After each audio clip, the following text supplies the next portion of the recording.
Paul Hollywood's ex, and there's been quite a few exes in Paul Hollywood's life, which is nothing the matter with that. But this one, I want to be a reality star. I want to be famous. You are famous, dear. You're famous because you went out with Paul Hollywood, and that's it. There's nothing else that you can... Oh, you can pull a pint.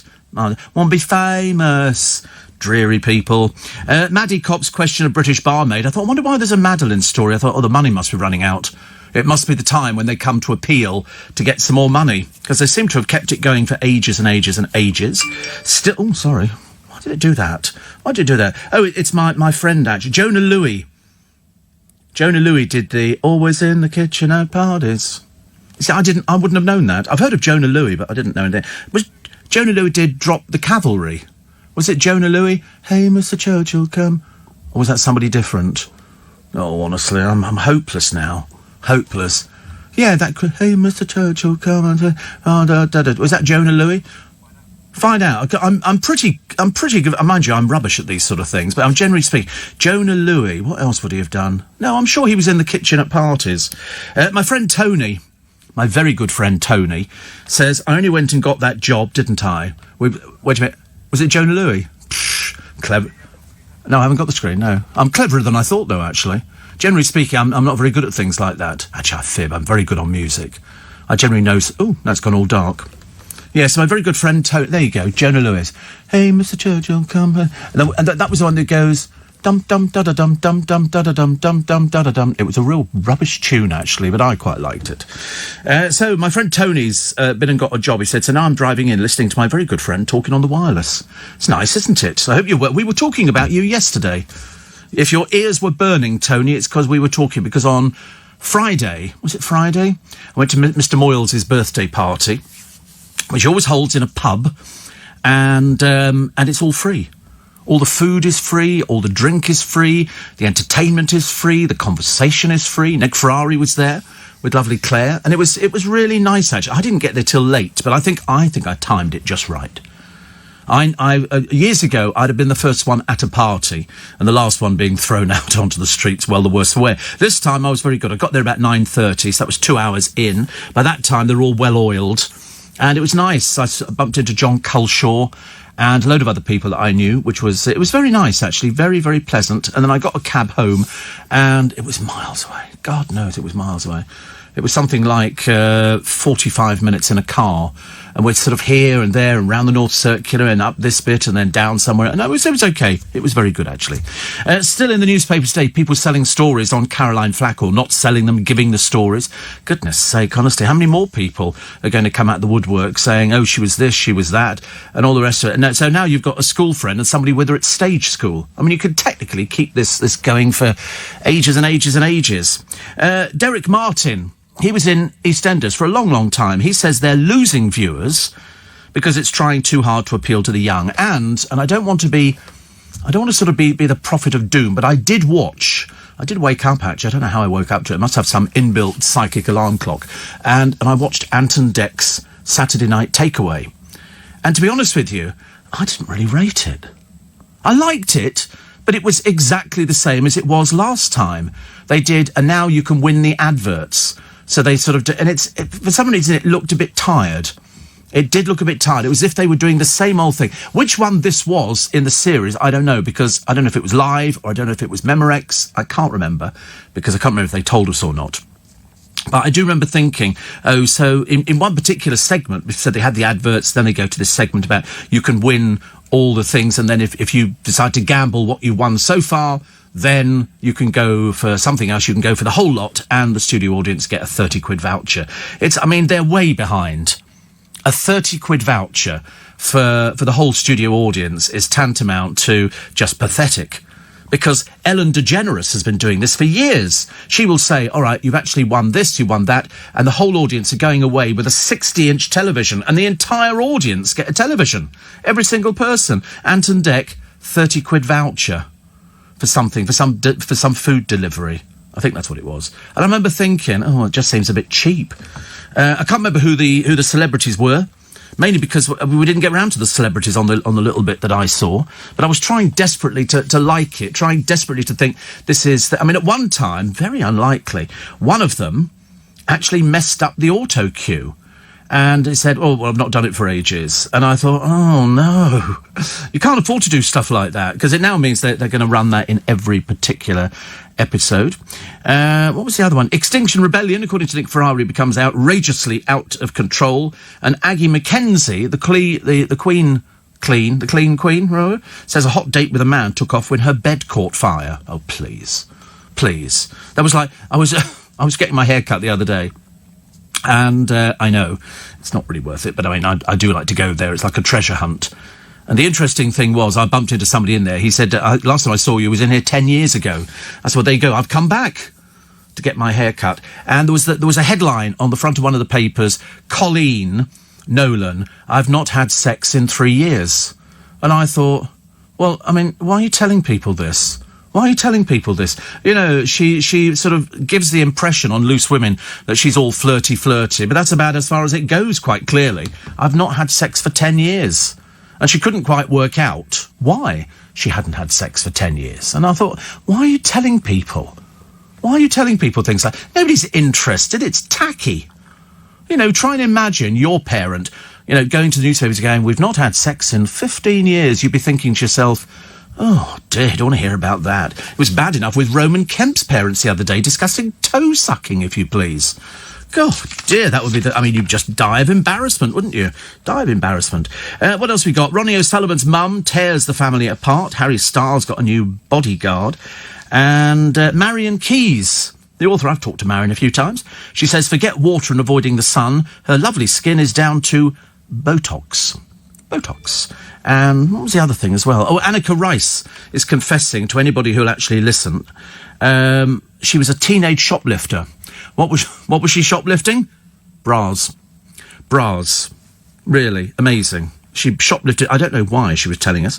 Toby Tarrant was there on Friday night. He gets taller and taller and taller. He was there with his girlfriend, Pippa. And although, in fact, actually, I think all of Moyles' team was there. James was, everybody was there. It was lovely.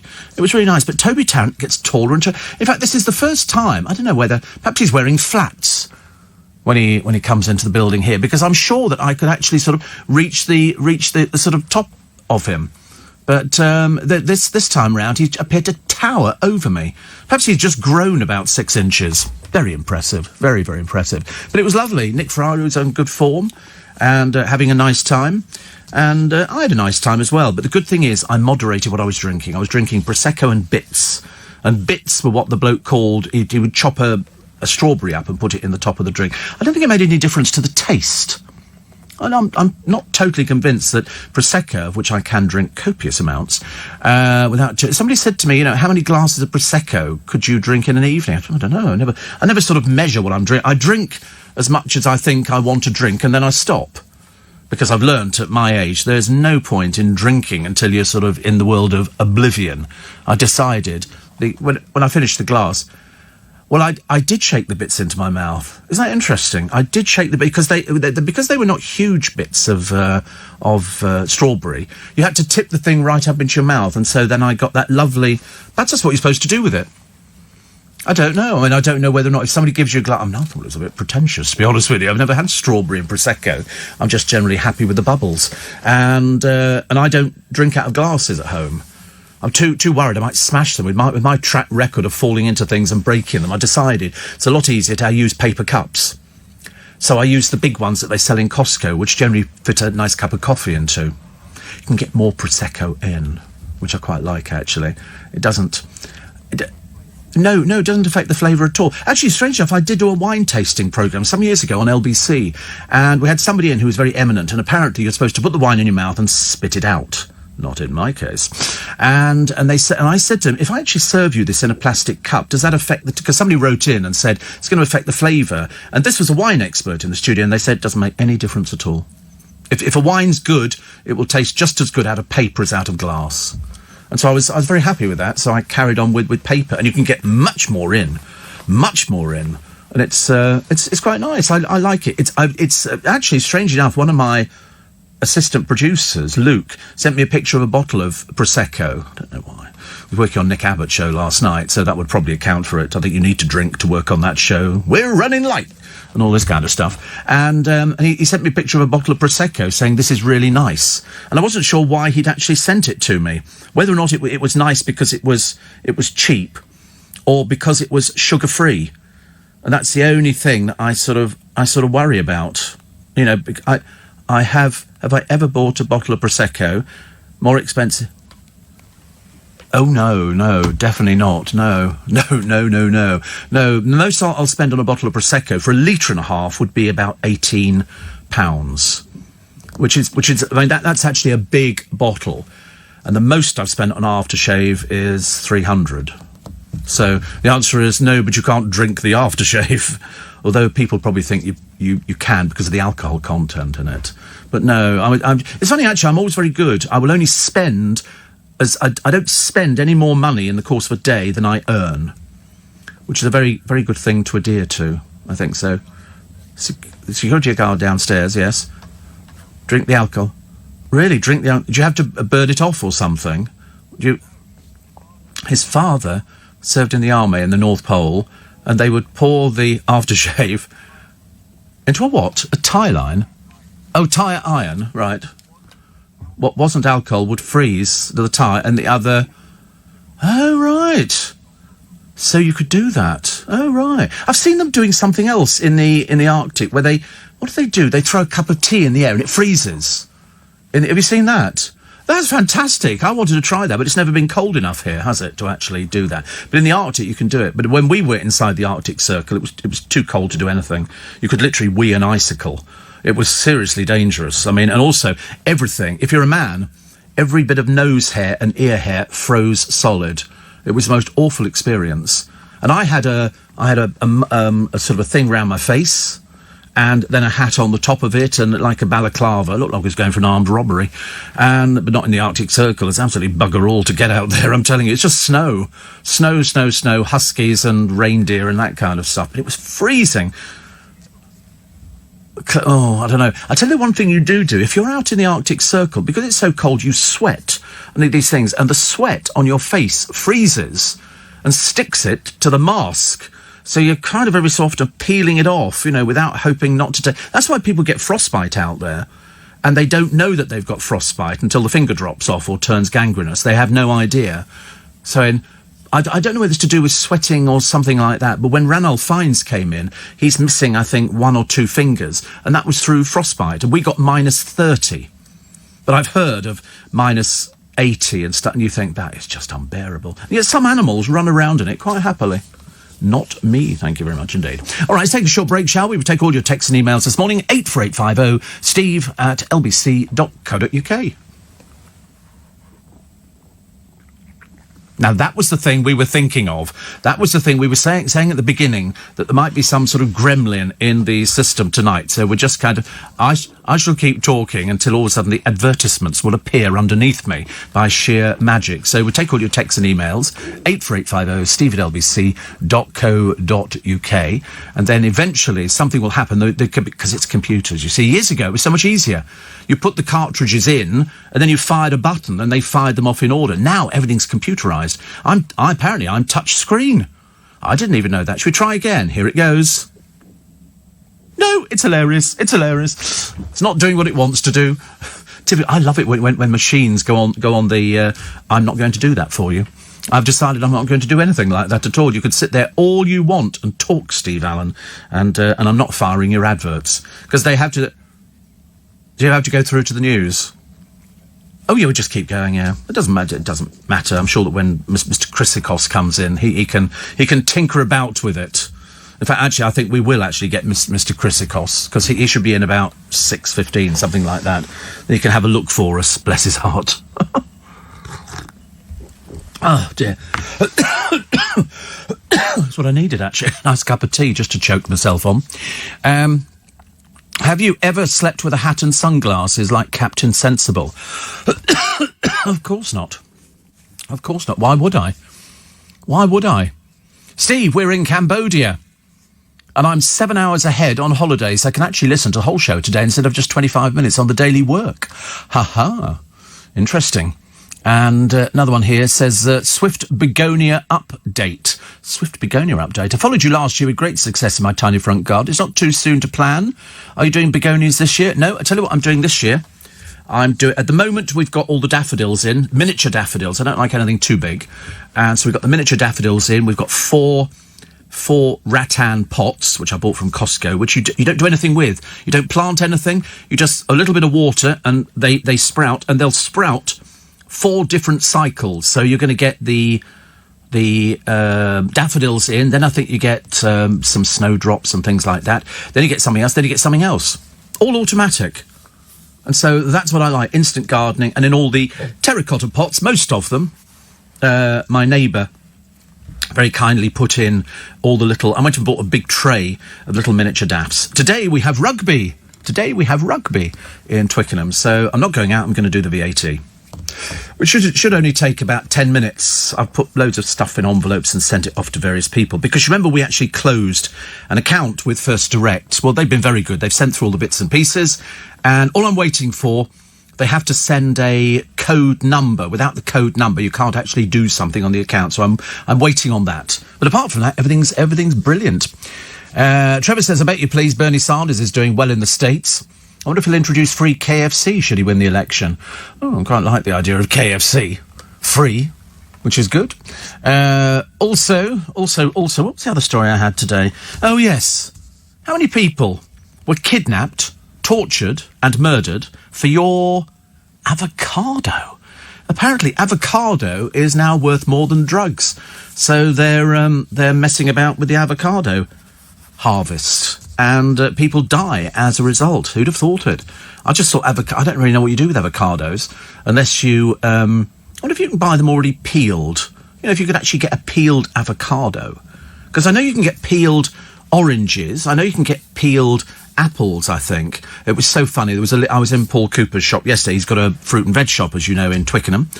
And it's John's birthday today. John, who works there, Paul's son, it's his birthday today, so he's 30. So many happy returns of the day to John, who might actually be up. They're going out for afternoon tea today. But he was standing in the shop, and they often get little kids come in with their mums and dads. And some of the kids are really cute. And so one of them came in. I can't tell you his name. I can't remember. And they gave him a banana. So he's got his own banana. They get a free banana because they're little kids. It's either that or if they want an apple, they get an apple or a pear or something like that. But this particular one wanted a banana. And so his father said to him, he said, so where do we get the best fruit and veg from, eh? And his son, who can't have been any more than 4, looked at him and went, Waitrose.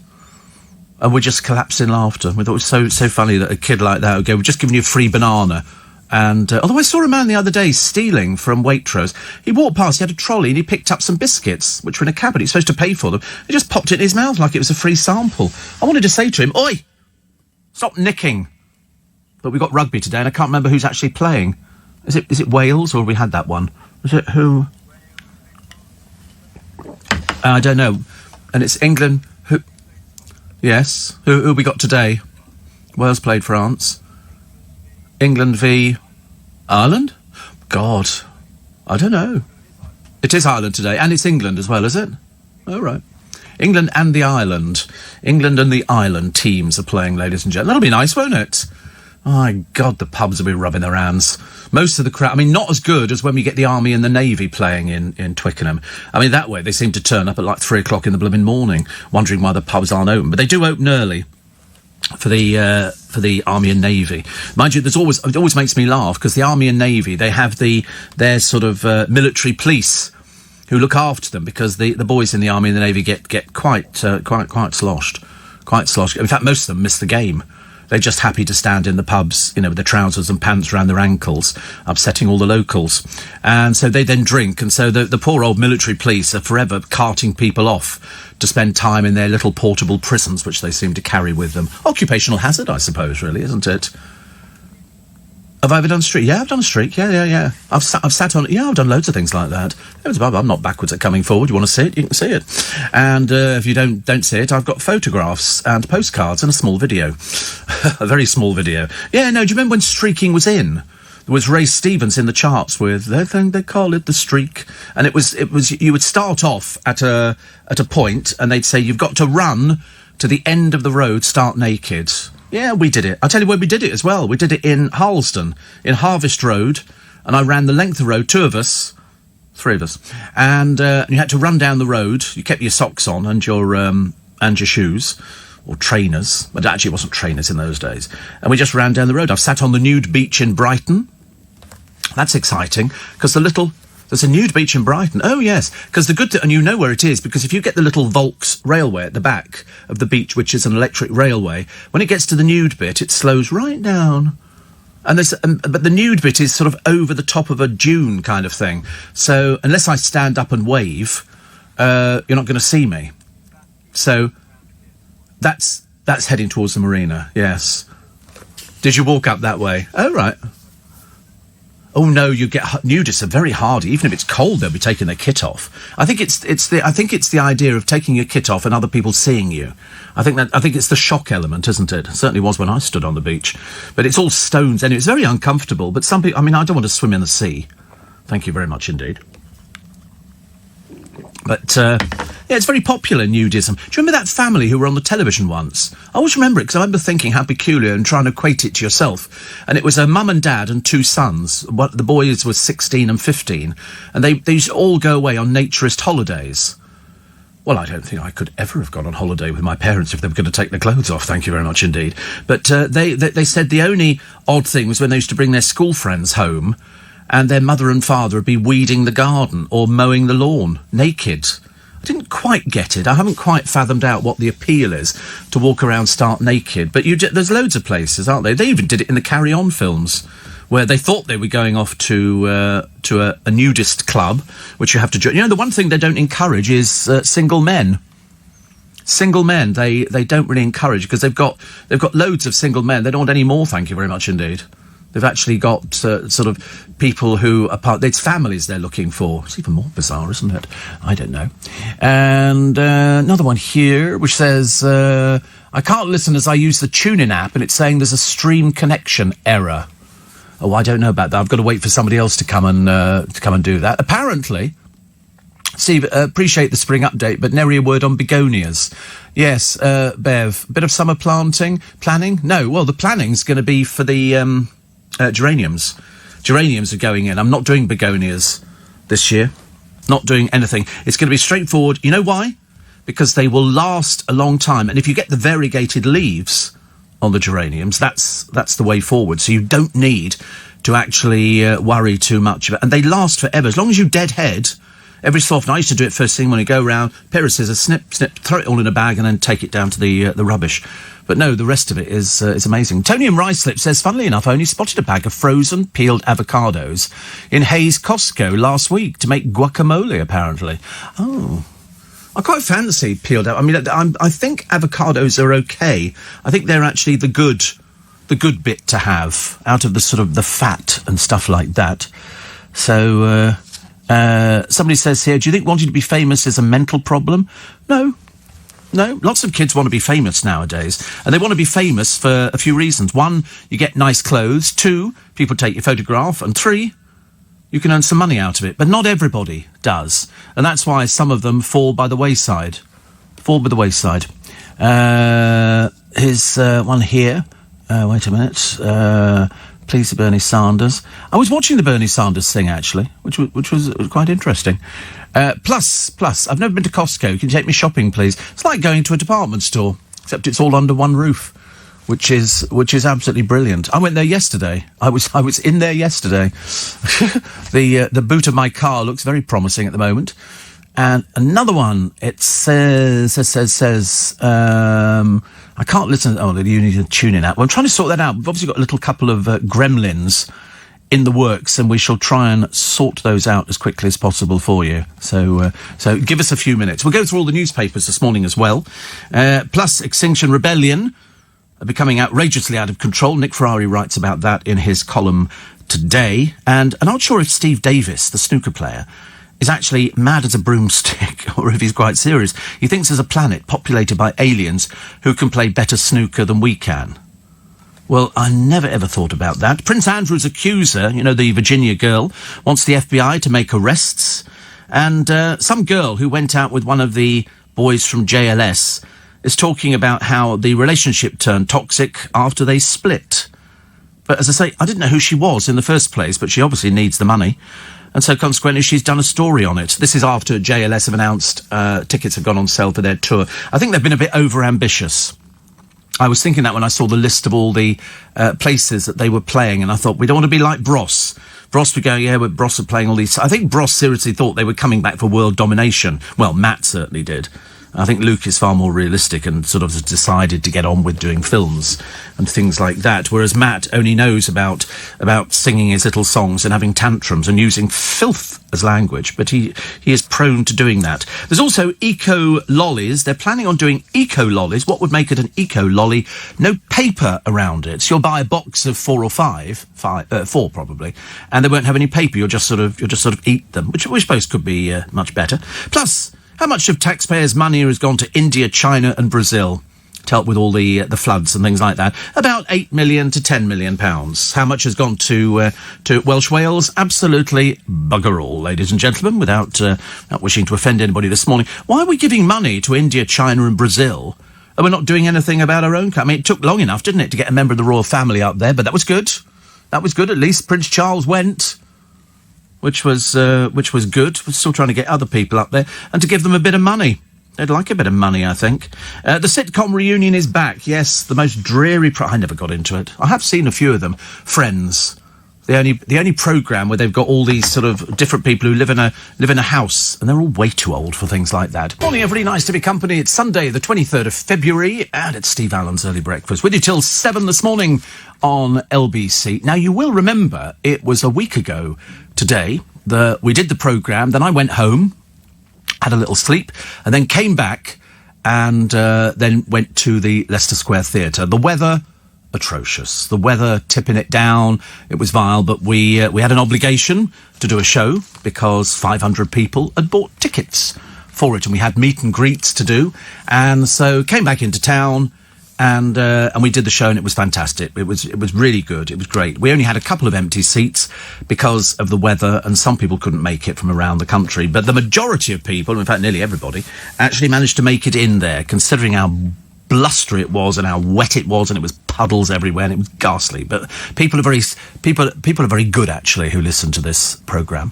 And so we did the special In Conversation, the live version. We swing by the seat of our pants, and somebody did ask me at the time, are they doing a podcast? And the answer is, yes, they have.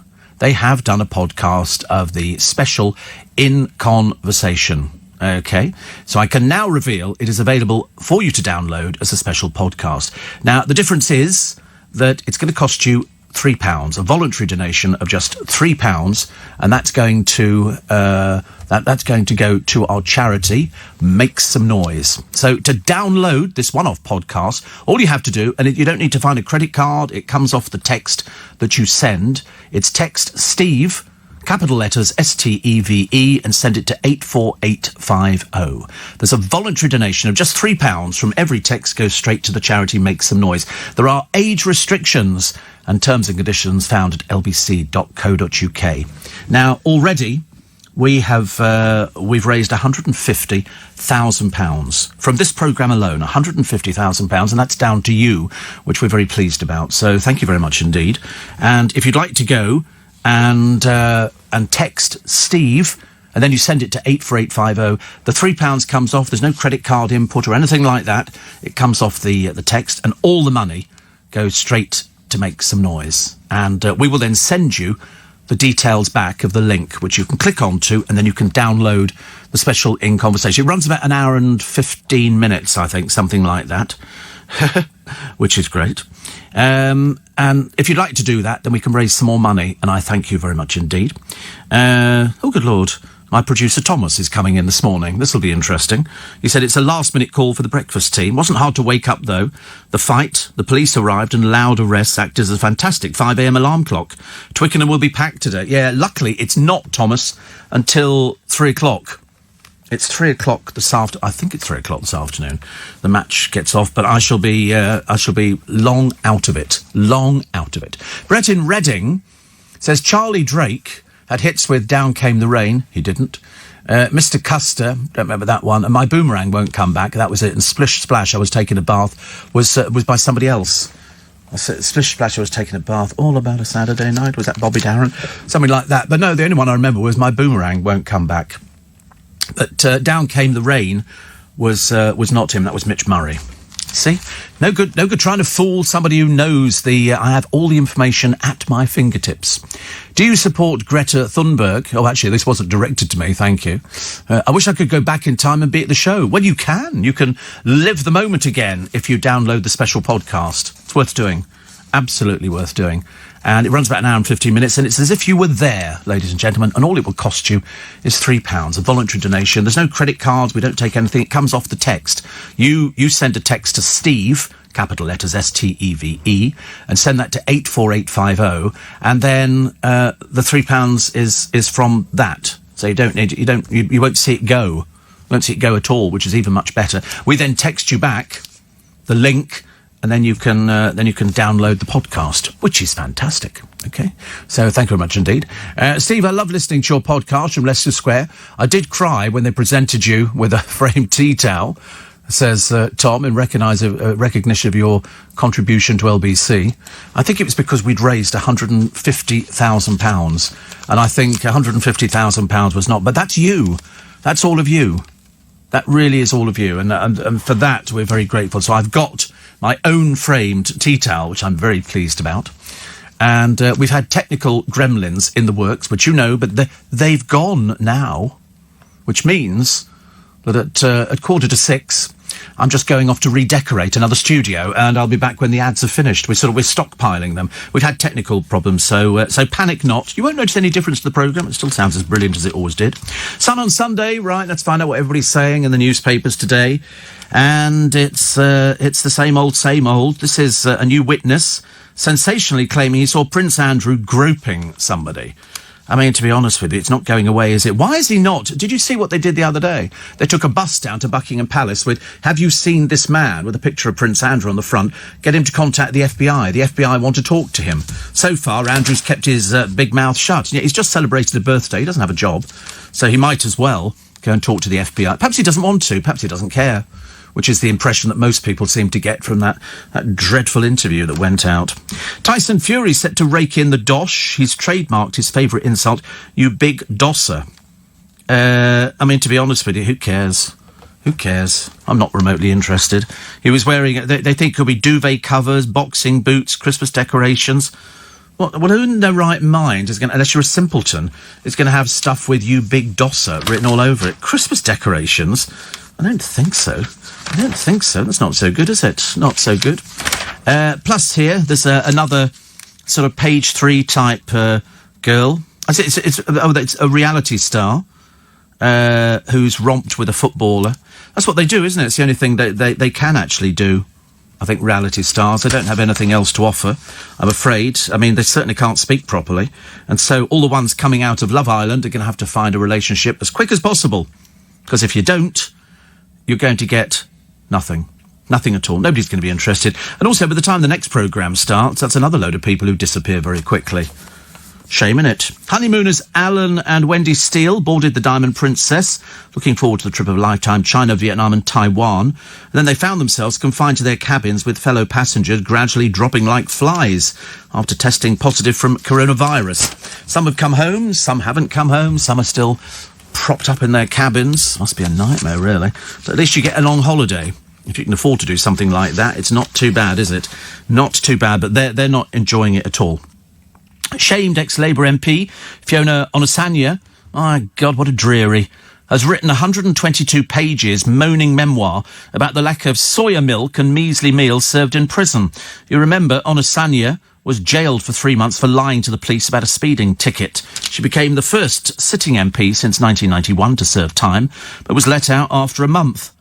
The former Peterborough MP has now written of her time at HMP Bronzefield. I mean, who cares? Nobody's remotely interested. You were sent to prison, dear. Do your time. Shut up. In one passage, she told of being ridiculed at her first prison breakfast for asking for almond or soya milk, with an inmate saying, "This ain't Costa." So she's now rebranded herself as a motivational speaker. I hate motivational speakers. OK, we're going to do motivational speaking. First of all, get your soya milk. Where did she think she was? You were in Nick, love. You were in Nick. Oh, blimey, that's what, that's what you were there for. You were there because you broke the law, because you're not very pleasant. What? What would who? Luke? I don't know. Well, they'd have to spend... There'll have to be a special vegan prison, won't there? When Vegan Wing, yes, Vegan Wing is here, where you could... The trouble is, she was deeply unpleasant. She lied through her teeth, and she managed to make it to an MP, so a shame all round. And then she sort of goes on about having to do, I wanted soya milk and everything else. Well, I'm afraid you can't have it, dear. I'm craving a vegan breakfast. I don't even know where you get a vegan breakfast from. Not at this time. What if they do it in the hotels? I suppose they must do, actually, wouldn't they? Steve, you mentioned you needed a tape measure for the studio. On your iPhone is an app called Measure. Does the same thing, says How. I know people told me this on Friday. Nobody was more surprised than me. I mean, nobody was more surprised than me, which is good. What do you think about Harry and Meghan's attitude towards the Queen? I find it absolutely outrageous. Absolutely outrageous. I cannot believe that they're actually challenging the Queen. They're actually...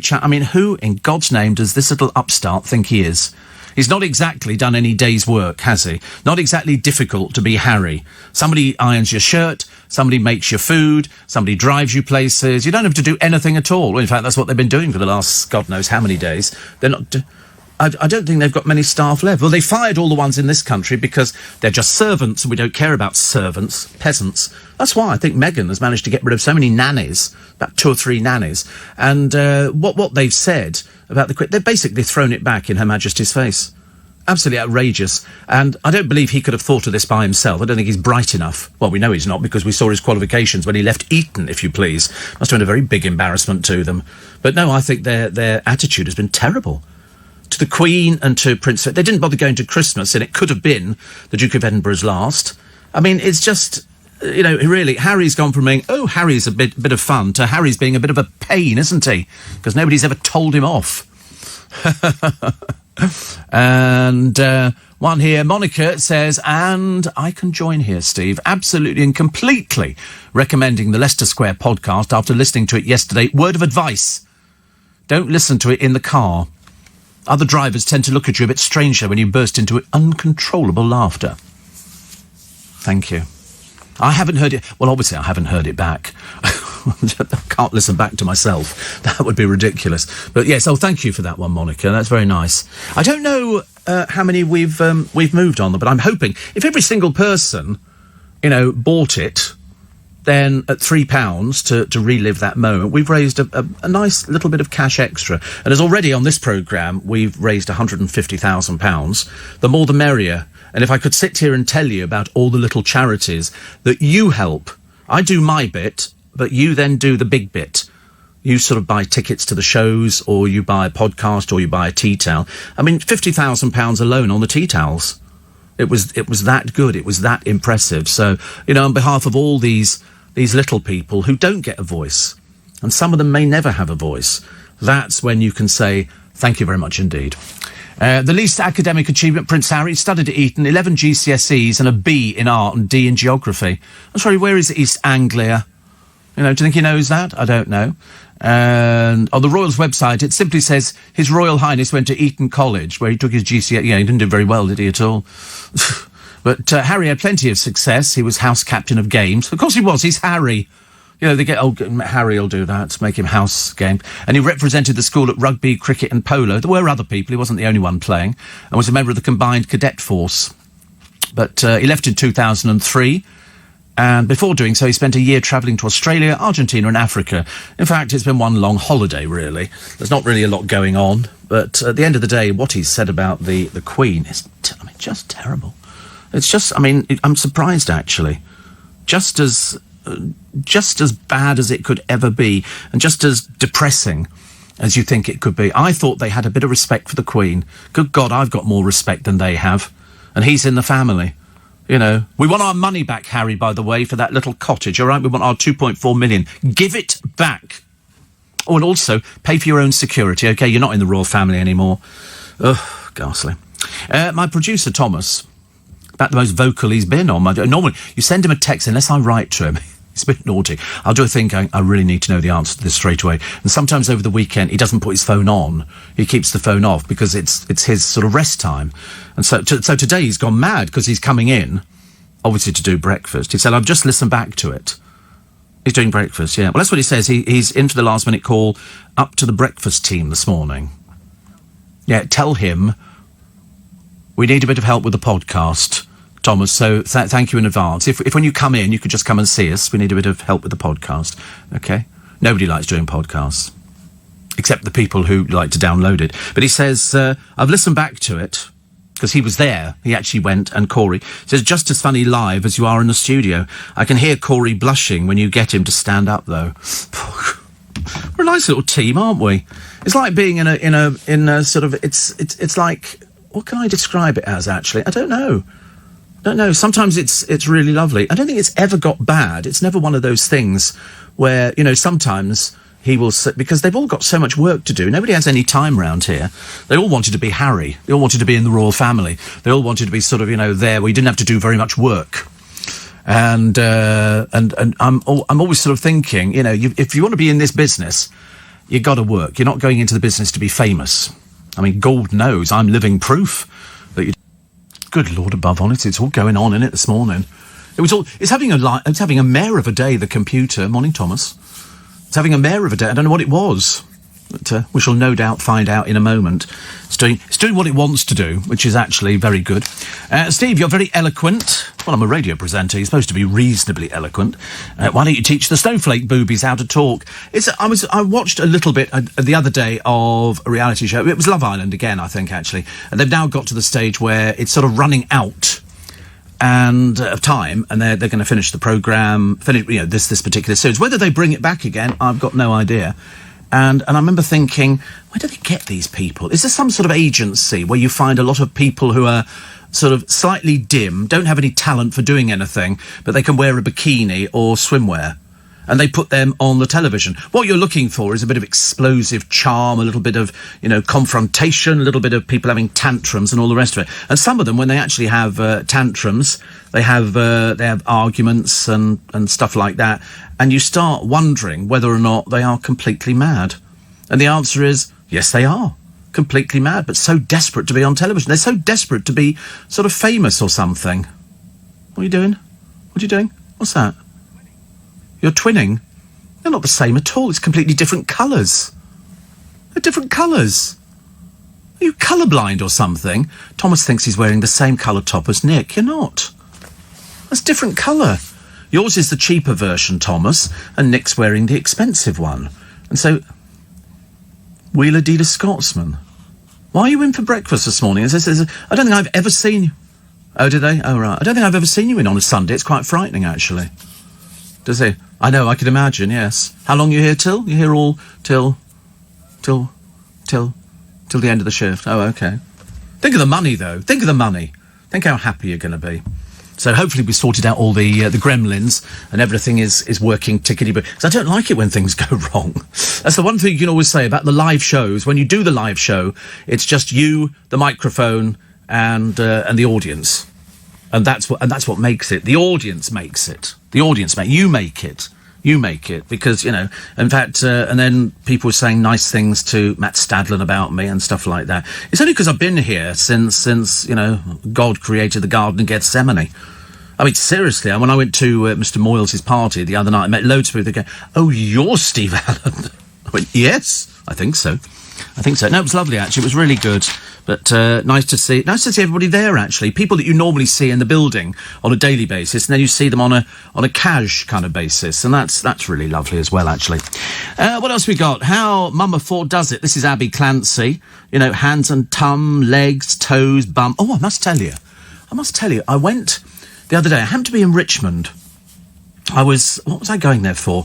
Oh, I was going to buy a saucepan. Not exactly the highlight of your day, but I went to buy a saucepan, okay, and I was quite happy with it.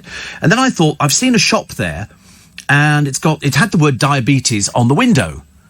And I thought, aha. Now, you remember, a short while ago, somebody very kindly sent me 2 pairs of diabetic socks. These are socks without the elastic in the top so it doesn't restrict the blood flow, because diabetics have got to look after their feet, and you've got to make sure you look after your feet, because if all of a sudden, and mine are not brilliant, because I've been not wearing diabetic socks. So all of a sudden, I went back to this company to try and buy a load of diabetic socks, but I couldn't make the PayPal work.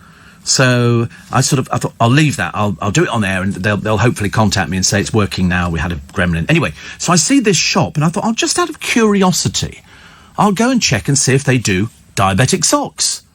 So I go in, and they sell shoes, because, some are bigger width shoes. It's because there is the great danger, if you're a diabetic and the circulation is bad to your feet, you could have your toes amputated, or at worst your feet amputated, or your leg amputated. There's all sorts of problems associated with it. Anyway, so leaving that to one side, I go to this shop, and I pretended I wasn't doing it for me. I was doing it for somebody else. And I said, do you do diabetic socks? Yes, we do diabetic socks. I thought, lovely. I said, and you do up to size 11. I suddenly realised I probably made a big mistake there, because I then said I'll have to go back and tell her. They obviously thought it was a woman with huge feet. And I said, I just need to find out how much they are for her. And so he said, well, these ones here, they've got the no elastic in the top, so it doesn't... If I move my socks down my legs at the moment, there will be a ridge around my legs, because they've got elastic in to hold them up. On the diabetic socks, you don't have that. So he said, these ones here, and this is where I nearly fell backwards and fell into a chasm, are £16.99 a pair. So I thought he was going to say, you're going to get 6 pairs for £16.99. So I went... Okay, right, £16.99. I'll make a mental note of that. He said these ones are a little bit cheaper at £13.99. I thought, £17 for a pair of socks, for diabetic socks. I thought, I'm being penalised. And I've not been penalised for a while.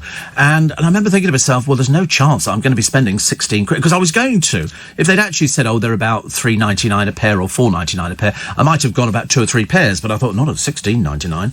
It's not that I'm mean or cheap in any way, shape or form, but it definitely was not going to be coming out of my bank account. So I said, right, I'll let her know. Thank you very much indeed. I thought it's the last you're going to be seeing of me. I'm not going to be going back in there. Far too expensive. So I'm hoping that the first company, and I've now forgotten which one it was, will come back to me and tell me this is how I can order online, because it's much easier that way. And I think they actually do packets of 6 special diabetic socks, which is very important. That's what I need. I need the diabetic socks, because I had trouble with feet last time. They always check with your feet, and they stick a plastic needle. It's just a very thin bit of plastic, and they touch your feet. You're supposed to look away. It's like that, and then they sort of touch the bottom of your feet with your socks off with this plastic thing. And if you can't feel it half the time, that means there's no circulation, and your feet are very bad. Well, mine were terrible. I only felt the needle thing about 2 or 3 times. And so they booked me in, and then I had to cancel an appointment with the doctor, so I need to book another appointment tomorrow. And my life is just stressed out. And I've got the podiatrist to go to, and I've got to... What's the other thing? I've got to go... Podiatrist for the feet. They look after your feet. Another foot person. Yeah, I'm surrounded by foot people. And then I've got to go back, and I've got to get my eyes redone again. So the optometrist... No, it's not the optician. It's not the optometrist either. It's the eye hospital. They just call it the eye hospital. The doctor, yeah, it's the doctor. It's up at Kingston Hospital, and these are the one. No, it's not actually. I'm going to Teddington. They put drops in your eyes, and they send you back out again. You sit there, and it stings only a little bit, but what it does do, it opens your pupils. I mean, opens your pupils. So when you go outside after you've had this procedure done, where you sort of sit with your chin into something like that, and she fires a little thing at it, and it takes a photograph of your iris and everything else. And then you go outside, well, you're nearly blinded, because this has opened your pupils up completely. So you have to take dark glasses and then some. I mean, everybody looks like celebrities coming out of Teddington Hospital, but it's purely there to make sure that they can open your pupils up. So I've got that coming up as well. Makes the VAT to do today a doddle.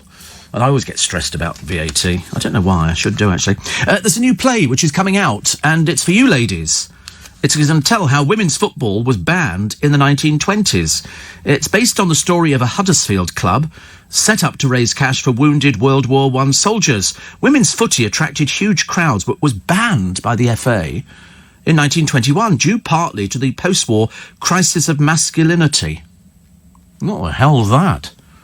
Anyway, the play by Amanda Whittington opens at Manchester's National Football Museum before going on tour. That sounds good, doesn't it? I like that idea. I like that. My mum used to play in a women's football team. We were in a little village in Yorkshire, and of course the ladies wanted to play football and they wanted to play cricket. So my mum stuck herself in both. I think she did the football and the cricket. Check out Cozy Feet online, Steve. They do diabetic socks. Thank you. And Magda says, I love your show. Thank you very much indeed. It's nice, actually. As I say, I mean, hearing people talking about me to Matt Stadlen, he's trying to be my busy mate. Have you noticed that? He's so desperate. He really wants me to take him out for breakfast. But I said no. He looks like he could probably consume about 3 or 4 breakfasts. Because he's one of those, he's sort of built like a rugby player kind of thing. Sort of like a rugby player. I don't really know what that means, because I used to play rugby and I don't look anything like a rugby player. More of your texts, and I'll be seeing the ophthalmologist. Look at that, honestly. It's where you have to put your chin on that thing, and then you look into it and they go a little bit wider. And so you open a little bit wider, and then all of a sudden you go, and it fires it's obviously a flash or something. And then there's another thing where they've given me a little thing to hold, little button. And they say, right, have a look in here. And every time you see a red light, little dot coming on, push the button. Well, I discovered it was easier just to keep pushing the button. I mean, 1 out of 3 can't be too bad. Like that. But no, I mean, I'm always quite good with that. Ever since I've had the cataracts done, and by the way, if you're thinking of getting cataracts done, get them done. It's the longest wait for an operation, I think. And also, we've got to put somebody right, because I want to make sure that I get the £3. I'm very mean. I want to raise as much money as possible, as my In Conversation live show is available for you to download as a special podcast. So listen carefully, because somebody's made a mistake on it. What they've done is they put Steve at. You don't need to put the at in. OK, Steve, and then send it to 84850. So this is the special In Conversation that we did last Sunday afternoon, where we spent a nice weather was dreadful. I mean, it really was. I was so pleased that people turned up and supported. And so what we've done is we've made it available as a special podcast. To download this one-off podcast, you text Steve, S-T-E-V-E, and send it to 84850. You don't need to add anything else, just Steve, and then send it to 84850. Don't put the at in or anything else, because that just invalidates the whole thing. We then text you back with a special link to the show on Global Player. You don't have to put any input in of credit cards or anything else at all. It's a voluntary donation of just £3 from every text. It will come out automatically. You don't see it. And it goes straight to our charity, Make Some Noise. There are age restrictions and terms and conditions found at lbc.co.uk, and every donation is gratefully appreciated. Listeners to this show have already raised over £150,000, and I can't thank you enough for your generosity. I said that at the show, and there's some laughs in it. Hopefully there might be some bits where I sort of practically go into my crying routine. I'm dreadful at things like that. Good morning, Mr. Criscos. Very smart today, aren't we? I love the way, even in the middle of bloody winter, the newsreader, Phil, wears practically nothing. I mean, don't you possess jumpers or something? You should put some jumpers on. You want to come and sit in here? It's like sitting in an icebox. But apparently, somebody complained the other day, didn't they? We had a guest who was going to come in, the bloke who's the new Dr. Dolittle, but he would only come in if the temperature was a certain temperature in the studio, and they wanted physical evidence. So the showbiz team had to send a photograph of the thermostat to show them. Otherwise, he wasn't going to do the interviews. It was, well, I don't know whether it's protecting vocal I know if you have it too hot, it makes you drowsy and you start to you sound as though you've had a few sherbets, actually. But I mean, so it's kept cold deliberately. But I've had people sitting in here going, it's freezing, and you go, yeah, but it has to be, because you've got to try and keep awake. Mind you, it's not too difficult on a Sunday. I've only got to do 2 hours, but I have got to walk for 3 miles to get back to the blooming car. There's something going on in London today. I think they're filming, which I quite like. I quite like. So please download the podcast, and all you do, it's Steve, S-T-E-V-E, and send it to 84850. Steve to 84850. Don't put anything else on there, and we can raise a lot of money for Make Some Noise. And thank you. I know I put the onus on you every year to make some noise and to raise as much money, but £150,000 is really nice, and that's through the show, the sales of the tea towels as well. 50,000 alone on the tea towels came in. It was that good. So thank you very much indeed. It's nice to know that even after this amount of time, we can still pull an audience. which I'm always grateful for. Always grateful for. Thank you, Steve. Just ordered 12 pairs of diabetic socks on Amazon, $9.99, says Mary. See, lots of diabetes sufferers on the show. Have you heard of a shop called Untucked Shirts? No. They sell shirts for those people who don't want to tuck the shirts in. Well, that would be any shirt, wouldn't it? I would have thought, I think. It's not that you can't wear your shirts tucked in, of course, with your lithe body. Podcast of the show was great. Yeah, when you think, when you come out on stage in front of 500 people, and we've done bigger, you actually, you don't plan anything. I never plan anything. People always said it. In fact, some people said to me, they said, do you know what you're going to be doing? I've got no idea at all. I really have no idea. Until you walk onto the stage and you get the feeling of love, which sort of wafts back from the audience. And, there were some lovely people. I always put the lights up. I like to have a look at my audience. I like to see how we're all aging. God knows we are, actually. So I shall have to look at Untucked Shirts. Very bizarre. Steve, I was discharged from the ophthalmologist a few months back. The drops do sting, though. I know, I've had, many occasions. I've been diabetic for a long, long time. Steve, back on the A12 today, hoping the wind doesn't mean they shut the Orwell Bridge again. Got to give my friend a lift to see his sister. He wants to be dropped off by the adult shop, then it's off to Greg's. How lovely. The adult shop. I didn't know they had things like that anymore. 9 pairs of men's diabetic socks, ribbed, seam-free, without the elastication. They're the ones for me. They're the ones for me. John in Wakefield says, sorry about your feet problems. I make sure I drink 2 bottles of port a day to make my feel so much better. Oh dear, you're going to end up with trouble, aren't you? Port. Whew, dear, you can really suffer with port. I used to have a friend of mine who used to drink port all the time. My God, he got ill, very, very ill. Here's I can't do that story. I just realised actually it's far too. It's too rude, and it features in the newspapers today. I've given up with sort of rude stories in the papers. There are a few, but we don't bother with them. Plus, 1 in 10 millennials reckon the Earth is flat. 1 in 10 millennials believe that the Earth is flat. I mean, you can't believe it. And also somebody else from Love Island, somebody called Belle Hassan, whoever she is. If only we knew who these people were, but of course we don't know who they are. And so she's doing a tribute to Caroline Flack. Isn't it funny? Nobody was telling it about, beforehand. The moment poor woman dies, out they crawl to tell their little stories. I hope nobody got paid for it. I would like to think that nobody did get paid. Aggie McKenzie says a hot date with a married man sizzles when their bed caught fire. Won't be to do with any action in the bed. As I said earlier on, there was that bizarre story about Colleen Nolan, who's not had sex in 3 years. Why would you don't tell people things like that? She's got children. They must be really embarrassed. Perhaps it's her fault, actually. More on the British police quizzing a Brit woman as they visit the resort 5 times. This is Madeleine McCann.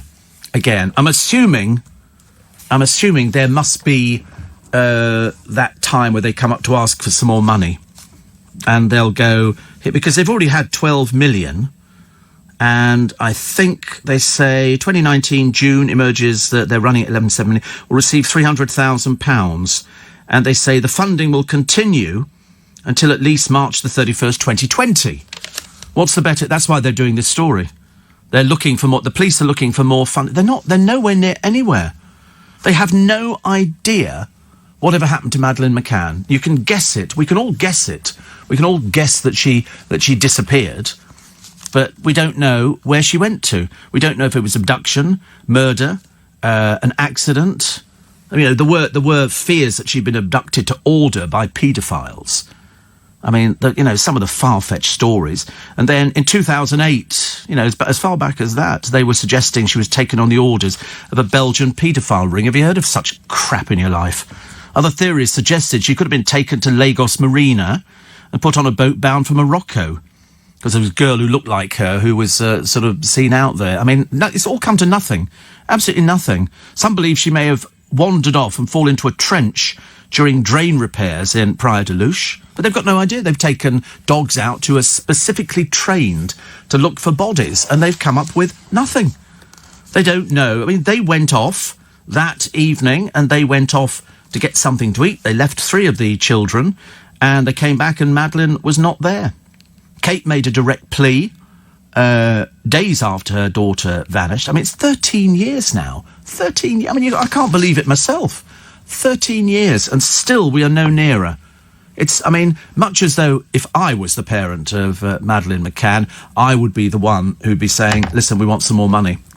I think they've still got about £1 million in their own fighting fund, so perhaps they could contribute to it. But at the moment, we don't seem to be going anywhere, and I wish we were. The Queen does not own Royal. Harry, who's quite clearly determined to stick the knife into Her Majesty's shoulder blades, and Meghan, I think they think they're taking on the establishment. I think the advice would be, Harry, from anybody who knows Her Majesty the Queen, you're playing with the wrong person, OK? You're playing with the wrong person. So whilst the Queen has clamped down, and I can see a situation occurring whereby they take him to court. They've told him not to do certain things. And he said, whilst there is not any jurisdiction by the monarchy or cabinet office over the use of the word royal overseas, the Duke and Duchess of Sussex do not intend to use Sussex royal or any iteration of the word royal in any territory, either within the UK or otherwise, when the transaction occurs spring 2020. So they've had a dig at the monarchy. I mean, you know, they must be sitting there wringing their hands going, who the hell do you think you are? Seriously, the Queen does not own royal. She'll keep you in checkmate. Checkmate. She'll keep you in checkmate. It's one of those things. Yeah, I've sort of, I've tried to explain, Steve, in capital letters, 84850. It's got to be capital letters, okay? Because otherwise you're just wasting your time and my time as well, because you're not donating to the charity, and I find that very disappointing. Because if I find out you've done it before, I shall block you. That's my new word. Somebody said to me the other day, do you ever get trolled? I said, no. No, it never gets as far as that. I never see any of those sort of things. They're lost in the system long before that goes. But if I did, I'd just do what I keep telling everybody else to do. If ever you get trolled by somebody, just block them. It's very simple. And then you don't see it. They can send as many as they want in. I mean, for us here, there's a huge debate. With over 1,000 people in this building, you think we don't have the most sophisticated computer system. Admittedly, the ads were a slight problem a short while ago, but I mean, that's neither here nor there. But no, that's it. You don't need to worry about anything like that at all. But if you get trolled at home, as indeed people have done, all you have to do is you just block. And then you don't see anything ever again. They then have to sort of go and change their sort of system. They just block again. Keeps them happy. Keeps them, I suppose, sort of running round in little circles. But no, it's Steve, S-T-E-V-E, capital letters, and then send it to 84850. And that £3 will just come out automatically. If you were going to Reading Festival... Oh, no, I'll do the question in a minute, because it's a question about the Reading Festival. I would have no hesitation in this at all. But some people are up in arms. And it's to 7 o'clock this morning, the Weekend Breakfast Show with Andrew Castle. Up for discussion today, coronavirus. There's drive-through testing starting from Monday. Tyson Fury defeats Deontay Wilder to become heavyweight champion. I think the whole thing's a load of old toffee, I'm afraid, boxing. I really do. Sometimes, I mean, I remember all the people they used to dig up for Frank Bruno. Most of them were in care homes. And they'd bring somebody up, or somebody from a cemetery that they'd found, and they'd bring them out there, and he sort of knocked them out. We all go, yeah, fantastic. Stick Frank Bruno in Las Vegas in a big money fight against Mike Tyson, flattens him in a matter of seconds. I mean, really. Oh, and Bernie Sanders wins the Nevada caucus. That'll all be discussed this morning on the Weekend Breakfast Show with Andrew Castle at 7. They were talking yesterday about Harry and Meghan and this sort of insult to the Queen. They're obviously pushing it, but as I say, it will backfire. It'll backfire badly on them. If he thinks he can be very clever, he's in for a very rude awakening. But there again, nobody's ever told him off, have they? Nobody's ever said anything to poor Harry, like, you know, stop acting like a complete so-and-so. 84850 steve@lbc.co.uk. Here's this story. Now, I quite like this story, and I would do this. I've never been to a music festival in my life, as you can well imagine, in listening to me. Well, I want to go and sit in a field with a load of other people, queuing up for filthy toilets and food and bottles of water. It just doesn't appeal to me. It really does not. But fans can now pay for luxury loos at a festival featuring Liam Gallagher. The Refresh Retreat deal unlocks fancy toilets, use of hairdryers, and a lounge at the Reading Festival and its sister event in Leeds. For 50 quid, fans also get a hot shower, whilst a further £15 as a locker and phone socket. Now, I don't know if this £50 is per day or if it's for the week. the luxury packages are being offered to punters buying £232 pop weekend tickets through Ticketmaster. A blurb for the August bank holiday weekend says the user will have access to our luxury toilets, which will have a dedicated cleaning team throughout opening times. They'll also, so it must be you're buying it for the duration of the pop weekend. So it's 232 plus 65 if you want to go for the top package. You'll have access to the Refresh Lounge, where you can take advantage of the hair care stations and dressing tables, complimentary toiletries, or simply relax on the sofas. At Glastonbury, fans can pay £120 for Flushing loo showers with towel and phone chargers. Some hardcore music fans panned the packages. One said, I know festivals are expensive, but this is taking the proverbial. Well, don't buy it then, girlie. Goodness sake, honestly, what a bunch of snowflakes. If you want to go there, you know, and you want to go for the package because you want to use proper toilets and be with real people, well, then do it. If you're droning on about it, go away. I don't want people like that at a music festival. Oh, I can't go there. Why do I have to pay extra to have a shout? Because you do. Because it costs money. If you can't afford it, don't go. God, blimey, honestly. Drives you mad, doesn't it? Steve, new recruit to your show. Thank you. Love it. In bed with my coffee and my two pugs, Derek and Dottie. Oh, and the husband. I know, kind of a sort of a third person in the relationship, called Adam. Loving my new Karcher window cleaner, which you recommended the other week. They're so much cheaper now, aren't they? People say to me, you've got a window cleaner. I said, yeah, it's electric. You charge it up and you get some spray with it, which cleans any dirty old window, and then you get your vacuum cleaner and you just turn it on and you run it down and it sucks up all the water and it leaves it streak-free. Am I useful or am I useful? I mean, honestly, it's a gift, isn't it, really? You've never seen a Karcher vacuum cleaner. You know, you see the window cleaners where they go like that, with that squeezy thing. Well, this is fitted on the end of a little vacuum cleaner, a handheld, and it's about 42 quid. And so you spray the window cleaner stuff on, run it around with a little flannel or something, and then you vacuum off the excess. Lo and behold, ta-da! Streak-free windows. And beautiful. The vacuum is taking away the liquid. It's got a little container in it, which the liquid goes into, and then just empty it away. It's fantastic. You don't need to scrub. No, there's no scrubbing at all. I wouldn't. It's called a Karcher vacuum cleaner. Karcher. You want. You can do it for everything. You could do it for your shower, for anything like that. If you've got a glass shower or the tiles, and it just means that you're vacuuming up all of the. But it's the cleaning fluid, which I mean seems to go through everything. Grease, the whole lot. Grease is the word. Is the word, and it's lovely. Yeah, Karcher vacuum cleaner. You can find them on Amazon. Not very expensive. Yeah, you check it out, mate. Check it out. So, recommended and use.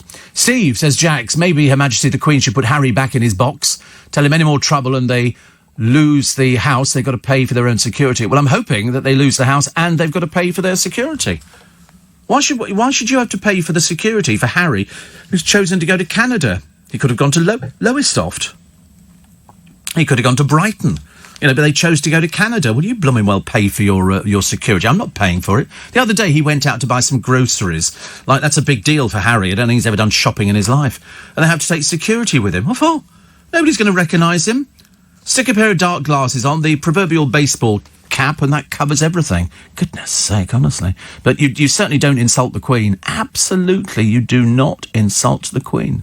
Definitely. Somebody says stop resting your throat on the mic when swallowing your tea. Sounds worse than a drain pipe. Oh, go away, you snowflake, you dreary little sober.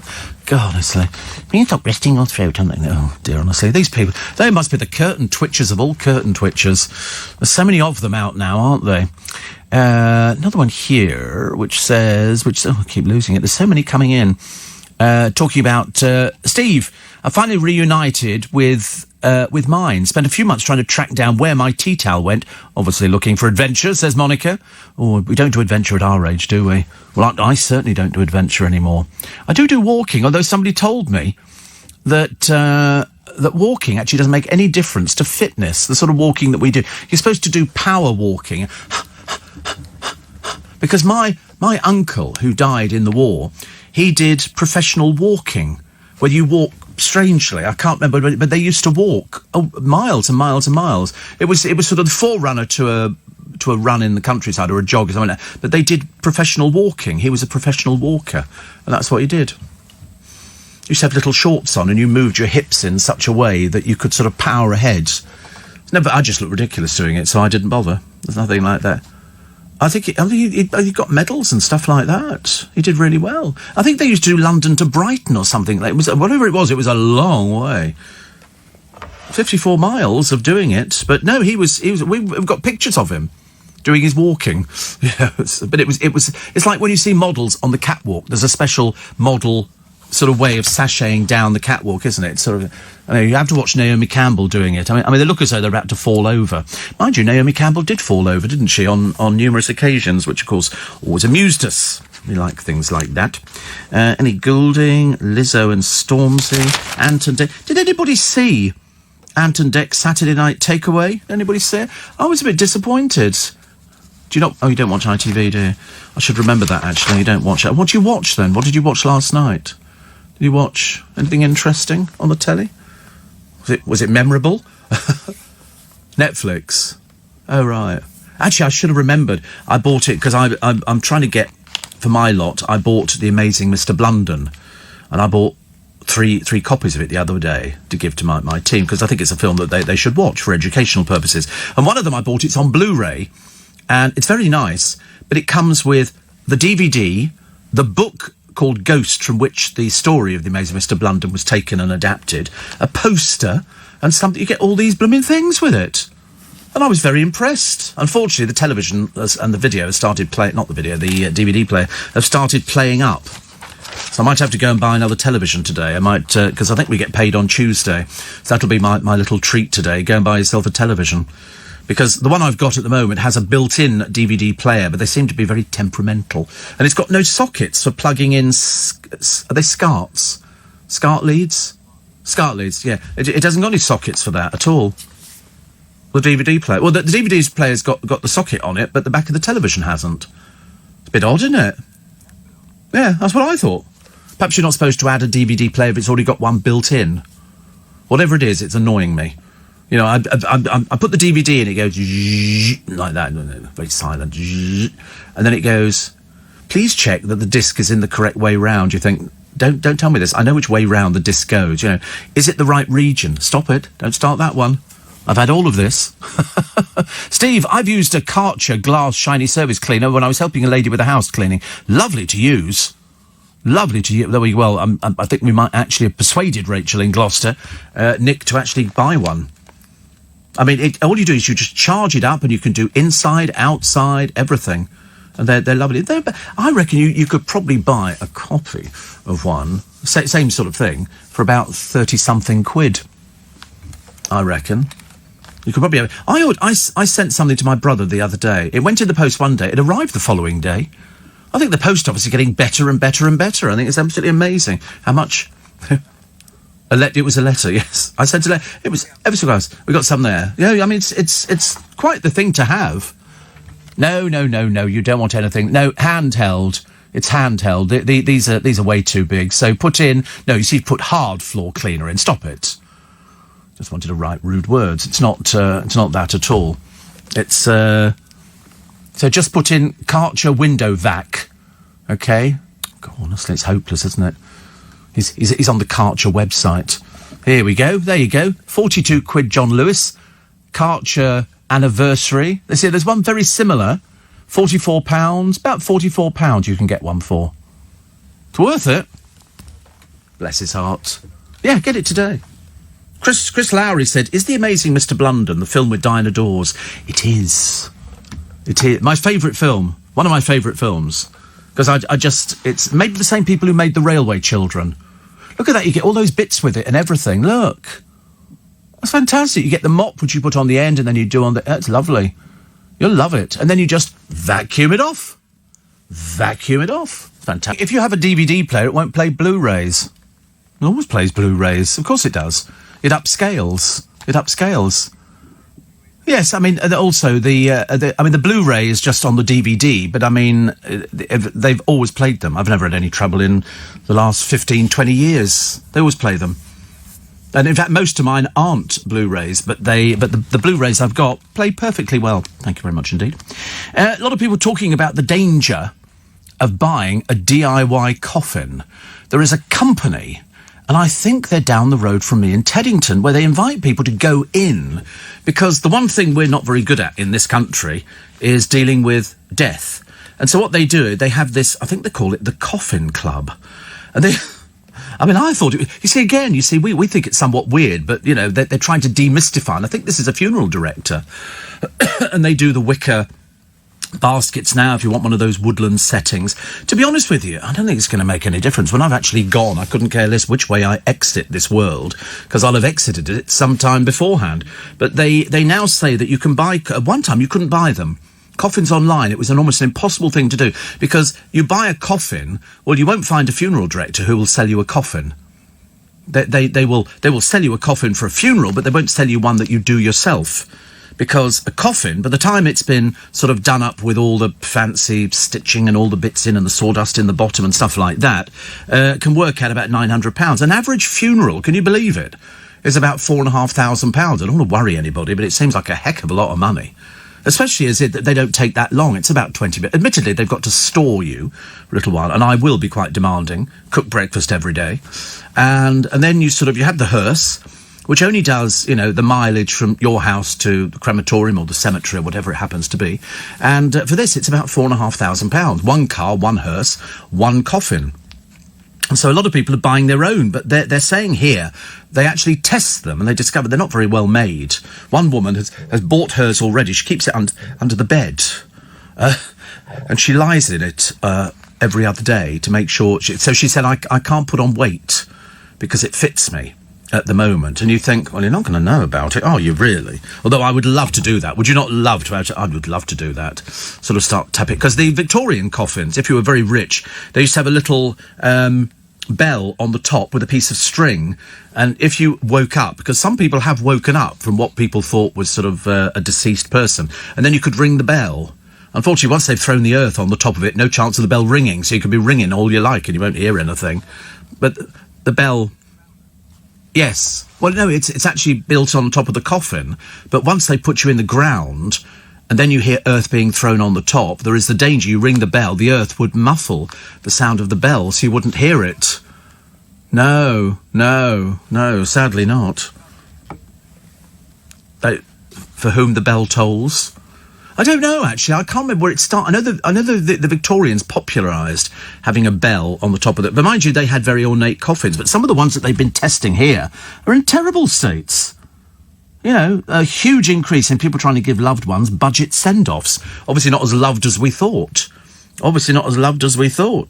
Another good cleaner for glass is Ranex, says my friend Chris, because it beads all the water. Yes, I've seen... Is this the one that you can put on cars?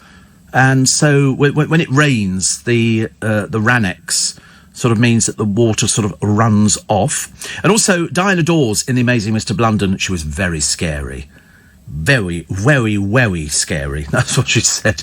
Because she was at the end of her career, really. She'd put on a whole lot of weight.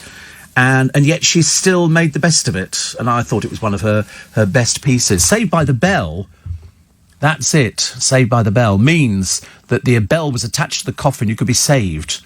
The idea is certainly plausible, as the fear of being buried alive was and is real. I've seen that actually in a horror movie, whereby the last thing that they hear is the earth being thrown on the top, and they're going, hello? Hello? Nobody hears them, of course. And, of course, you're not going to last too long, are you, really? Not nice. Not nice at all. Steve, you won't find any TV with built-in DVD players anymore. Of course you will. Where are you from? What land are you from? I can go to Amazon and find you half a dozen, I should imagine, at the moment. TVs with DVD player. Can you find on Amazon for me, Nick? You find that? TVs with DVD players built in. There'll be loads of them. Loads of them. TV, DVD combo. There you go. They're from Argos as well. You get them all over the place. 219 for a 32-inch or a 24-inch DVD combi. There's hundreds of them. What are you on about? What land are you from? God, come into the real world, please. You're not still on medication, are you? Loving the window vac. Amazing, says James in Sevenoaks. Best buy ever. I'm telling you, it's going to change your life. It'll change next. He'll be coming in here next week saying, you won't believe what I've been doing this week. We always go round the houses. I always have a few guesses and I'm never right. Why do you think Annika Rice used to nick bras? She said, I nicked bras to go behind bars. I loved the attention. She wanted to be arrested so that her parents would notice her. Well, she kept that one a bit quiet throughout her life, isn't it? What an odd thing to do. She wanted to nick bras so that she could be arrested. Perhaps it's this craving for attention. I think, wasn't she the most photographed bottom on television because the cameraman was always behind her? You remember that one? And when she was doing Challenge Annika, Treasure Hunt, that's right, yeah. That's where she sort of fell out of a helicopter. They, quick, you're not going to make it, quick. Where's the clues, round it. And she became famous for that. Many people sort of, concentrated on Annika Rice's bottom. Seems a bit bizarre nowadays, doesn't it? Seems terribly, terribly sexist. Who's on the front page of the Sunday... Oh, did you hear? I knew there was something I was going to mention. I've just been reminded by this Sunday Mirror magazine that local hairdressers, lots of hairdressers, apparently, have decided to not get any more of those gossip magazines to put in the salon. Well, they don't buy them anyway. Most of them are given to them. And let's face it, what do I think that's going to achieve? Absolutely nothing at all. They say because of the gossip surrounding all the people on television. So it's obviously all right to watch it, but not okay to talk about it. My burial, Steve, will be around 1,200 quid. No funeral, just straight to the creme. That's the minimum price I have to pay for 2 doctor's notes. Oh,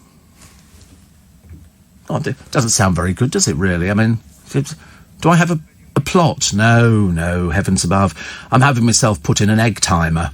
I've decided then I can keep working into sort of, quite old. They can go, what is that? And then I go, that's Steve.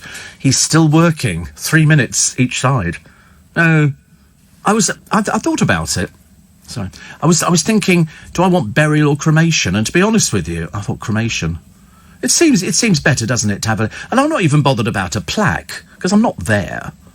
I'm going to be in your imagination for most of the time, or failing that, as Nick Ferrari pointed out at Mr. Moyles' party the other day. He said, even after you've gone, he said, they'll be running your programmes for the next 6 months.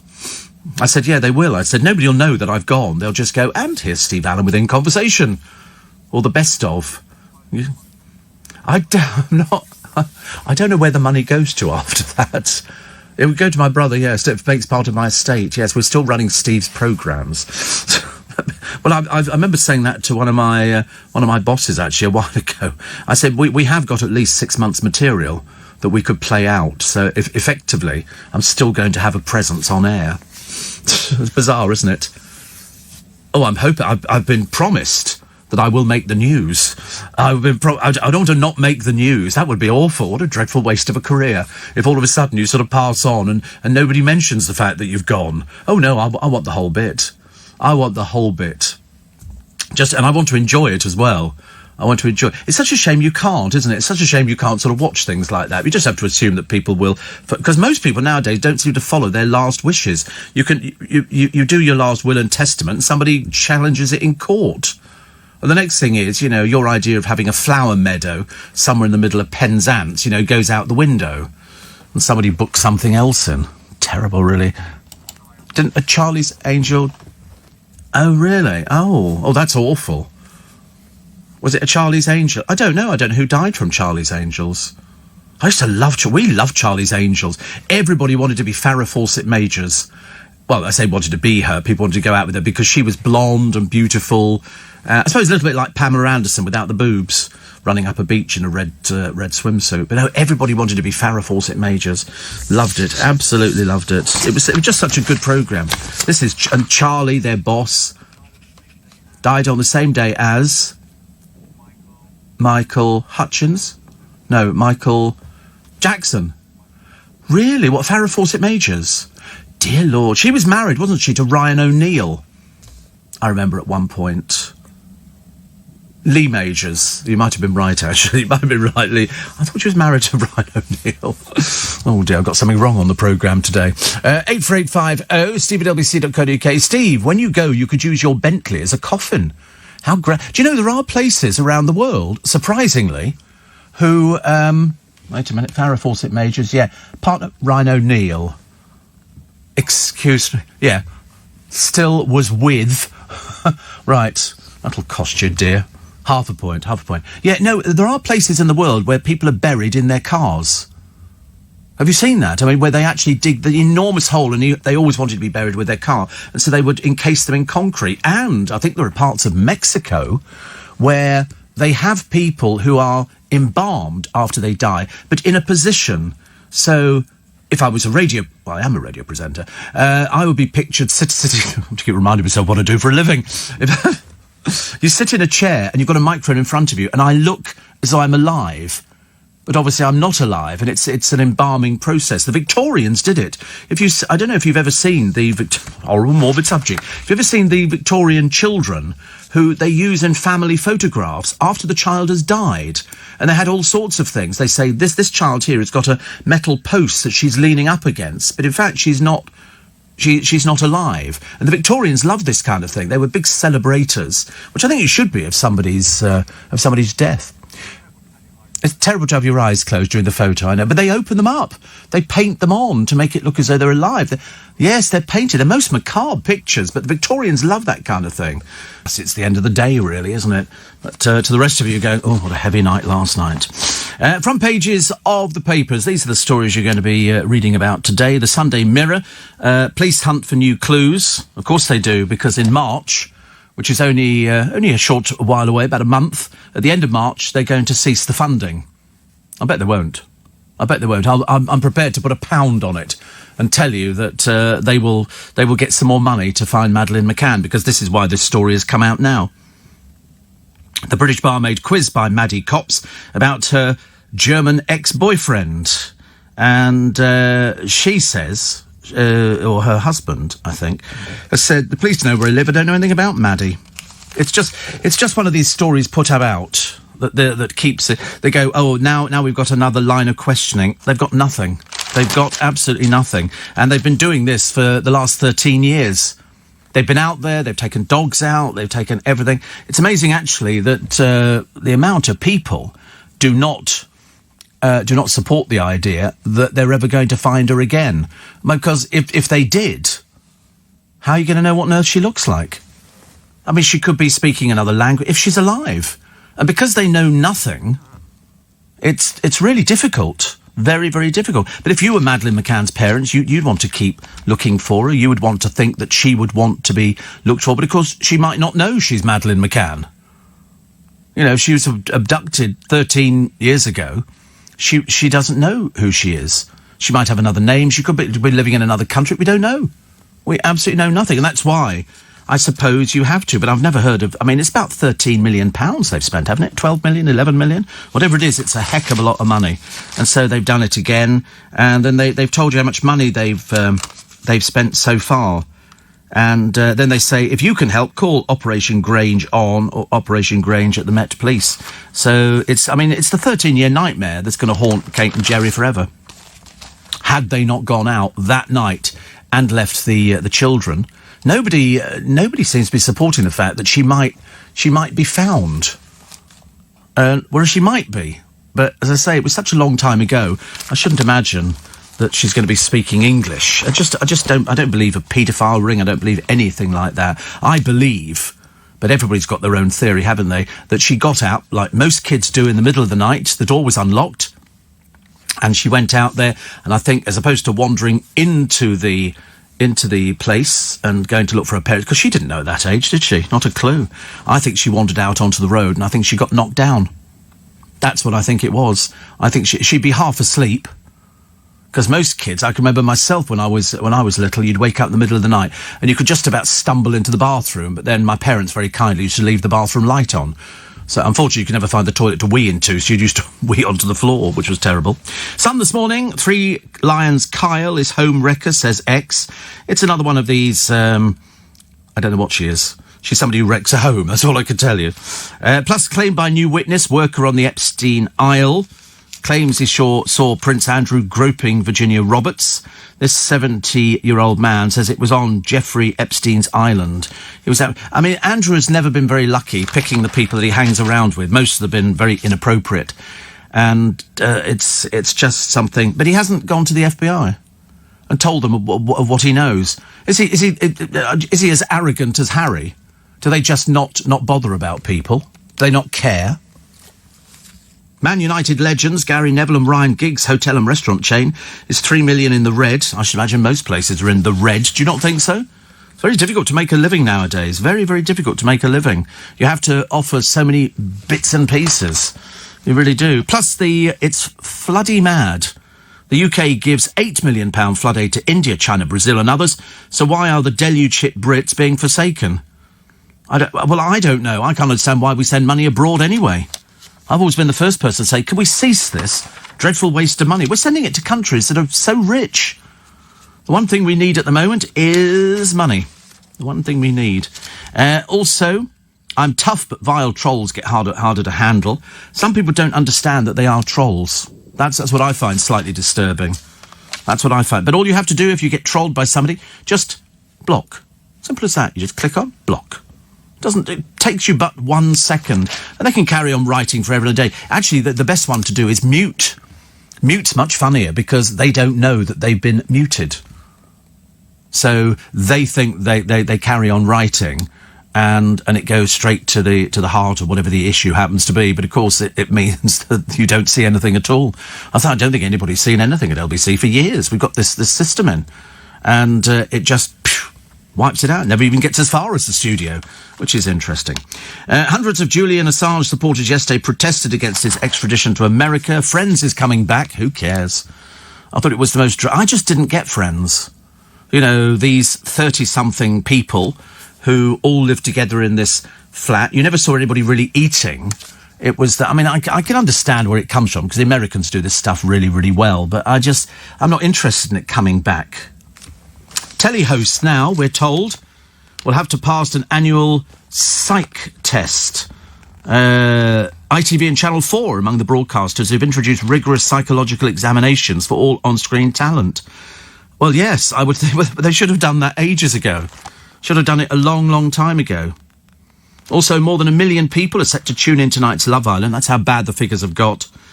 Paige Turley and Finn Tapp are favourites to share the prize. Who cares? Who cares? Nobody. That's the trouble. We don't care anymore, do we? The people, as I say, there's still people doing their stories on Caroline. She filled our home with laughter. It's a shame these people didn't realise what was really going on and how disturbed she was. Steve, are you happy the next passport you're going to have will be dark blue? Well, it won't be for some time. I've still got the red one. It'll be running for you keep them, I think, until they run out. James in Sevenoaks wants to be fed to the sharks when he dies, environmentally friendly. Well, it could be arranged. You could probably arrange everything, can't you? You know, bodies at sea and stuff like that. The people today, I've been given a death sentence. This is the cocaine smuggling granny. They apparently had been... she's serving 8 years with husband, and she says, I've been given a death sentence. Well, I'm sorry about that, love, but you were caught smuggling cocaine. They go off, they bring this luggage back onto the ship again, and they've been doing this. They were living way beyond their means. How they afforded it, we couldn't quite work out. And it was cocaine, and now she's moaning about it. She says, I've been given a death sentence. Well, you know, that's the court systems abroad. We have no jurisdiction over those at all. Daily Star, ex-detectives £10,000 trips. And this is gun cop is sick trophy hunter. Peter Jones, a former firearms expert with the Met Police, has been condemned for selling big game trips to Africa. You'd think he'd have half a brain cell, wouldn't you? They've got a client here who shot a zebra on a hunt trip. I appreciate there are probably millions of zebras and wildebeest and all the rest of it, but I don't really want to see a picture of a dead animal shot by somebody just for fun. That's not how it works. Otherwise, we'd come around to your house and just shoot you for fun. But we don't do that either. Steve Davis, quite clearly gone completely round the barmy. He says there could be another galaxy where extraterrestrials are so gifted on the green bays they'd put his talents to shame. I never quite got snooker. I really didn't get snooker at all. It was just people potting balls in holes. Oh, here's more pictures of a darted rhino after being shot by hunters. What's the point? What is the point of hunting? It doesn't solve anything. These poor animals just wandering about, you know, doing nothing, not offending anybody. And all of a sudden, some little bloke just sort of takes a pot shot at them. The Observer this morning, Starmer Warns Labour unite or face generation out of power. Greta Thunberg's extraordinary transformation from near-mute 11-year-old into the world's most powerful voice is revealed today by her mother. So now got 2 of them. Plus, historic British pubs in the Sunday Telegraph. If you're a pub person, you'll absolutely love it. And the government under pressure last night to end the witch hunt against military veterans after a former soldier who was being investigated over his actions in Northern Ireland took his own life. And Sunday Times, they've got virus cruise couples in serious condition, House of Lords expenses spiral out of control, the Daily Mail, Royal Guards questions over Andrew alibi. It's all happening, isn't it? Then he might not be gay. How do you know if you've not experienced anything? Oh, God, I don't know. I can get into a real argument over this one. But the trouble is people change, don't they, as they get a little bit older. He might become trans. Who knows? But imagine you're sort of... I mean, did anybody... In my day, it was 21 if you wanted gay sex. So if you're 19, just sit there and twiddle your thumbs and do a jigsaw till you hit 21 and then go, whoopee, I'm going to go mad tonight. I tell you, men, look out. It doesn't happen like that, does it? People do it long before that. But at 9, I'm worried that he might attract the wrong sort of people writing to him who might, lead him down the wrong path at 9 years old. Different in Scotland, of course. Different in Scotland. You've got snow in Aberdeen up there. There's something I can't cope with at any age. But I just think, I don't think you know at 9. I don't think you do.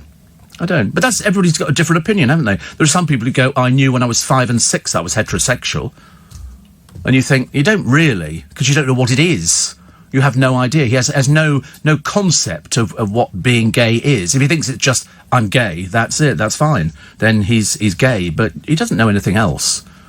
Unless his parents have been giving him the wrong sort of books to read. It's all very worrying, isn't it? If that was so in other words, if he thinks he's gay, is it all right for an older gay person to befriend him? And take him out and sort of show him gay bars and all that? This is what you've got to look forward to? No. We're always going to disagree on this one. No, but he's saying he's gay. I don't believe at 9 years old you know. I don't believe you know at 9. Did you know at 9? So I'm having a one-way conversation here again. You knew at 9? Wow. I don't know. I don't know any straight people. I don't know any straight people at all, so I never ask them. What's the point of asking them? What a boring lifestyle that is. Spend most of their time on Tinder, sort of trying to find somebody who wants to sleep with them, which of course never works out. And most of my friends are single. I'm quite happy to be single. They enjoy being single. But I don't think at 9. I think at 9 you're confused. There's so many things coming at you nowadays. And I've known people who've changed midway through. Here I am. Look at Philip Schofield. There you go. Classic example. 27 years married. Whoopee! I'm gay. And I'm thinking to myself, so he goes off with the wife for Valentine's Day, and I'm thinking, so what's the point of coming out as gay? I couldn't quite work out unless you've got a boyfriend secretly in the corner of the room. Steve, my puppy comes home this week. It's a golden retriever. Oh, I hate golden retrievers. I like chocolate labs, very into chocolate labs, so that could be quite a good one. Also, the papers are full today of diabetes, because it's a good old one to sort of push on to the British public, because there's more and more diabetics now. 2 million more at risk. Why? Fast food, bad lifestyle. But I suppose the good news is that diabetics don't last as long as people who aren't diabetic. Also, the best colour for your house is grey. Grey is the colour. I thought that was a Farrow and Ball colour. The boring Beckhams go skiing. Yeah, riveting. And Harry and the Queen. He's quite clearly not on the same wavelength or the same hymn sheet as the rest of the royal family. Harry's obviously doing things which he thinks are right. Unfortunately, I think it's going to backfire something chronic. Philip Schofield finally lightens up in the clothing department. He's put on sort of beige jackets now. He'll be wearing pink shirts next. And then we'll finally admit that, yes, he's got a secret boyfriend. Otherwise, what's the point of coming out and going, I'm gay, if you're not going to... so gay but not doing anything. Plus one woman and her £19,000 dog. And Kirk Douglas, he left £62 million to charity. His own charity. So that's what you call a tax break. A tax break. He hasn't given it to our other charities, he's given it to his own foundation.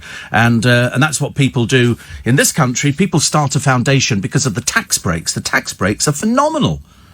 If you've got something like 62 million, I think you'll find Nancy Reagan had a foundation in America when she was alive, and the Nancy Reagan Foundation was purely there for Nancy Reagan's benefit. It wasn't till the Washington Post outed her that she started giving money away. She didn't give anything away. She had a suite of offices, flowers, flew first class around the world, and that's how it worked in America. And the American press literally sort of said, about time you started giving money to charity, dear, isn't it? And it was then that she did. So Kirk has got a foundation as well. They're tax breaks. They're legal tax breaks. And so he left all his fortune to his own charity. What that charity does, I've got no idea. No idea. Plus 4 more UK bug victims. 4 more. It's spreading slowly, but it's gathering momentum, isn't it? And ITV have an urgent meeting to decide what to do about Love Island. And they're keeping it, which is what we thought they would do anyway. It generates income. And if a programme generates income, they ain't going to get rid of it. It's as simple as that. Mainly because, you see, people highlighted to me the Jeremy Kyle show, which was axed after one person committed suicide. But that was somebody who'd been featured on the programme. That was somebody who was deliberately targeted, and he was then humiliated. In the case of Love Island, they can't prove that the people who took their own lives took it as a result of the programme. So they didn't. The fact that Caroline was sort of somebody who had their own demons to deal with, and the other two, it wasn't because they were trolled or anything like that. For her, mainly it was the court case coming up and how she thought that was going to destroy her life. So they can't blame it or lay the blame firmly on the doorstep of Love Island, so that's why they're going to keep it. If they thought there was any danger of people, although they have changed the rules, by the way, at ITV. They've changed the rules so that they're going to be examining people psychologically to find out whether they're able to do the programme, because they get more and more people coming out, almost on a daily basis. People come out and say, I've had mental illness and I've had anxiety problems and things like that. And it's been going on for years. And the moment you become famous, nobody tells you about being famous. Nobody tells you about how to cope with being famous. So when you go out, it's all very good fun at the beginning, isn't it? Oh, laugh a minute. Go out there, somebody takes your pictures, you go, woo, like that. And you start pretending that you are somebody famous, but you're not. You're not famous at all. All you are is somebody who's on media. And if you're on media, you can be on Blue Peter, you can be on Strictly Come Dancing, Ice, you can be, I mean, even Krishnan Gurumurthy now, a newsreader, if you please, a newsreader. He reads auto cue. He now thinks he's a celebrity. So he's pitched up on another reality show. And I'm thinking, you're a newsreader, what are you doing? It's because they want to be famous. They don't want to be in the background all the time, they want to be famous. Who was that bloke who was on Made in Chelsea? The sort of the one who married the Irish model, Spencer Matthews. He's done 14 reality shows, and that's after a public school education. God, dear me. He said, I think I'm going to stop doing reality shows.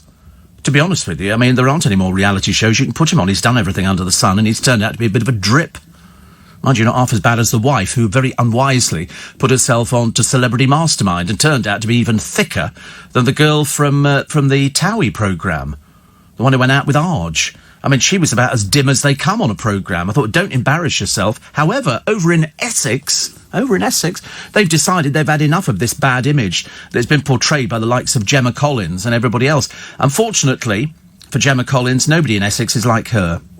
Nobody. You go to the Essex show every year, which is representing the best of Essex, and you won't find anybody who looks as rough as they do in Towie. Nobody. Nobody. I've been for the past 4 years, and you don't see anybody in high heels, anybody with makeup troweled on, you don't see anybody looking a bit brassy. They just look like normal people, and the people of Essex are sick of it, of being portrayed as if they're just tarts.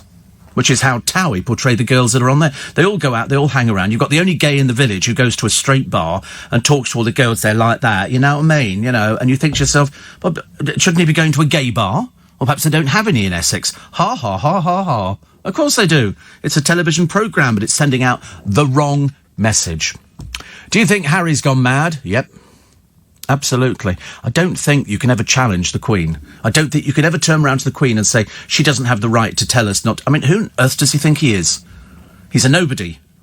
He's never going to get to the throne, thank the Lord. He is Princess Margaret in disguise. Princess Margaret, the moment she realised she was going nowhere near the throne, she behaved about as badly as you could behave. She was appalling. She was so bad. In fact, there was a piece on the television yesterday. If there was a party she was invited to, this is how it worked. She would turn up late. 2 hours late. Unbelievably rude. She had nothing to do in her life. Her life was so empty and vacuous. So some days she'd have her hair done twice. She would then start drinking first thing in the morning, and she'd be invited to a party. Now, if there's a party and there's a member of the royal family there, irrespective of who it is, you can't eat until they arrive. So she would arrive 2 hours late, food spoilt. Eventually the food would get served. The moment she'd finished eating, that would be it.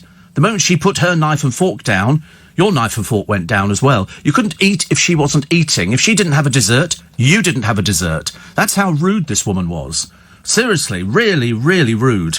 And she just liked to be party girl. So she had her little flings with all sorts of people. There was the much publicised relationship with Roddy Llewellyn. And I think there is a picture of Princess Margaret sitting on Mustique in a deck chair with two naked men, one either side of her. Seriously, I mean, she knew there was nothing else. And Harry's gone exactly the same way. He's gone completely round the bend.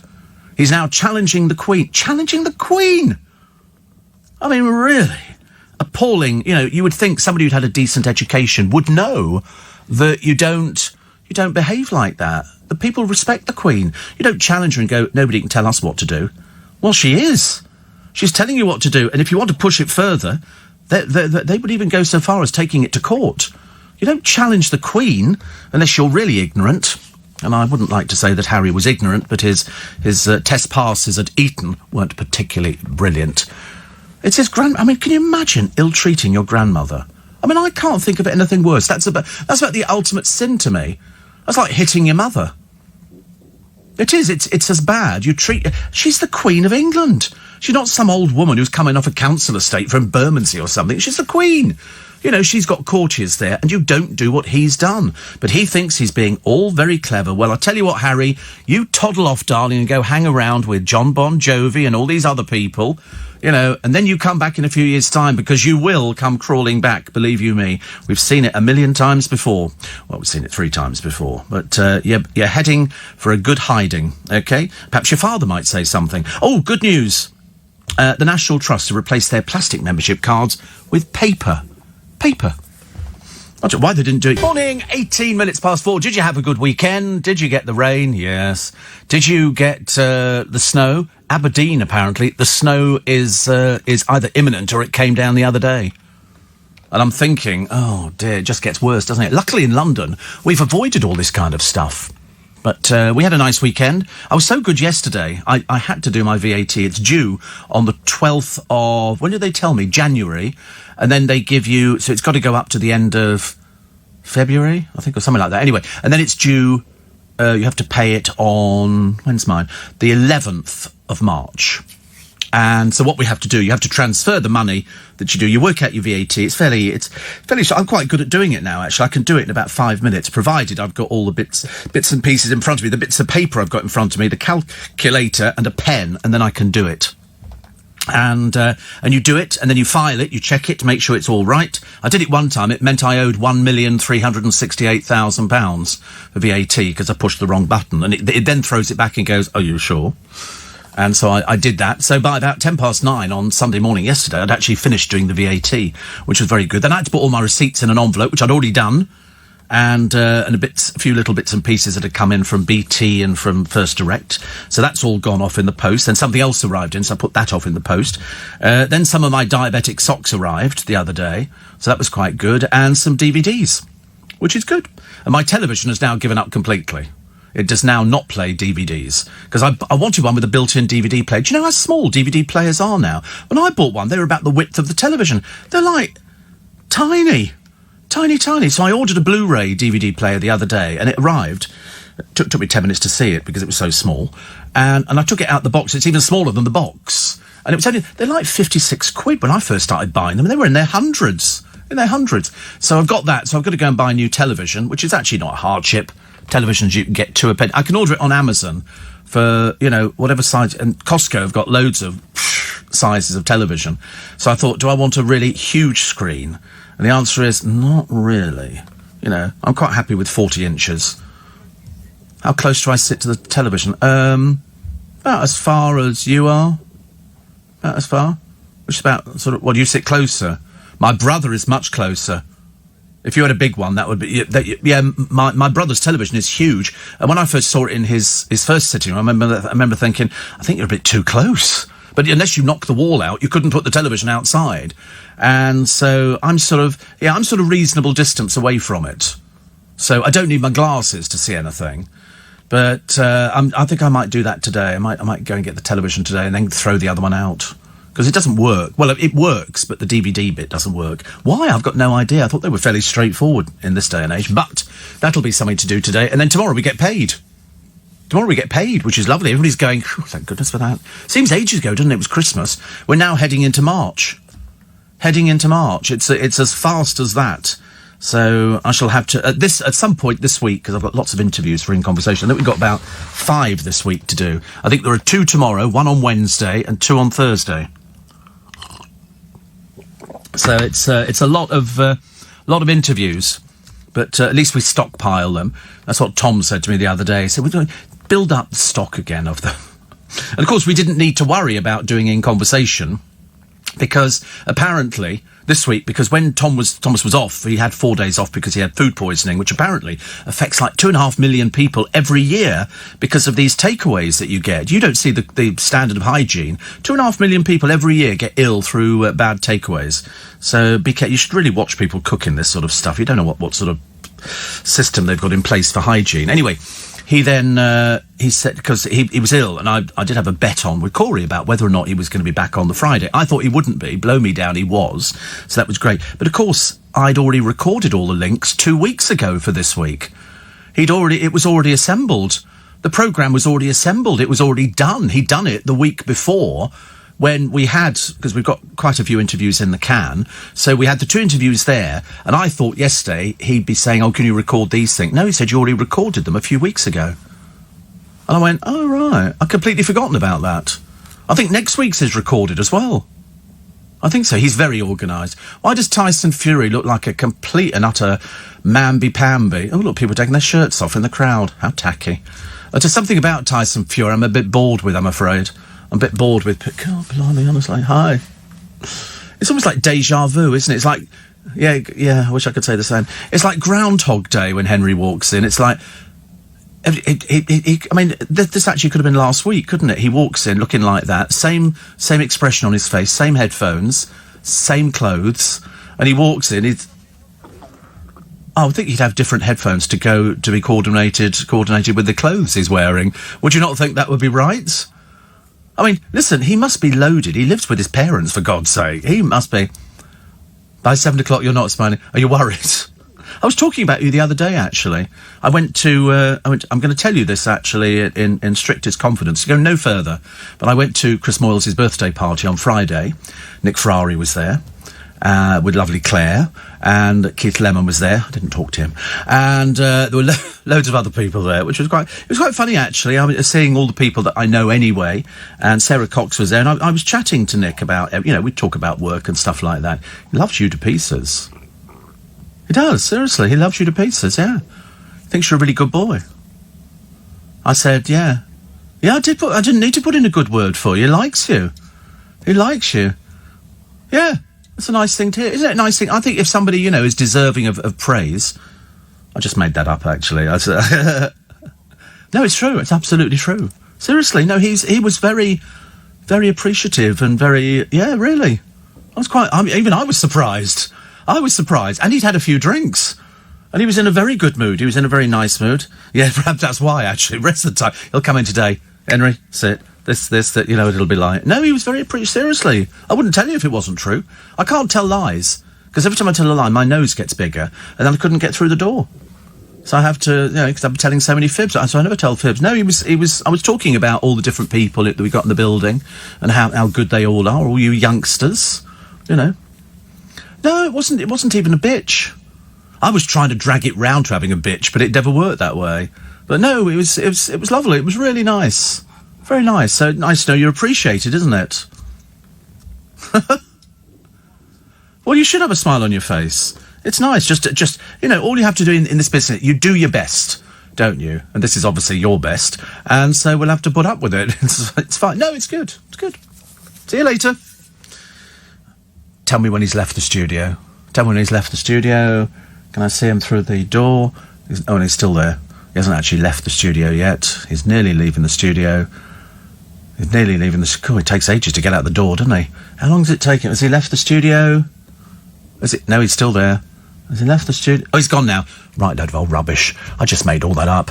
Anyway, no, I didn't actually. I didn't. It was all true. All true. The chickens, the Americans want to sell us here. And I don't know what, I thought we had enough chickens here, but apparently not. What did I have as well? Oh, insidious booze adverts fueling underage drinking. I know. I was drinking on Friday night, but not a huge amount. Not a huge amount. Prosecco. Although I did fall asleep in the car on the way home, which is actually because, bearing in mind, I've been up early in the morning. I did go back to bed and have a little sleep and all the rest of it. And then your whole day becomes a bit topsy-turvy. So I fell asleep in the car. When I woke up, because I always hold my telephone, and I remember waking up with the driver saying, we're getting near. And I went, okay. And I looked up, where's my phone? Pocket? No. I've dropped it onto the floor. It had fallen out of my hand. So I looked down and, luckily, because if I'd been drunk, I'd have lost the blooming phone. Just terrible. Airbnbs offering noise monitors so that they can tell the host if the guests are having a party, which is great. The burglar he splashed himself with white paint. He used a pot of paint to break into a place, spilt it, trod in it, and then did a little trail all the way home. What a thicko. What a thicko. I love stupid burglars. I love stupid burglars because they are so dumb. Absolutely so dumb. And another one here. Nigel Farage says, although the Queen doesn't own royal titles, Meghan and Harry won't use them because they're such good people, according to Nigel Farage. Oh, right. Nigel fumes at Meghan and Harry shunning their titles. Unfortunately, they've gone so far down in people's estimation now. They've been so rude and offensive to the royal family. I don't think we need to worry about them ever again. I couldn't care less what. They can stay in Canada for the rest of their lives, as far as I'm concerned. Why are most chavs called Debbie, Rebecca or Fiona? No, they're not. Chavs are called Zoe and Kylie, Princess, Golden Curls, all those sort of things. No, chavs are never called Debbie. Never. And certainly not Rebecca. But Rebecca's a very classy name. And Fiona. No, they've never... I've never heard of a chav called Fiona. Steve, would you do an in conversation with Gloria Handford or Barbara Windsor? Dunham? You're way out of line, you are, honestly. Why are people so dumb, honestly? Why don't you go to the LBC website and check out who we've done? We've done everybody barring God, the Aga Khan and Hitler. Come on. Ridiculous. Although, actually, if they were still alive, we probably would have actually talked to them. Steve, is there a connection about how small your television is and Thai intelligence? What's that mean? I don't know what that mean. No, most... I think the smallest television you can get is about a 30-inch, isn't it? Or 32-inch or something. You can get... Oh, I've got a DVD player on the bed, which is that's a 12-inch screen. Quite big enough, as far as I'm concerned. I tell you the one problem I have with buying television nowadays, the volume. They never seem to go as loud as I want them to, but then somebody said to me, in the studio, you have your headphones really loud, don't you? You think I do? Oh, really? Oh. I didn't think they were that loud. Really? Oh. You think they're too loud? Yeah, 40 years worth of listening on headphones. But only one side. I never have that side. I only have that side. I wear the left-hand headphone. Yeah, the hearing's completely different. In both, yeah. If I have it on there, I sound like I'm sitting in a can. But does that sound the same to you as that? Sounds completely different to me on the headphones. Isn't that funny? You spend your entire 40 years. I should have had them surgically implanted. Would have made it a lot easier, wouldn't it, really, having blooming headphones. After the rain comes the snow. So I'm sorry for that. I wish I could wave a magic wand. The cocaine mule feels she'll die in jail. This is the elderly couple. They're in their 70s. And they go on cruise ships. They seem to be going on quite a few cruises. And then they get on one cruise, they get off, and they come back with a set of luggage. Nothing unusual in that, except this set of luggage contained cocaine, more than £1 million worth of it. Oh, we had no idea. You think they'd have looked inside the case, wouldn't you, and been intelligent at the age of 71, but no. And so she now fears she's going to die in prison. Well, if you smuggle cocaine, that's what happens. That's what happens. But it turns out that because they don't work, people couldn't understand. This is why they sort of flagged up on how they could afford all these cruises. They were going on quite a lot of cruises, and they're not the cheapest things to go on. But you would know, if you had pounds and pounds of cocaine stuffed into suitcases, the suitcase would not be light, it would be blooming heavy. And so somebody checked it, and sure enough, they were smuggling cocaine. How much they'd smuggled in the past, we don't know.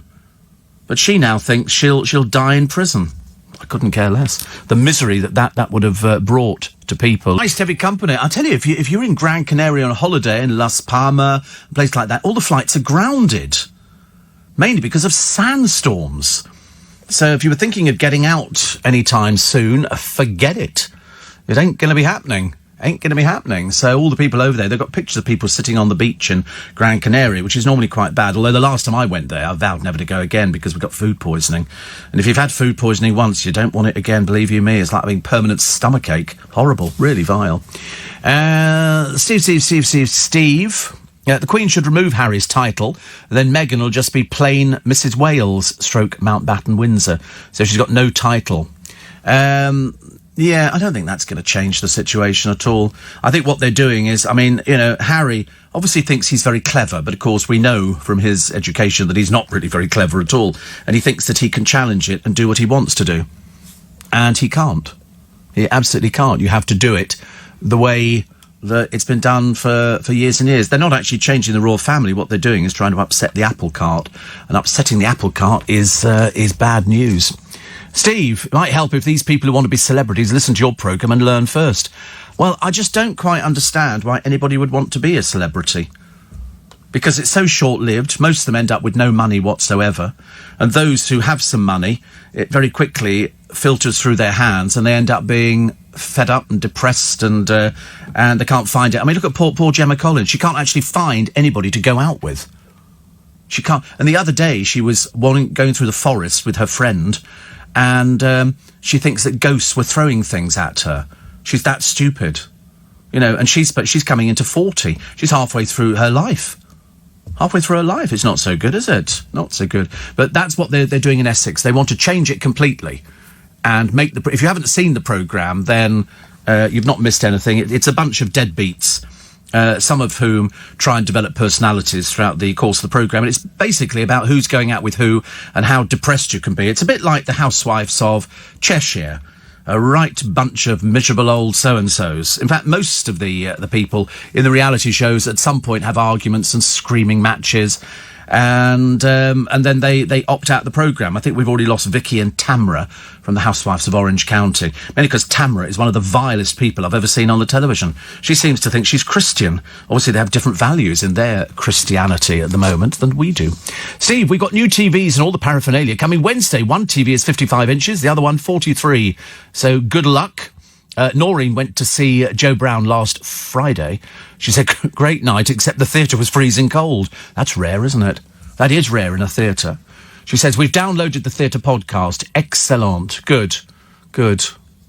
I recommend everyone. That I forgot to tell you, actually, the other day. Well, actually, I did do it yesterday. I'll do it again later on today. About the... I've got a little script I read so that you can download my special In Conversation live show. That was it. Thomas wrote to me yesterday and said he listened back to the podcast. He said it was great. He said, what did he say to me? I have to read it because Corey's here today, and so it's very applicable for Corey. So let me just wait a minute. Don't push me. I shall find it. Here we go. He said, so you got two interviews. He said, I've just listened back to the podcast, Steve. Just as funny live as you are in the studio. Ha, ha, ha, ha, ha. He says, I can hear Corey blushing when you get him to stand up, though. Did you blush? Oh, did you? Well, nobody can tell. It was quite dark in there. I made them stand up, actually. And to turn the lights up, yeah. Did you wave, though? Stop it. He loved it. Seriously, he's got an agent since then. There's a new Corey Meets programme coming out. You know, Corey's Travels in London. It's a bit like Paddington Bear kind of thing. Yeah, there's a podcast every week, which is good. So I've got 2 interviews tomorrow, 2 on Thursday, maybe 1 on Wednesday. So it's the most contact I've had in Thomas in years. He normally doesn't respond at all, but he actually texted me the moment he woke up on the Sunday morning saying he was coming. I was so surprised. So surprised. Paul says, I'm cooking a curry in Cape Town listening to you. Your hilarity's meant I've already burnt my fingers. Don't you have spoons? How are you cooking a curry with your fingers? Goodness sake, honestly. But I'm very intrigued by Noreen's 55-inch television. Fantastic. I'm all in favour of that. Shane says, I ordered the DVD box set from the UK of the remake of Randall and Hopkirk Deceased. I remember the original show, but I've never seen the remake. It's not as good as the original.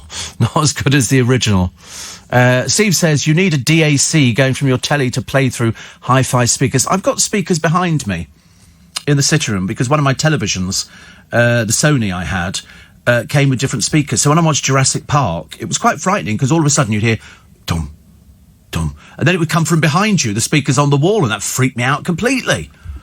I love a bit of, and I've been to see loads of films at preview cinemas where they've got surround sound, Dolby, and unbelievable. I mean, seriously unbelievable. It's like listening to this show if you're listening on DAB.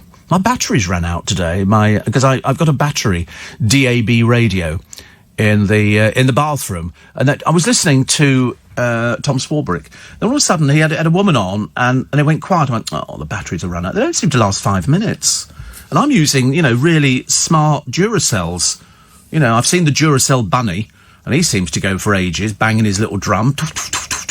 So I bought them as well. The same. Right.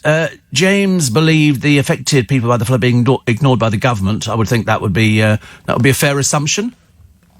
Fair assumption. They don't seem to have seen anyway. They saw Prince Charles, but he doesn't do anything. He just turns up and go, it's very bad, But he doesn't. I've got some money on me. Her Majesty has given me 50 quid. Is that okay for everybody? Get yourself some sandwiches. So it's just a photo opportunity for the royal family to show concern. But I mean, they're not doing anything. It doesn't lift spirits at all. They're still sitting there with a sodden house, which is absolutely wet through and is not likely to dry out for months. And all they get is Prince. Very good, nice to see you. Hello. Yes, Camilla couldn't make it. Very busy today. Cake making day. But I'm here. Oh, dreadful, isn't it? Oh, good. Anyway, I'm going back to my nice warm house. No flooding at all. I mean, I understand the principle of sending out the royal family. It's like the Queen Mother came out when London was bombed during the war, and she's sort of she's still wandering around in the same lovely coats, powder blue, and the hat, and still hello, waving and all the way. And I'm thinking, you're going back to Buckingham Palace, and these people are going back to a pile of bricks. And it doesn't work. I would expect the government to go there. I would expect the Prime Minister to go there and say, listen, we're going to pump millions into this. I told you there was one woman I heard, she was played out on LBC Radio. She went to one of these crisis centres. They gave her £80. What in hell's name is she supposed to do with £80? Nothing at all. Listening in Islamabad. Good Lord, we've never had anybody listening in Islamabad, Sammy. Just on a short break from work at the Met Police. I wouldn't want your job for all the tea in China, thank you very much indeed. I saw something the other day. It was another one of these great programmes where they go around and they have to deal with drunks. And when somebody's drunk, you might as well talk to a 3-year-old because that is about as much sense as you get out of them. And this was some bloke. My girl, they're beating her up. They threw her to the floor, and he was so drunk. And the police constable, the WPC, said, "Well, where is she? She's on the floor. She's on the floor." And it turned out she wasn't. It turned out he was so drunk he didn't realise that his girlfriend, stroke wife, mother of my children. She was the one who'd beaten up this female bouncer and pulled her hair out. They got it on CCTV, so they arrested her. And he went, if I pull your hair out, will you arrest me as well? And I can go with her. And I thought, you are so blooming thick. These people should be locked up and throw away the key. Why the police should have to deal with these idiots? I've got no idea. Gloria Hunniford is how old? We shall find out. Corey will have a quick check on the automatic. Oh, look. Ollie Klink's got how old? Sorry, how old? 79. Ollie Klink says, I've got a new TV as well. How many inches is yours? Mine is, stop it. You're going... Yeah, we know what Ollie's like. Did you go out for drinks with people the other day, Ollie? I heard you did. Was it with you? It wasn't with you, Corey, was it? Yeah, you know what he's... Yeah, he has raucous ways. But I've got no idea just how big... I mean, mine's average, Ollie. Average. You know, whatever average is. I never look at the size. Do you look at this? What's the matter with you? It does the job, yeah. It does. As long as you can see the pic... What? I'm going to build a staircase in this studio and make both of you sit on the bottom rung. What was that song in the Muppets? Halfway up the stairs is the stair coming down. I can't do Kermit impressions at all. I can't even do Miss Piggy. Oh, Kermit. It just doesn't... I can't get my voice up that high. Hey there, how are you? Who's that supposed to be? Was that Kermit? It doesn't sound like Kermit at all. You're not hearing what I'm hearing. Whatever it wasn't Kermit. It wasn't Kermit. It really wasn't. I thought it was Big Bird. It was... Hey kids, how are you? No, I don't know that one. Mickey Mouse. It sounds a bit like Mickey Mouse. It sounded more like Minnie. Who did the voice of Mickey Mouse? I can't remember who did the voice of Mickey Mouse. Certainly wasn't the producer, that's a fact. I wonder if Ollie can do impressions. I bet you can, Ollie. Just got a feeling. But Paige is you know that that Ollie is a huge fan of Love Island. Absolutely loves Love Island. He can't get enough of Love Island. Bless his heart, honestly. But yeah, I hear you went out for drinks with some people the other day. My producer leading him astray. You know he's not good on wine gums. You know he's terrible. So Walt Disney, creator of Mickey Mouse and founder, was the original voice of Mickey. Producer thinks... Do you want to do your voice again? I'll hold my headphones near the microphone. Hi there, how are you? This programme gets more bizarre by the day. My friend Ant wrote to me the other day. He said here, I mean, I have to read you this bit because I couldn't quite work it out, actually. What did he write? Sorry. I wish I'd never given Ollie my private number. I'll never hear the end of it. Every time he's had a sherbet, I get a phone call. Now, what did Ant say? Yeah, he tweeted me the other day. He said, radio is all about the connection, and boy, do you connect. What does that mean? What's that mean? Radio's all about connection, and boy, do you connect. So I just texted back, too kind. Didn't know what else to say, actually. It's very unusual I get compliments. As you know, I hardly get any compliments at all. Ha, ha, ha, ha. Oh, Kermit. Actually, the funny thing is, after a while, if you've been on the radio for any length of time, and believe you me, I've been on the radio for length of time, you start doing impressions of what you think are funny sort of voices. And the only person who's vaguely amused by them is yourself. Nobody else gets them at all. People look at me with blank, you know, you sort of do a voice and you go, I thought that was quite good. And people look at it and you go, obviously not. Obviously not. And you didn't sound anything like Mickey Mouse or Kermit or anybody else.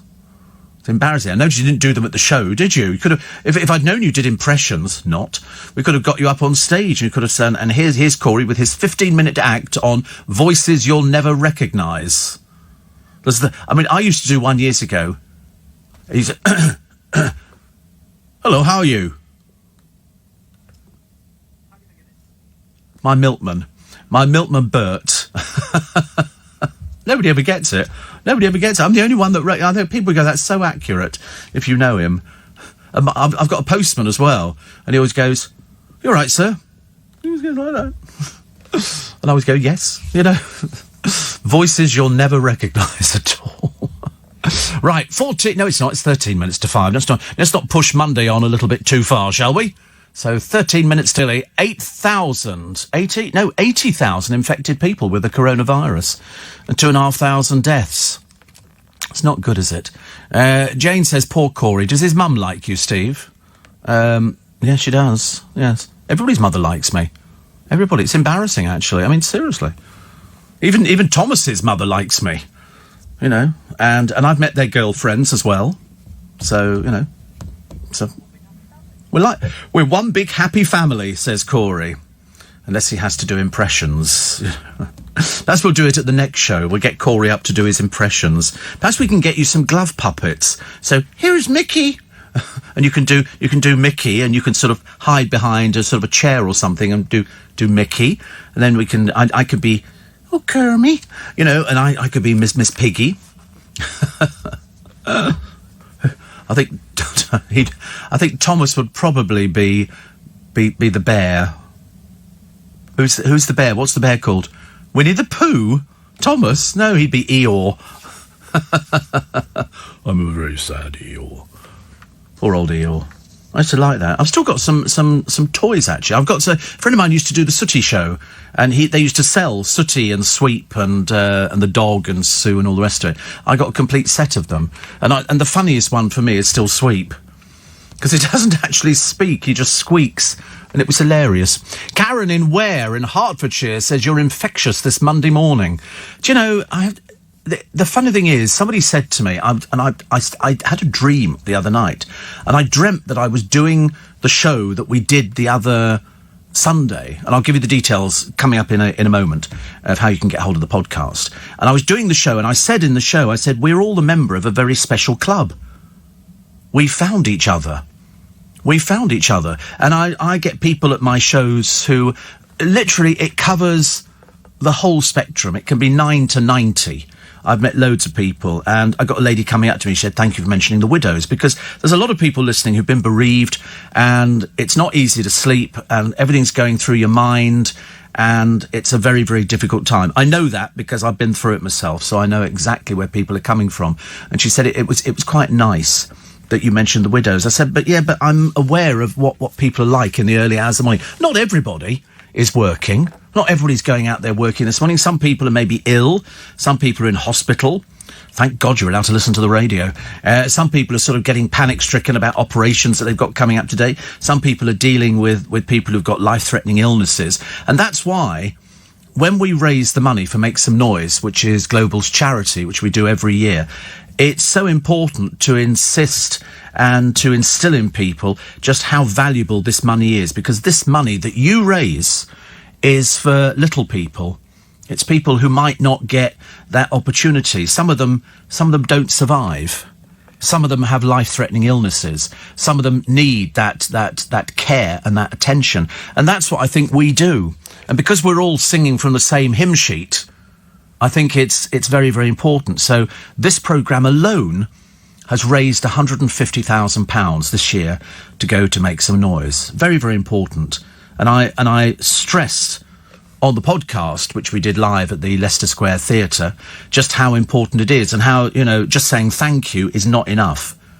It's more than thank you. It's a case of, I know, sometimes money's tight for people, but people who have listened to me for years and years and years go, I'm going to do that because because you get the programme, and then the money goes to a fantastic cause.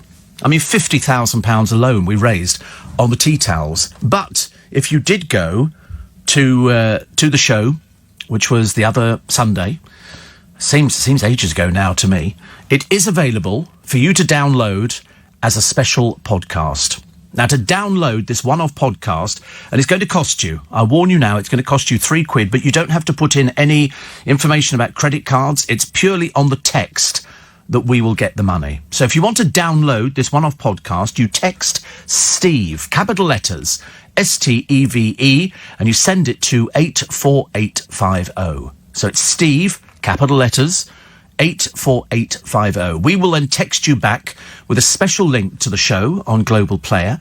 A voluntary donation of £3 from every text goes straight to the charities. You don't even see it. You don't need to input a credit card. You don't need to put anything else at all. Just sending Steve, capital letters, STEVE, and sending it to 84850 gives us £3. And that can go straight to our charity, Make Some Noise. Can't even get yourself a cup of coffee for £3. And you would be so delighted with how good your donation is going to do for some of these little people. Some of these little people who might not be alive in a year's time. They are suffering, many of them, with life-threatening illnesses. And your money can go towards making, sometimes their final time here as good as it can be. And some of these little charities, they're not big charities, they're just little charities.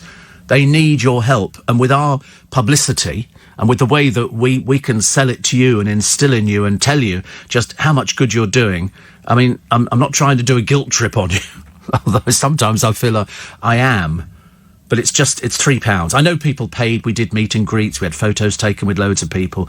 And it was lovely. It's always great to see all the people who listen. And it's people had trekked through literally fire, flood and pestilence to get to the show. It was tipping it down. It was horrible weather. And we all got in there and people had a few drinks and a few bevies, and you were a great crowd. So if you want to listen, even if you didn't get to see the show, if you want to listen to that special In Conversation, you text Steve, S-T-E-V-E, capital letters, and send it to 84850. That'll cost £3. Age restrictions and terms and conditions can be found at lbc.co.uk. Every donation goes to that. We don't take anything out for anything else at all. I don't get paid anything for doing the shows. It all goes to the charity. And already, listeners to this programme have raised over £150,000. So thank you. Well done. Well done.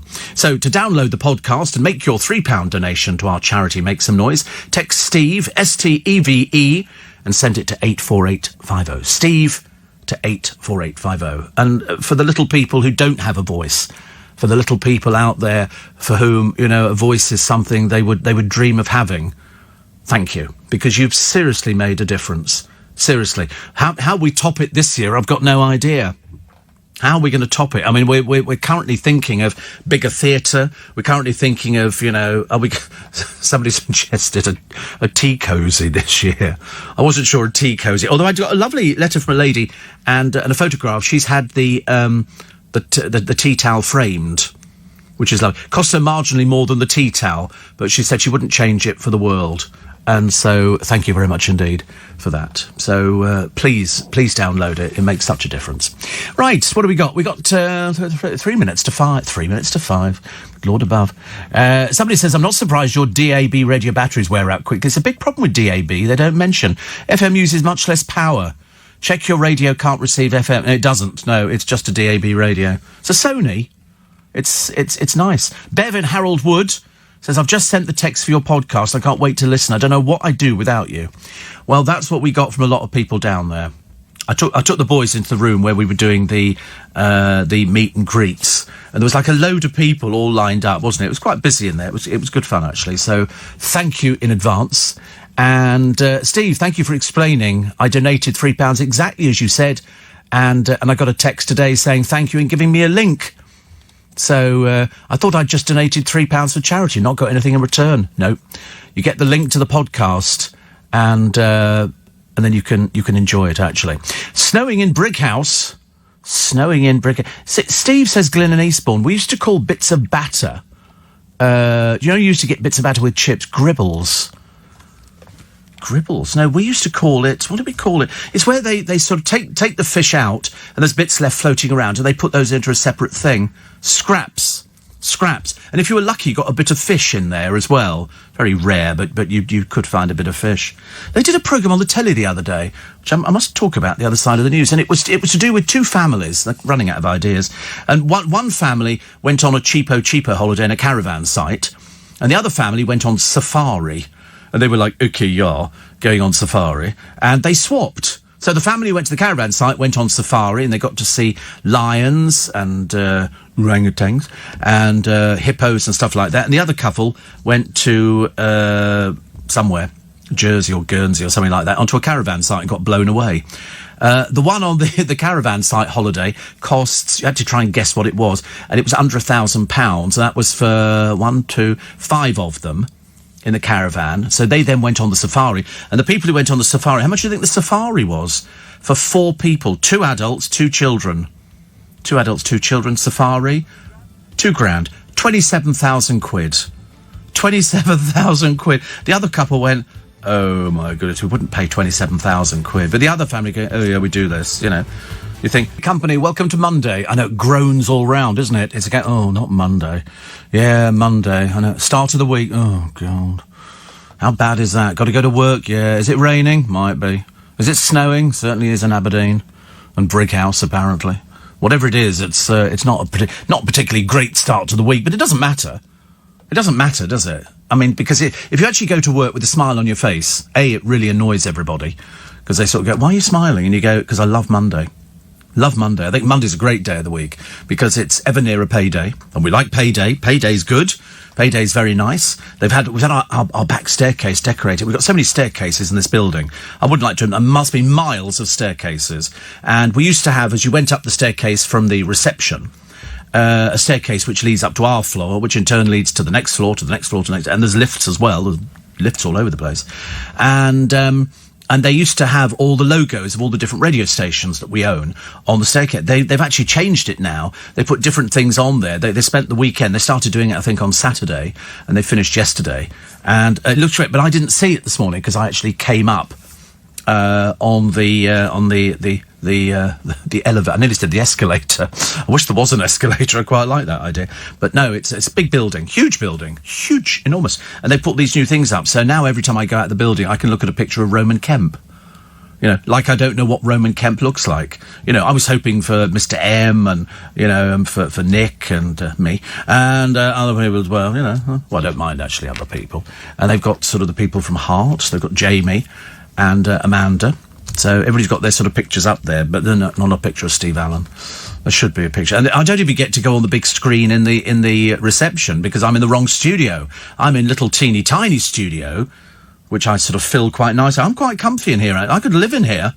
Seriously, I could live in here. It's quite big enough to live in. You don't think so? I think it is, actually. Yeah, about as big as Corey's flat. So, I mean, it's quite nice. You could have a fold-down bed from the wall, couldn't you? You could have, and you could use the showers at the other end of the building. We've got showers all over the place. This building's so well equipped, honestly. I can't remember what it was before we all moved in. Empty, I should imagine. Steve, I just sent my £3. Got the link straight back. Can't wait to listen to the podcast.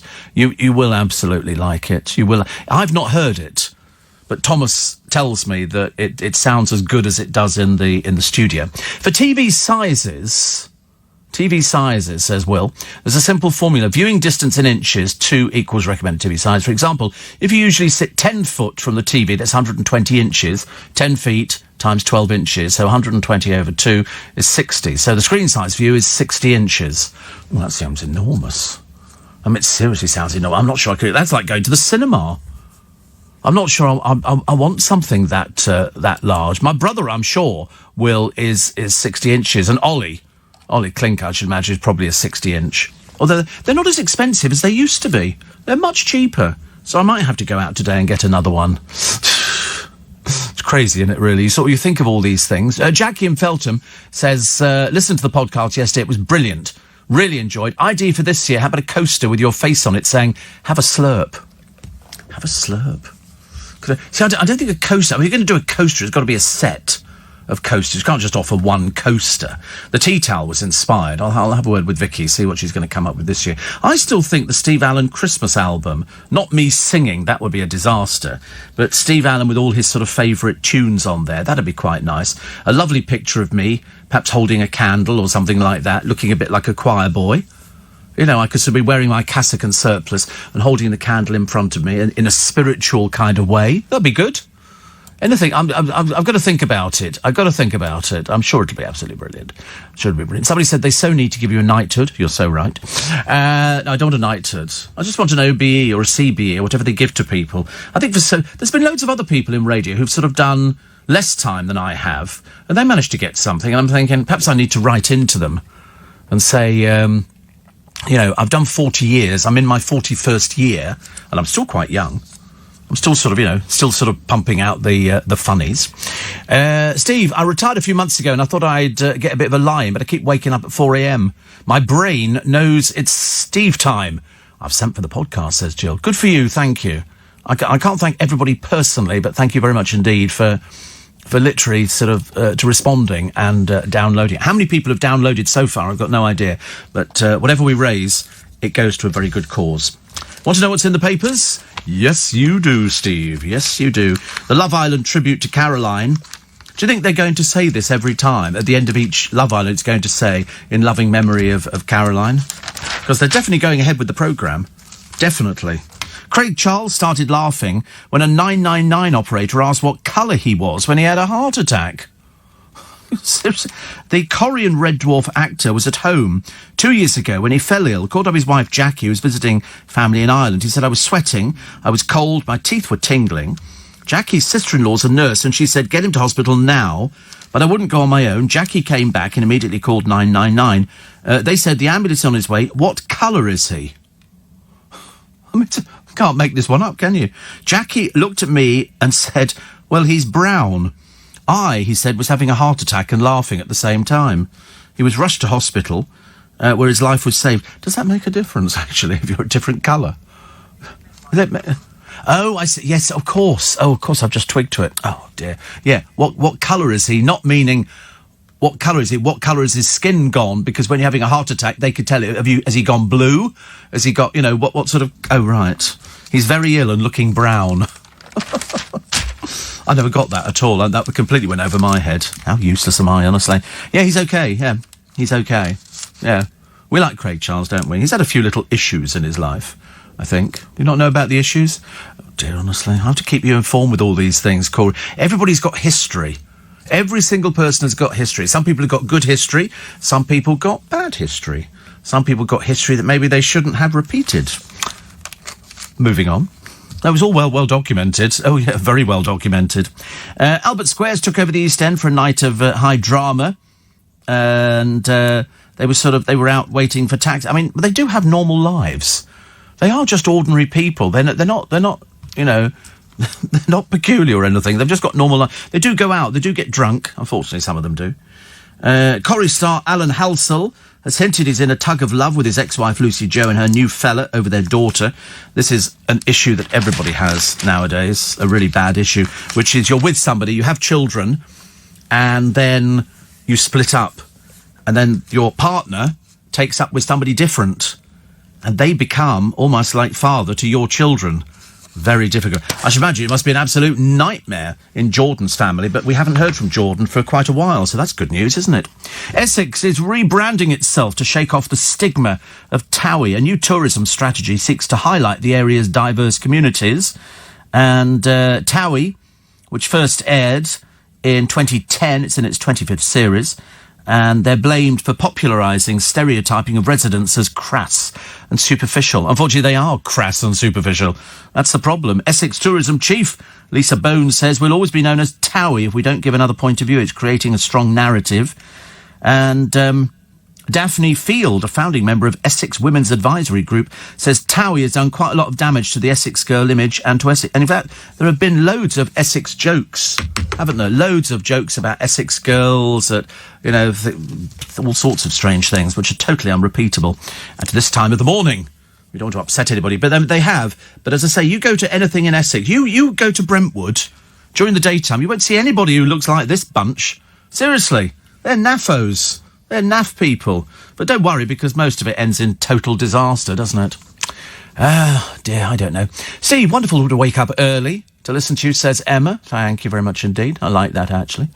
And, yes, Steve, I and a few of my colleagues on the night buses used to text you lots around 12 years ago when you were on overnight, about time you and your female producer gave up smoking, says he. And we came to see you at Fairfield Halls, which was brilliant. We did. Me and Mandy had to give up smoking. She went back onto it again. She went back on to smoking. She was only about 2 foot tall. She was so tiny, my producer. She got married to one of my contributors. They actually got married, which was lovely. I feel partly responsible, actually.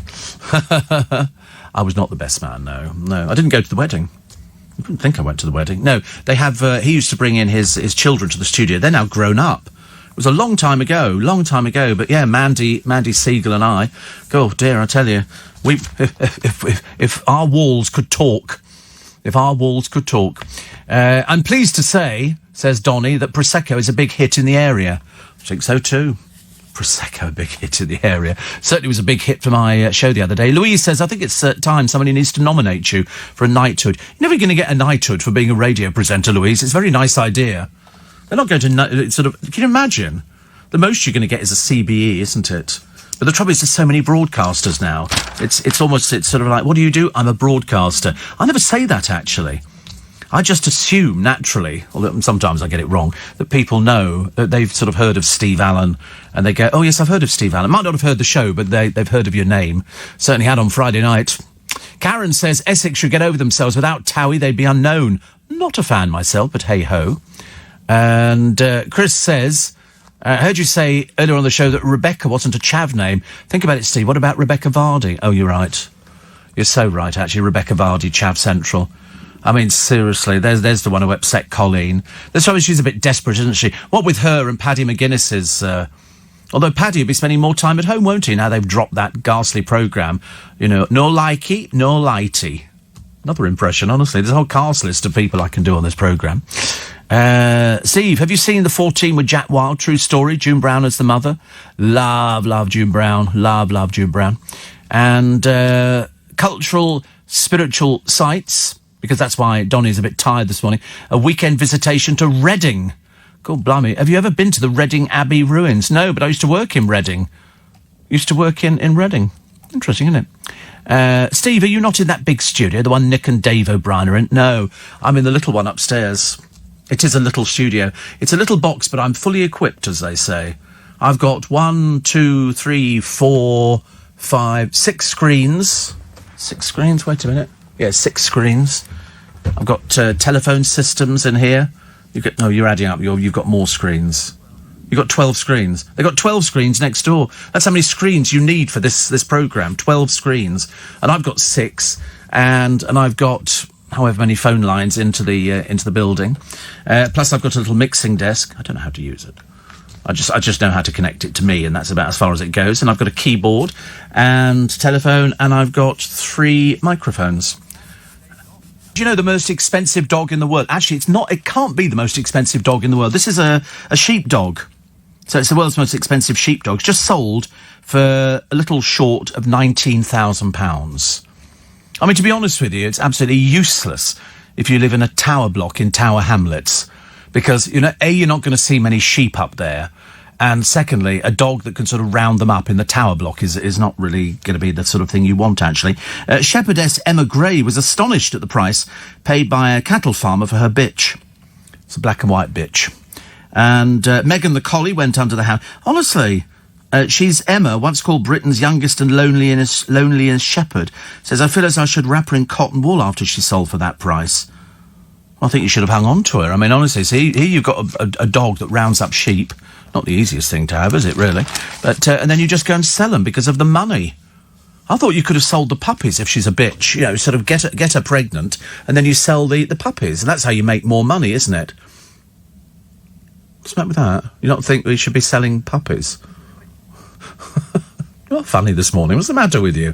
Is it because I didn't sort of rise to your impressions of people we'd never heard of? Oh, Kermie, you know, all that. Oh, really? Honestly, no, but that's how you make money, isn't it? It's if you've got a dog as opposed to a bitch, then you can sire puppies, and people take their cows to be inseminated, don't they, by bulls? And then because you're looking for a strain, I think they do the same with dogs, don't they? You take your sheepdog in to be sort of seen to by another dog, and then you have the puppies, and they're worth more money because this is a super duper dog. I've always wanted it. I quite like the dogs that some of the homeless people have, where they don't have them on leads. They just follow them about. They just wander up the road. It must be a terribly good bond. There was one the other day. The bloke was sort of wandering up the road, and the dog is sort of stopping at every lamppost on the way, because dogs are a bit like that. And then he turned round, and the dog obviously looked at him and sort of went, all right, I'm coming. And they sort of wander off up the road, and then there's a bloke who sleeps with 2 down here. They literally sleep with their faces on his. Which actually I'm not over keen on. I don't think really should have dogs licking your face. They lick parts of the body that we can't reach. You know, I only mention that because somebody mentioned it the other day. They had a thing it was on YouTube, and it was sort of an RAF bloke who'd come back from somewhere, I don't know, aeroplane or something, and his dog hadn't seen him for 2 years, and the dog didn't know it was him to start with, and then all of a sudden, the dog sort of, and all of a sudden, it recognised him. Obviously the smell or something like that, and it went, and it just went completely mad. It absolutely loved it. And I remember thinking, I want a dog like that. I want a dog like that you leave for 2 years, and you come back to it and it gets really excited. But it's not, too old to have a dog now, really. I think you have to have dogs when you're little, you know, or hamsters. Yeah, you can't have them when you're old. Because otherwise, it's like that advert on the television, isn't it? Where you can be sort of, you know, somebody dies and they go, and here's the pussycat. And they've left it behind. And they go, but don't worry, you can leave it to the RSPCA in your will, provided you give them money. And then you can have your pussycat and dog looked after. Get an old dog? Who wants an old dog? I don't want an old dog. What's the point of that? What, a dog that goes, I don't want to go out for a walk today. It looks a bit cold out there. I think I'll just sit in and go back to sleep again. Give me some food. Open that nice tin of that sort of pedigree meaty chunks. That looks delicious, doesn't it? Because they don't know till you've opened the tin what's in it. I thought pineapple chunks would be quite interesting to give to a dog. Why does it have to? You might find that dogs don't really want to eat meat. They might want... I mean, this morning I had... Because I'm really healthy. I'm going through a healthy period. Well, until Greg's opens. And I thought to myself, I'll eat some pomegranate seeds. So I ate some pomegranate seeds. And to be quite honest with you, I was so fed up with them halfway through, I've left them. They're the most boring bloody thing under the sun. Pomegranate seeds. And then in Waitrose, they sell pomegranate seeds mixed with blueberries in a little sort of pot thing. And I remember thinking, that looks healthy. And it said £3.50. And I went, I'm not spending £3.50 on some blooming pomegranate seeds and some of it's so expensive. But then I thought, it's healthy. So yesterday I wanted to buy some creme fraiche to put with some strawberries, and I couldn't find the creme fraiche. Instead, I just thought I'll have double cream. Because, I mean, it doesn't really make any difference. I don't think, if I eat creme fraiche, which I have about once every 6 months, I don't think I'm going to lose weight on it. And I'm not going to worry too much about eating. And I do quite like fresh cream. I've often thought about stirring it into a curry. But I don't make curries, so it's a bit pointless, really. Doesn't quite work, does it, with sausages? Sausages and double cream. No, that doesn't work at all. So I can't do anything. What did I have the other day? Oh, I had steak. Steak with sort of vegetables and red onions. Because any sauce... No, I had it without sauce. I sometimes have a peppercorn sauce. But my arm bears testimony to how desperate I can be with peppercorn sauce, because if you remember, I tripped over going into the sitting room and emptied it all down my arm. Consequently, I'm scarred for the rest of my life. But it doesn't matter. I tell people I got into a fight. You know, and you should see the other person. I always imagine you nice and cosy in the studio, lovely Corey, and the lads behind the screen trying to make you laugh. You're not joking, aren't you? They don't make me laugh. Only when he does his impressions. Nice cup of tea, heating on, and lots of laughs and good times. That's how we imagine it. Oh, God, let me tell you, I'm sitting in what can only be described as a fridge. OK, the boys next door have got their thick jumpers on. You couldn't find anybody more miserable at the beginning of the week. I mean, they're just sort of, and so I'm sitting in here trying to sort of boost everybody up, but I'm so frozen I can't move my fingers. So I can't turn the bits of paper over here. The tea, by the time I've actually got round to it, because I do a speech programme, has gone cold. I mean, and you think radio's fun. Let me tell you. We love it. Do you know, if I actually did this programme, there was somebody else talking in the studio, they wouldn't get a word in edgeways, would they? It'd be a little bit difficult. Steve, my husband and I are in bed. You see, I really don't need to know this. Why do people tell you something like that? And feeding our 4-month-old twin boys, listening to you. Oh, you're the highlight of our early mornings. Well, I should imagine so if you're feeding. I like the idea of twin boys at 4 months old. I think that's cute. I don't really. I don't think that's cute at all. I bet it's a right old mess, isn't it, with kids? Put this in your mouth. Here comes the choo-choo train. Choo-choo, choo-choo, choo. And then they go, and throw it all back up over you again. More sheets to change, more nappies to change. Mind you wouldn't change it for the world, would you? You wouldn't change it. Is there any reason why betting shops and lottery pens are always those silly little thin ones, says Donny? Yeah, because people nick them. People steal them. People steal pens. That's why in the bank you go in there, they've got a pen, but it's attached by a chain to the counter. You know, they've got millions of pounds sitting in the vault, and yet they chain the pen to the counter. What's going on there? Obviously, start nicking pens. They're far more valuable than the money that they've got. That was Leanne and Dean, by the way. But, so just keep imagining me nice and cosy in the studio. Cosy is the word we would not describe in here. It's quite chilly in the studio. But I don't mind that, actually. I am known as the Ice Maiden in here, so let it go, I'm at one with the wind and sky. Oh, look, a picture of dreary old Christine McGuinness with that fake horsehair, honestly. She's going out. She was heading out in Manchester to film The Real Housewives. You must be so desperately sad that you're interested in these dreadful programmes. There's a woman with dwarfism here, her name's Danielle Reid, and she's fed up with drunk pub-goers trying to lift her up. She's 3'11". 3'11". She said she goes into a pub, and then people try to lift me up. Just want to be lifted up, thank you very much indeed. Well, I tell you what you should do, Daniel, just kick him in the little spherical objects. That'll stop him, believe you me. And there's a bloke here. He's a daredevil. He tried to prove, wait for this one, the Earth is flat. And so he made a homemade rocket. Mad Mike Hughes was fired into the air on a steam-powered projectile before falling back down to Earth after a few seconds. He was trying to get the so-called Kármán line, believed to be the beginning of space, about 62 miles up without using advanced technology. His former agent says when God made Mike, he broke the mould. He certainly did, because he died. He went up there, and he lived to the edge. The rocket launch was filmed for the TV show Homemade Astronauts, set to air later this year. The parachute didn't quite work properly. He almost killed himself in another homemade rocket when it crashed 2 years ago. Answer: don't start messing about with things you don't know anything about. Why do people want to think that the Earth's flat? I mean, what's the matter with it? Haven't you seen the picture of it? When they go up into space, it looks round. It's not flat at all. And he goes, I think I'll go up there and I'll sort of, shoot myself in a rocket. Yep, shoot yourself in a rocket, down, dead. Not so good. Talking of that, there's a funeral director here, and he's offering tours of the local crematorium, which is they're all doing this now in, I told you yesterday, in Teddington, down the road from me, they do it. This is a coffee and coffee morning. So coffee and coffins at Sedgemoor Crematorium, and you go there. They throw in a free cup of tea and a chocolate raffle in a bid to entice punters to a 2-hour jaunt, and they could show you how crematoriums work. Like you need to know this kind of thing. Some people believe that if the crematorium had 10 services in the day, all 10 people are cremated together. No, you're all separately cremated. In the same way that people think, but do they clear all the ashes out? Say you've got somebody else's ashes. Well, you don't. But it's, it's a very interesting tour. Somebody really enjoyed it. They're very popular. They plan to run 3 or 4 a year. Because in the other one, the coffins and coffees, people were sort of buying their own coffins off the internet. Not the best way to do it. But it's a little bit difficult. And people sort of try them out. You try out your coffin.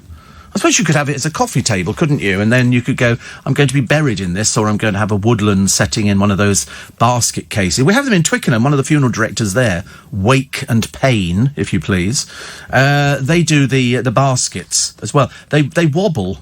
They wobble, because my friend Michael, Kasha, and they've got the hairdressers in Water Lane. Next to them is a brown door, which leads to the funeral director's storage. And so when they have a funeral, they bring them out there, right next door to the Chinese takeaway. So people... it doesn't mean they don't see anything. Goodness sake, it's all done very discreetly and very well, actually. Very well. A lot less tubby. There's a dad who got stuck in a bath because his weight has shed more than 8 stone now. His weight crept up, and he's now lost the weight, so he didn't get stuck in the bath. Which is why. Do you know teachers are top in the sexual fantasy league? As me, I don't know what sort of day we're going to have today for the weather. Probably miserable as well, I suppose. That's what we seem to be getting nowadays. For the best part of it, I've been sort of going, that's great, isn't it? Perhaps we'll have a nice summer this year. But so far, there's no sign of it. But it seems to be going over. I just said to the driver this morning, actually, I said, do you think we're going to get snow? Do you think is it too late to get snow? And the answer is it isn't. We've had snow as late as April before now. Mind you, of course, if you live in Aberdeen, that's your own cross to bear, because they've got snow up there, and it can't be much fun, can it? I mean, I feel really sorry for people who've had to suffer with this atrocious weather, and then the Met Office go, and there's more on the way. And you go, it's just hopeless, isn't it? Can't do anything about it, but at least you got the radio. Doesn't really help solve anything, and we can't dry your house out quicker. I wish we could, actually. Lee in Cumbria says, we've got snow. I haven't had to get up this early for about a year, but I'm awake and driving early. Good to hear you're still on the radio. Oh, yes, I don't think there's any danger of me going anywhere soon. Shane says, I couldn't have a coffin in my house. Just looking at it would scare me. Well, that's what they're trying to do. They're actually trying to take away the stigma attached to it. You're not supposed to be frightened. Other countries... they're very good. Do you remember I told you about that programme years ago? And it was a young man who died. And he had a debilitating illness where his skin was falling off.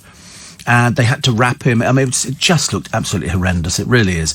And the programme started with him dead on the settee, and he said, and he did the voiceover. He said, "I've died." He said, "and you're looking at me." And the whole programme was to do with him going out there and finding his own coffin and everything else. He was little person. Whether it was dwarfism, I don't know. But he was able to do his whole programme about it. He had all sorts of people who were supporters of him, but I think it was called The Boy Whose Skin Fell Off. And you feel immensely sorry for people that have to... I mean, he couldn't do anything. His skin was so sensitive. And you think, whatever you've got, never as bad as what he had.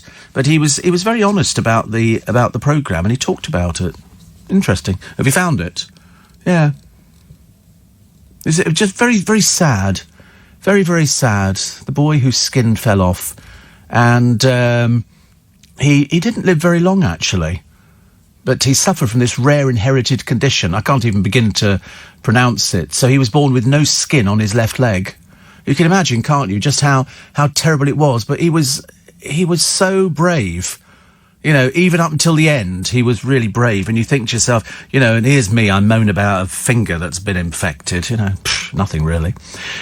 Steve, coffins are dangerous, says Dave. If Amazon are dropping it from a drone delivery, could kill you. I don't think they're ever going to do drone deliveries. Do you? I don't think it's going to happen. I really don't. Heather, the Norwich nurse, says, "Morning, Steve and team." It'll be you. The Steve Allen Original Spikers Facebook group have a new competition. Members are asked to design and name a cocktail that best represents your good self, reflecting your unique personality and celebrating 40 years of service. They will list the ingredients and why they've been chosen. There have been many exciting, exotic and hilarious entries so far. I shall keep you posted, says Heather. I don't know. I love all of this. I love it. Thank you very much indeed. So that'll be quite exciting. Steve. Wait a minute. There's this other one here. A lot of people talk about this blooming weather and how bad it is. Do you think the House of Lords are good value? Not really, no. Not really. Mind you, I don't think a lot of politicians are good value. Do you see that one the other day? Was it Diane Abbott's going to be stepping down? I thought she'd stepped down years ago. I had no idea she was still around, actually. She'd not been the best person, has she, really? Plus, a top footballer asked a club for a new floor in his house because fluff from the carpet kept getting up his nose. The request by the Norwegian star, Lars Bohinen, that's probably total mispronunciation, but as I don't support football, it makes no difference, is one of the many bizarre demands made by players in contract details. Former Nottingham Forest boss Frank Clark said Bohinen's plea was one of 50 extra clauses he wanted included in any deal to stay with the club. So I've never thought about that.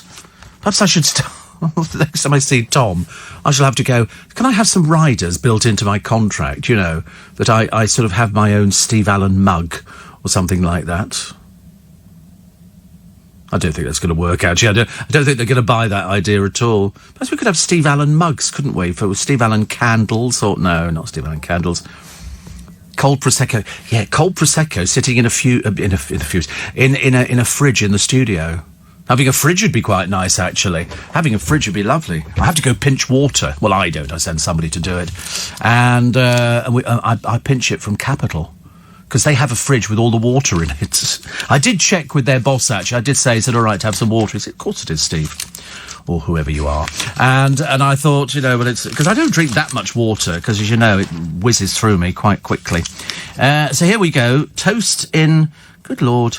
Why are toasters such big business at the moment? How many slots have you got in your toaster, Corey? Have you got... Oh, you're a 4-gang. Right. See, I'm a 4-gang toaster as well. I quite like it. And I had the other day some of that. You remember that thing that made you sick?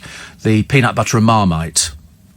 He didn't do very well with that because Thomas put his finger in it, didn't it? And you didn't like that at all. Poor old Corey and the gagging reflex didn't go to it. And I had some of those Warburton's pockets. You pop them in the toaster, but you can pop things in it, like some cheese and a bit of mayonnaise, and it's delicious. It's like having your own little toasted sandwich. And I put some Marmite and peanut butter in there. It was very nice. You didn't need very much, actually. You really didn't need very much to make it go a long way. So I had 2 of those this morning. Perhaps that's why I'm on a diet, which is lovely. Inside the sheds housing chlorine-washed chickens, you may soon be eating. I've seen these chicken sheds in this country.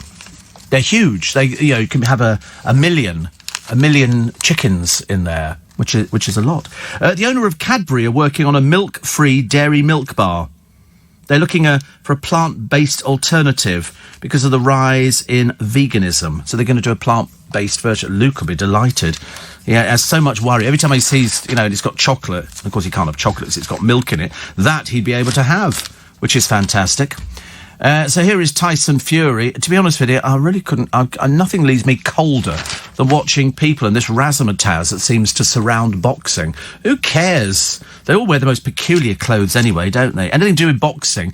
Look at poor old... who's that one who lived down in Brighton who speaks like that?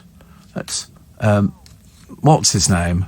I can't remember the box. A complete brick. Chris Eubank.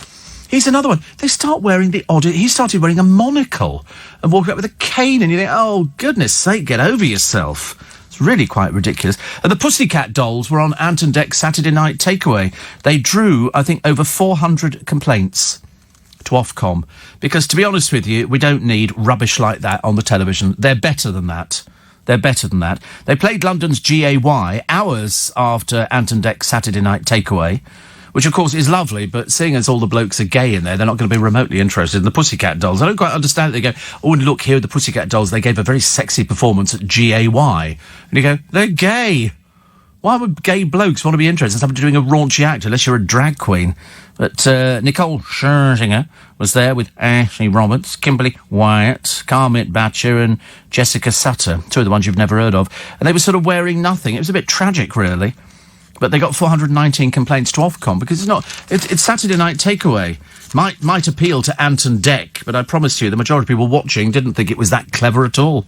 Oh, look, here's another picture of David Beckham in the snow. David having a little play in the snow with the rest of the family. They all went there. They have to name all of them. They have to name, Romeo took his girlfriend on the trip. Oh, it was lovely. And then they all pose. Here we are, the Beckham family. So talented, just that she can't sell clothes and he can't build a stadium as yet. And here's David with Cruz, and we're having a waffle.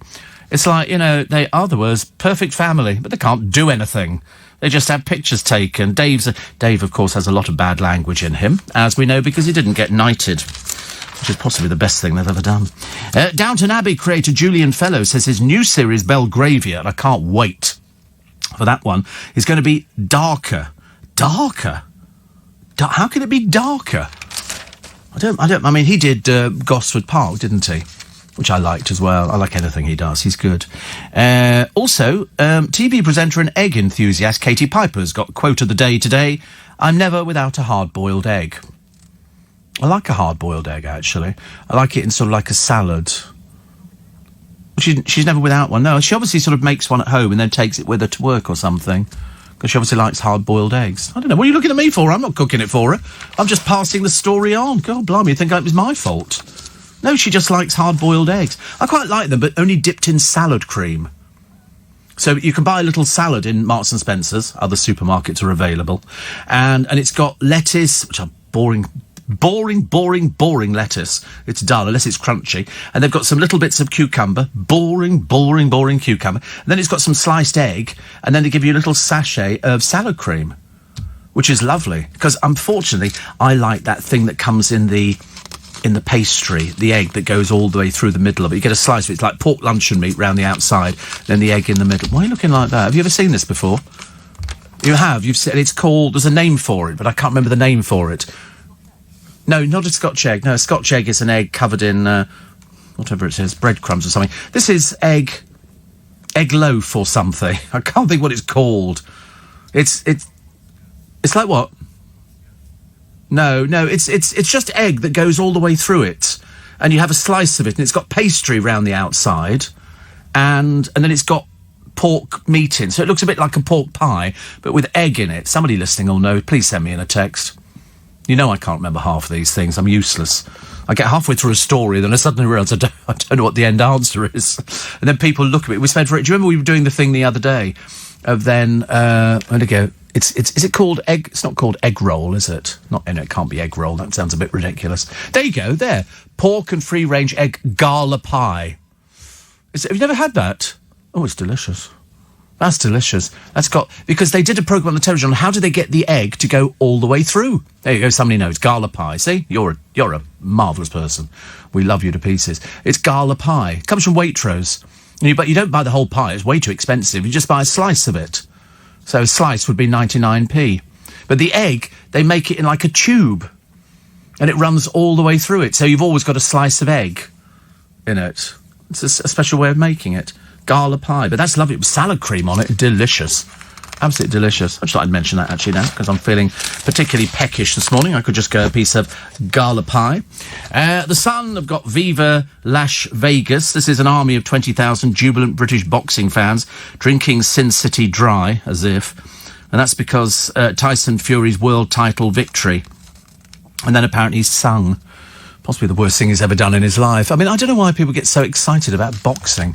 It is seriously. I'd never heard of the person he was fighting. And it's all just a bit naff. I'm sorry, I can't get into it at all. And then his wife turned it. He sang, so bye, Miss... Flat as a pancake. Miss American Pie to his wife, Paris. She's called Paris. But Tyson Fury's world heavyweight victory saw him defeat more than his opponent and emerge as the comeback king. So he's worth... I think last year he grossed about 5 million or something. They reckon he could actually gross 100 million. I don't really care. I think it's boring. I think it's very dull. But that's just me. I'm sitting in my cosy little studio. Last thing I want to be doing is going to... I wouldn't even go to Vegas to watch it. I can't think of anything worse. Oh, everybody knows gala pie. Thank you. Co-op, 2 sliced boiled eggs with whole grain mustard dip. Lovely, Steve. Cold and wet and naff and windy and snow and all the usuals. But it doesn't matter. It's what we live in this country for. Every season, in one day. You can never sort of say, oh, look, today's going to be all nice and sunny. I mean, the other day was very overcast, very miserable. And then, lo and behold, it brightened up a bit, and I quite liked it. Harry and Meghan have shown their true colours in the latest attack on the Queen, experts said last night. They were moaning about... I mean, really? I can't believe how rude and offensive he's actually become. I mean, we always knew he was a bit of a dipstick. Harry was always the loose cannon. But now, Prince Charles's biographer, Tom Bauer, says the public is finally seeing Meghan's true nature and motives. Well, I mean, you cannot do this. I'm sorry, I really couldn't care less anything about her. I'm not remotely interested in either of them. But what he's done here is he's basically, kicked his grandmother. This is the last thing she needs. I mean, it's absolutely terrible. They were whining they were being treated differently. I mean, they've never actually done any work. Putting on clothes that somebody else has got out of the wardrobe for. They don't even get their own clothes out. They can't even run their own baths. It's all done for them. Poor Harry is like a 3-year-old. He's been taken out of the royal family, and they're going... There was a picture in one of the papers today. They were saying, oh, look at this. This is the house that they're looking at. £6 million. I mean, it's a pokey little place. When you consider Buckingham Palace and you consider Kensington Palace and the houses that they've got. We spent £2.5 million, doing up this house for him, and then he just basically chucks it back in our face again. And we're still paying for his security. I'm not surprised the Queen was sitting in the back of the car going to church with her eyes closed, thinking, make it go away. Make it go. But she's decided, she's 93, she's not going to be pushed around. They're telling him exactly what the score is. You'll do what you're told. And if you don't, they'll come down on you like a ton of bricks. So be very careful. Anyway, still, we've got Prince Andrew facing being questioned. He just totally ignored everything. I mean, I can't understand the arrogance of these two. Harry and Andrew, both, 2 peas in a pod. Andrew, so arrogant about, I'm not saying this. Now we've got somebody who used to work at Buckingham Palace thinking that he didn't go back to his home. He went to Buckingham Palace on the evening in question. And so you never know what's, who's telling the truth. Why can't we just put them on lie detector tests? We need to bring back the Jeremy Kyle show. First guest, Prince Andrew. And let's find out. So, what did you know? I know everything. I could tell you everything all about that. Thank you. That's what we want to know. That's all it is. It's called telling the truth. It's called telling the truth. And if you've got nothing to fear, then you tell the truth. It's just, I just don't sort of get it at all. This is Steve Scully telling The Sun on Sunday. He saw Andrew kissing and groping somebody. I mean, it's seriously, it's so bad, it's laughable. It is so bad, it's laughable. And the arrogance, I mean, Andrew always was the laziest person in the royal family. Seems to run all the way through his side of the family. And also an arrogance. Don't you want to help people who've been abused? Aren't you interested in something like that? The trouble is, because they're so far removed from real life and the real world, they really couldn't care less. I mean, I'd have thought by now Prince Charles would have basically pulled Harry in and given him a full dressing down, but they don't do anything. Because all Harry will do is throw it back at him again, I should imagine. Paige Turley, the one who hasn't had a song written about her, she lied. And Finn Tapp, yes, he really is called Finn Tapp. So Paige and Finn, crowned Love Island winners. As if anybody cares. They beat the favourites, Sienese Fudge and Luke Trotman. Where do they get these names from? Sienese Fudge. Apparently a TV source says Love Island was always contracted to run 2 series in 2020, and the plan remains the same. Yeah, they're not remotely interested, I'm afraid, in anything that goes on, tragic events, but Love Island here is committed to an upcoming series. So it's a case of, we know what happened, but we have a series to make. It's money. I mean, when you think that they actually did a tribute to her on the programme, Caroline, and it lasted less than 2 minutes. Less than 2 minutes was a tribute. Over and done with that. OK, now back to the show. That's what it's all about. It's money. They can't... They're supposed to be putting different things in place. And so Paige says Finn had made her a better person. Shows how rubbish they must have been beforehand, I suppose.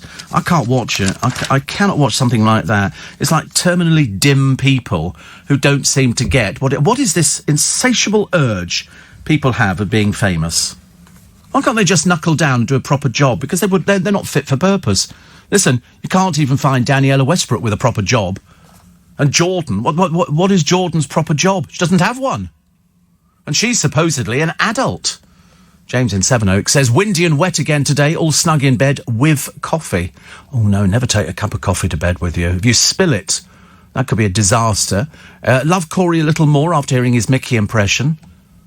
Okay, slightly scary on that one. Corey doesn't want to be loved, actually. He's not, no, it's not, no. But he does have a 4-gang toaster. Woo-wee, I call that a winner.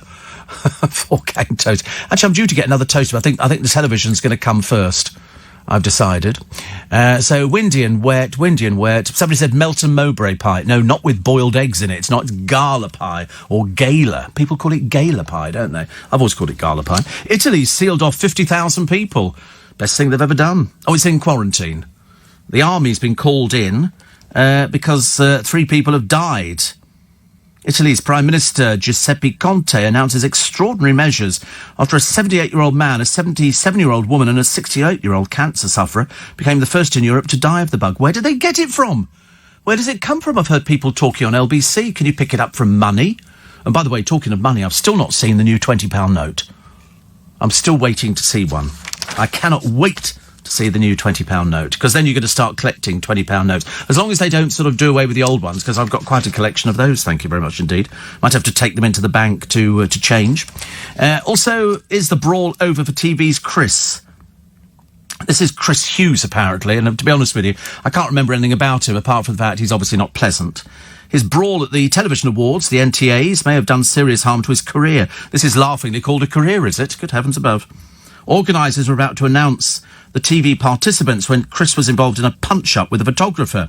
Within days, Sport Relief bosses contacted him to discuss his participation. Nick Grumshaw. Who's that one? Nick Grumshaw. Who's he? Oh, it's the one who hemorrhaged the audience, wasn't it? I always smile. Judge Rinder and Frankie Bridge. Oh, God, honestly, they drag them out, don't they? They're flown out for a trek across the Namibian desert, which starts today.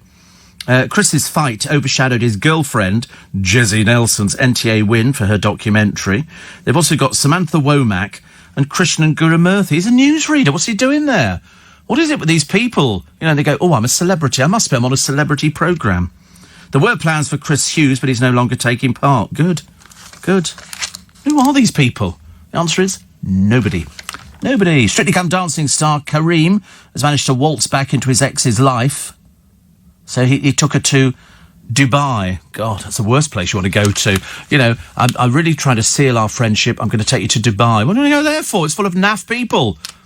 It's hen nights and stag do's and everything else. It's gone right down the Swanee, I'm afraid. It's not at all as exciting.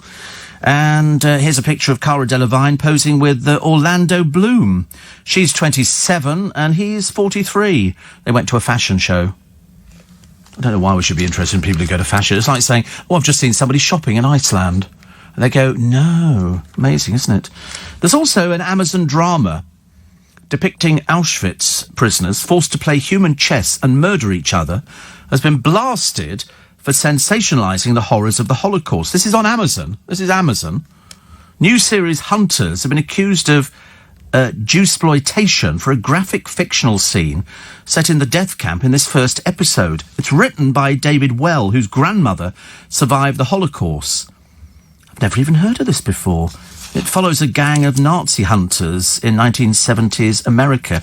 Al Pacino's in it. It's a big thing, but people aren't very happy. But the bloke who wrote it knows all about it. They say here. Did you see the David Baddiel programme where he confronted a Holocaust denier?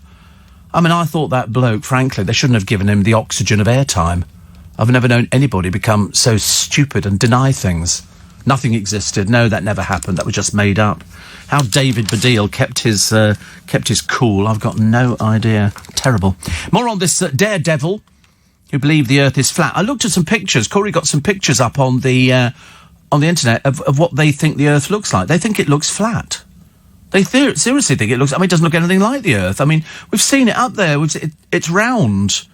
That's how it works. Unless you work on the assumption that we're all going to fall off the edge of it. It's round. It's not flat at all.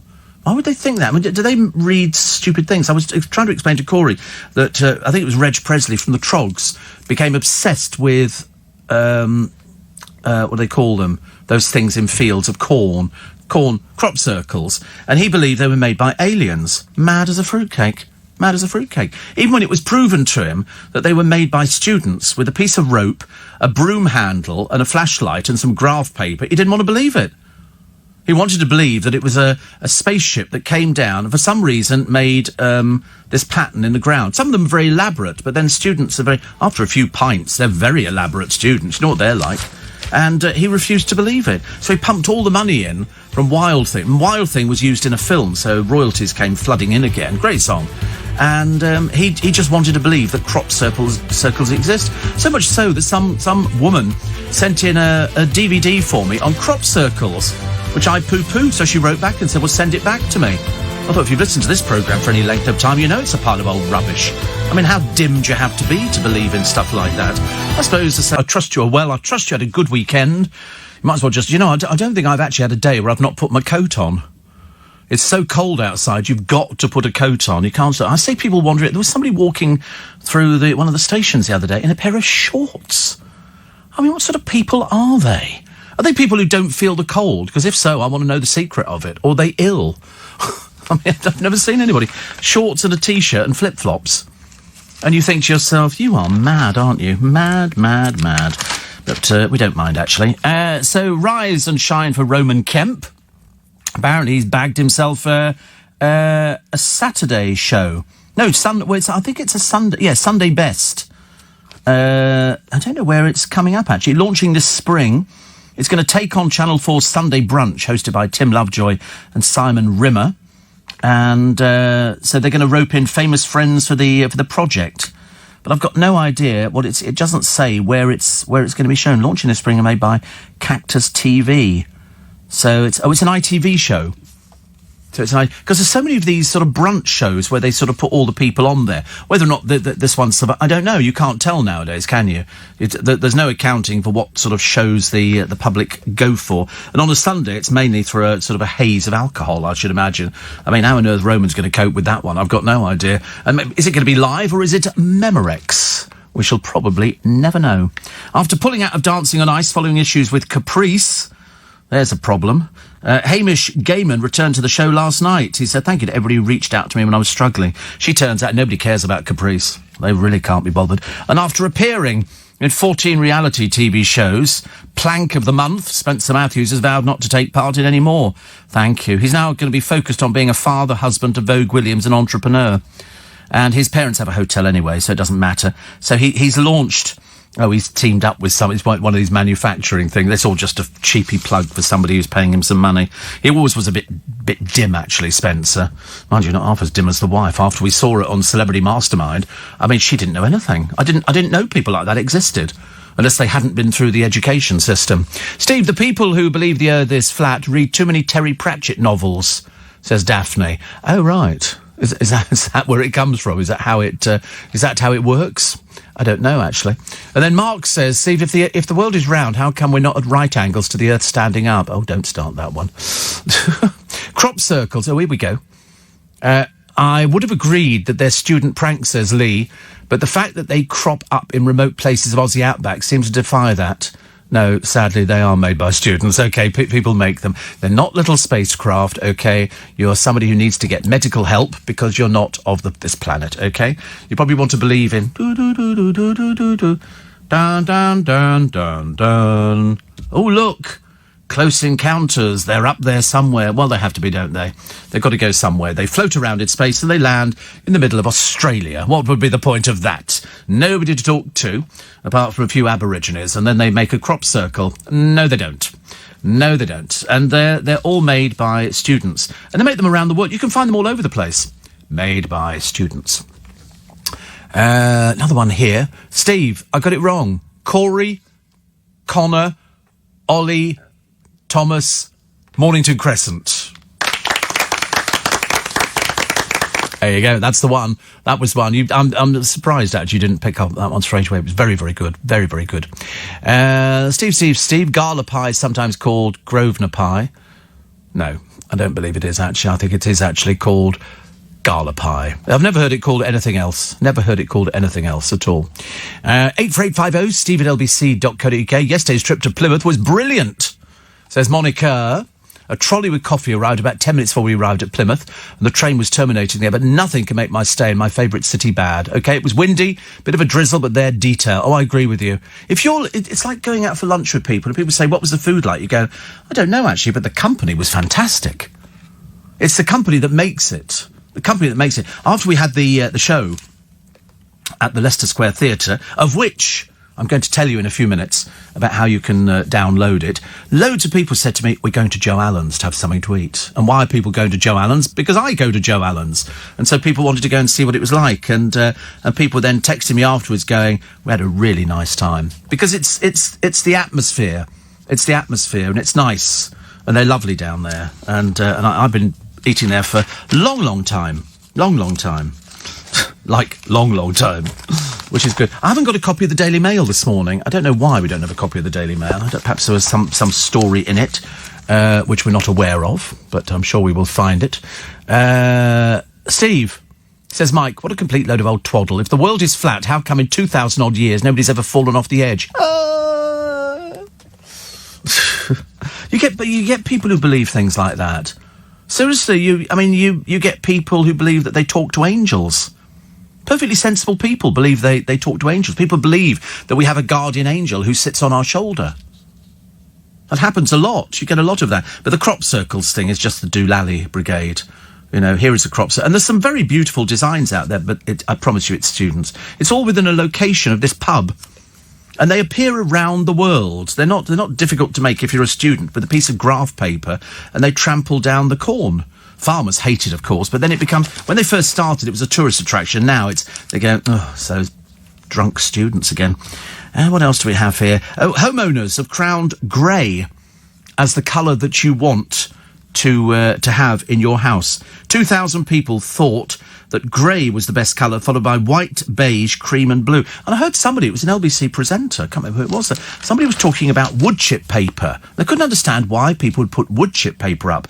And I'm shouting into the radio, the reason people put wood chip paper up is because the actual wall is uneven and it's a bit crumbly. So you put up wood chip paper, which covers a multitude of sins, and it's cheap. It's cheap, and then you just paint it. It's nice. It's nice. Well, I mean, you know, some people like it. I used to like anaglypta. Come on, try and explain anaglypta to people in about 5 seconds, excuse me. Oh, Lovely, lovely, lovely. Steve. I have a request. My father-in-law has his funeral. And I think today... So, you and he would have got on like a house on fire. Unfortunately, you go through this long diatribe, Phil. You don't tell us what his name is. Does he? Where is it? In the middle. Oh, in Ian. There you go. He was truly one of the good guys of this world. I know. You always hear that, don't you? They were a good person. And I always think to myself, if there is a God and you have to question it on odd occasions, why do people take people? But anyway... it's always a celebration. Always a celebration. I always try to say to people, when people say it's going to be a very sad day today because it's a funeral, and I go, no, it's a celebration of their life and how lucky you were to know them. They always say, in life, to actually have a marriage or a relationship that lasts a long time, then if somebody's taken from you, which happens on numerous occasions, you were so lucky to have known that person and to have been able to spend time with them. And the one thing you'll always have is memories. The one thing you'll always have, I mean, on odd occasions, and it does tend to be after a while, it dulls a little bit, but, for years it's kind of there right in the front. And I remember trying to say to to my brother, do the girls remember, mum and things like that? And he says yes, and they were very good at it. But of course, over a period of time, things change. People have got their own lives to do. And I often wonder, in years to come, when I'm not here anymore, there'll be somebody else sitting in this studio doing a radio programme. And I often think to myself, will they know that I sat in here for the best part of God knows how many years doing my radio programme? It's an odd one, isn't it? I think so. And that came from Steel Magnolias, where Malin, the mother of the girl who just died, is saying, I wonder if anybody will ever know her son, how wonderful his mother was, because he was just a little tiny boy, like a 2 or 3-year-old. I wonder if he'll ever realise just how wonderful his mother is. And so they decided that they were going to make sure that he was always aware of who his mother was and how wonderful she was. And that's why it's a celebration. Somebody said that when you go to a funeral, you've got a picture of the person who's passed away. And it's like you're looking into the picture, you're looking at the person. They haven't actually gone very far at all. And they're probably watching. I told you, my mother said before she died, she said, you will look smart at the funeral, won't you? I mean, she was quite, good at being sort of practical, even though the rest of us were in sort of bits and pieces. And she said, you will look smart. And all I said was, well, you're not going to know, are you? I said, you just have to trust us. We will look smart. We did look smart because you want to celebrate that person's life. So for Ian, one of the truly good guys, and, we have to redress the balance. I'm sure he's probably listening going, can't believe the family have embarrassed me like that. That's the sort of thing he'd say. That's the sort of thing. So thank you for that one, Phil. Very much indeed. Steve, the Bible mentioned the circle of the earth thousands of years ago. Well, I'm not going to argue with anything like that. I'm not going to argue with anything the Bible says. I've never argued with anything the Bible says. Never. I wouldn't do it, actually. Andrew's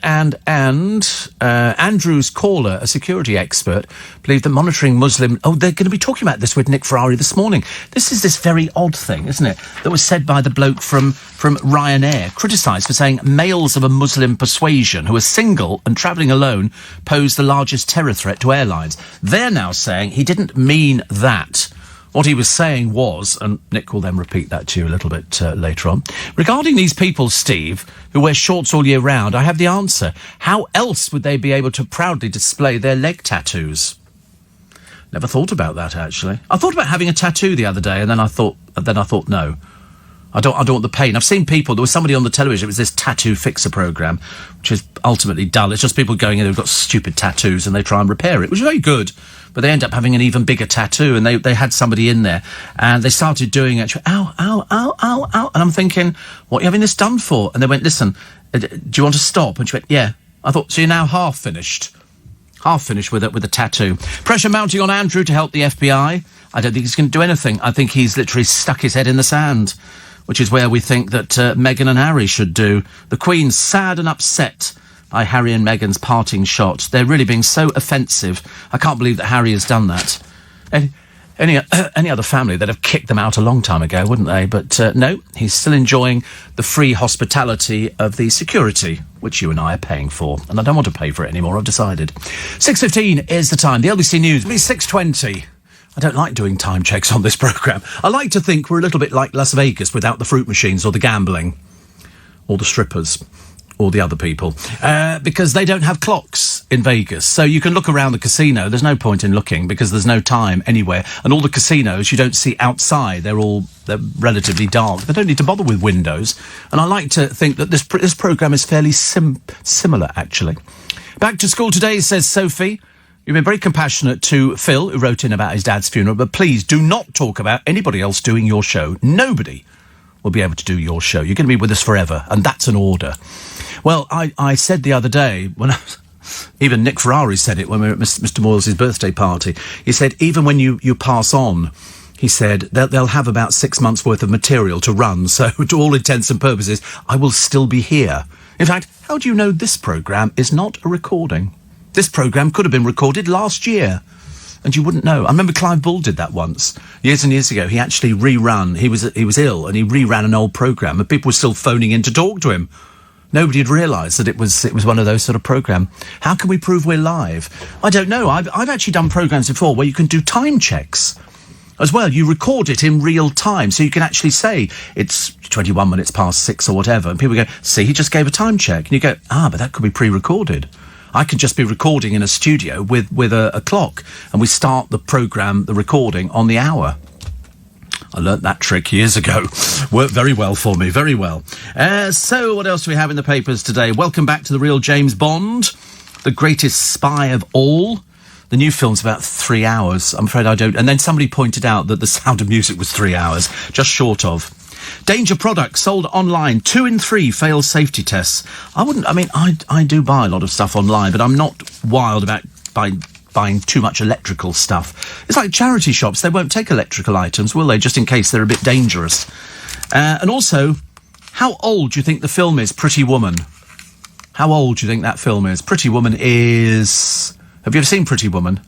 Oh, you hope... Oh, I've got a present for you. I forgot to bring it in. I bought you The Amazing Mr. Blunden. I bought it the other day, and I bought one for Thomas as well.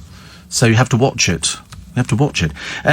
Pretty Woman is 30 years old. 30 years old. And it's the story of Julia Roberts, who is a hooker. And she meets up with Richard Gere. Richard Gere is a successful businessman. He meets her, doesn't know she's hooker. And then it turns out he does realise, and he wants her to move in with him, and he's going to pay because he's very rich and all the rest of it. So he sends her out to go and get some clothes because she only has the stuff she's standing up in. And there are some great scenes in it where she goes into some really posh... If you've ever been to Rodeo Drive, I mean, obviously I'm not assuming everybody's been to Rodeo Drive, but it's a very posh shopping area where you see Lamborghinis and Phantoms parked up, and it's posh, posh, posh. And she goes into one of the shops, and she's wearing the stuff that she would wear out on the streets. So she's got a pair of hot pants on, thigh-length boots and everything else. And she's going in there, and she's looking around, and the woman in the shop can't get her out quick enough. She's like, "Bad, get out of the shop." They know what hookers are because America's full of them. And around the Hollywood Hills, they're operating. So she wants her out of the shop as quick as possible. And so she humiliates her in the shop. So she goes back to Richard Gere and she says, "Oh, I've been, really, they didn't like me and all the rest of it." And he said, "Listen, because he was giving her a chance. He wanted to sort of take her away from this life of meeting lots and lots of different people. So he goes back in with her to the shop. But they've sort of dressed her in something else. And he says to the woman in the shop, he said, "My girlfriend came in here a short while ago. And he said, you were a little bit off with her." And the woman becomes all flustered and says, "Oh, no. He says, "Listen, I'm going to be spending an extraordinary amount of money." He says, "I want to be some serious sucking up." And it was okay. And then she got the thing. And when she went out the shop, she turned around and went, The kind of thing you would do. It's like, listen, you've always wanted to go into the bank. And you go in the bank and you've maybe had a lottery win. And somebody says to you, "Look, can you get in line?" And you go, "I just want to take some money out." "Well, you can't at the moment." And you go, "Okay, I'm closing my account. Okay, do you have the form? Get me the form. Give me the form." and you want to close your account, and they check on the account, and you've got, like, you know, £27 million in there, and you go, do you really need to close it? Yes. Maybe a friend of mine wrote a letter to Marks and Spencer's the other day complaining because Marks and Spencer's Twickenham has gone self-service. They haven't got rid of anybody, so it's a kind of a pointless exercise. But they don't do anything now, so she wrote a letter. I haven't actually read all of it, but I'm going to, because she's generally very feisty. Very, very feisty, so I can't wait to read that. Because we don't complain. As British, we don't complain. I know I do, but traditionally you don't. You sit in a restaurant, don't you? Go, oh, this is rubbish. Absolute rubbish. Waiter comes over, everything all right? Yeah, it's fine, thank you. Because you're frightened to say anything in case they spit in your food. You always think about that. I don't know why. But you always, you know, so we're always a bit we're a bit reticent, aren't we? Everything all right? Fine. Absolutely fine. God, this is rubbish, man. Shan't come here again. So I always complain. I have said before, and we apologise. We apologise for complaining. I'm terribly sorry. I don't really want to complain, but this is awful. This is terrible. It's cold and all the rest of it. But I found if you do it in a certain way, it always works. It always works. You can always get what you want, and then people are nice to you, and then you feel a bit guilty that you complained in the first place. But it doesn't matter. Who's still standing? Sir Elton John and Olivia Newton-John. Dame Olivia Newton-John. He continued his farewell tour, Yellow Brick Road tour in Melbourne. 72. She's 71. She looks amazing. She looks amazing. Tesco, so I'm not so sure about this one, actually. Tesco become the first UK supermarket to launch plasters to match a diverse range of skin tones. So they're in dark, medium and light shades and are available online or in store today. Do people ever complain about that? I mean, to be honest with you, I'd be tempted to just go and buy the dark ones because I like the look of them, a dark plaster. I didn't realise they all came in sort of, you know, fabric plasters in medium, light, and now dark. Tesco hope other shops will follow suit. I suggest they probably will. I should be getting some. Because I just quite fancy the idea of a different colour plaster. I had to put a plaster on yesterday, actually, because we keep them, but not upstairs here. They're kept down on reception, and I had two things. I cut my finger, and I put them on, but obviously the glue had worn off a little bit, so they didn't stick.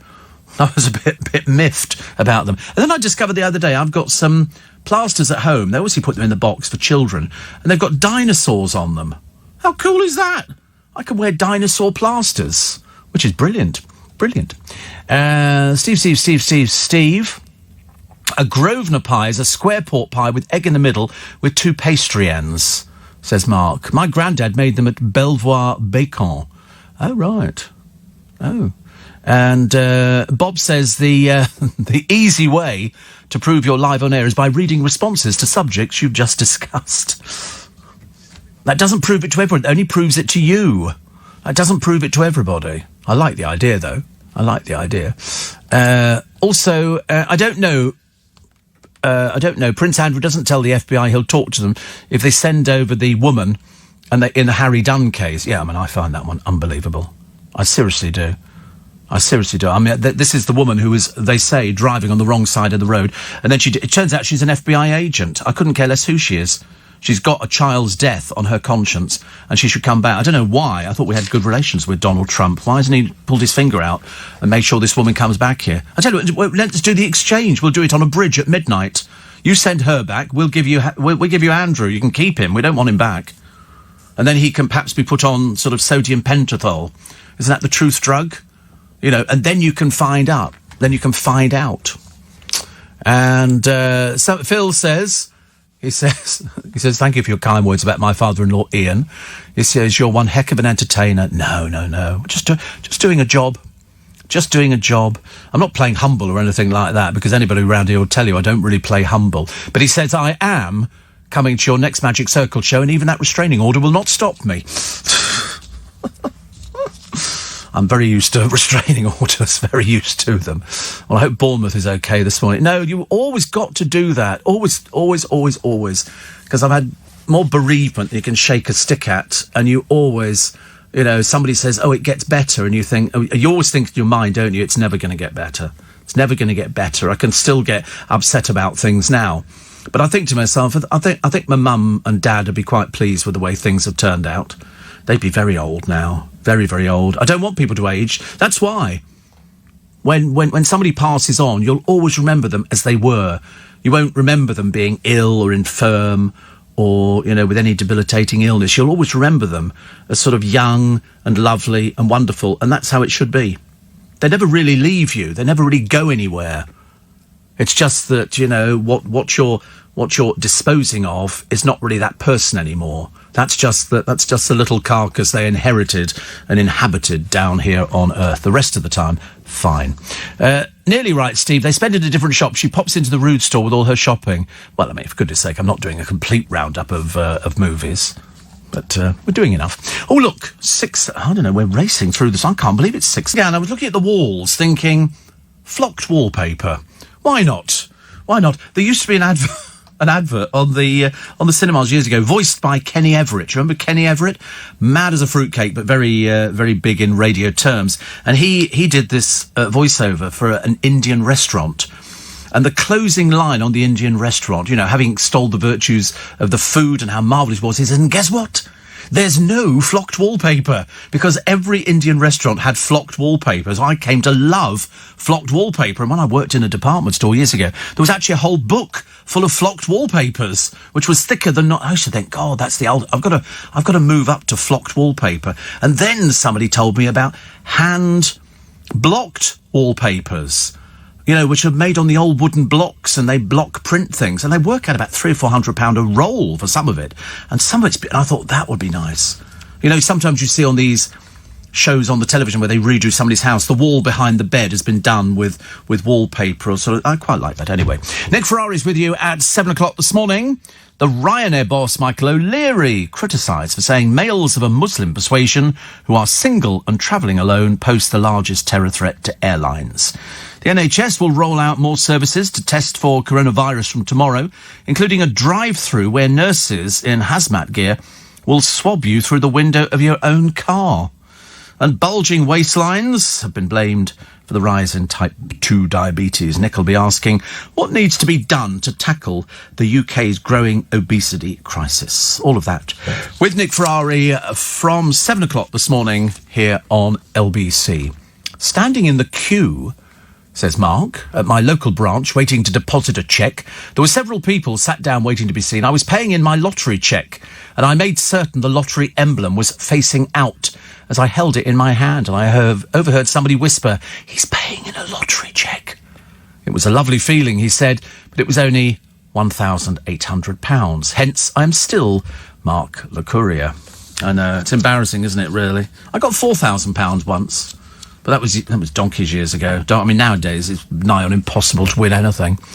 James says, I always get bright red, blue, yellow and green plasters because I love the attention. I didn't know they made them in colours like that.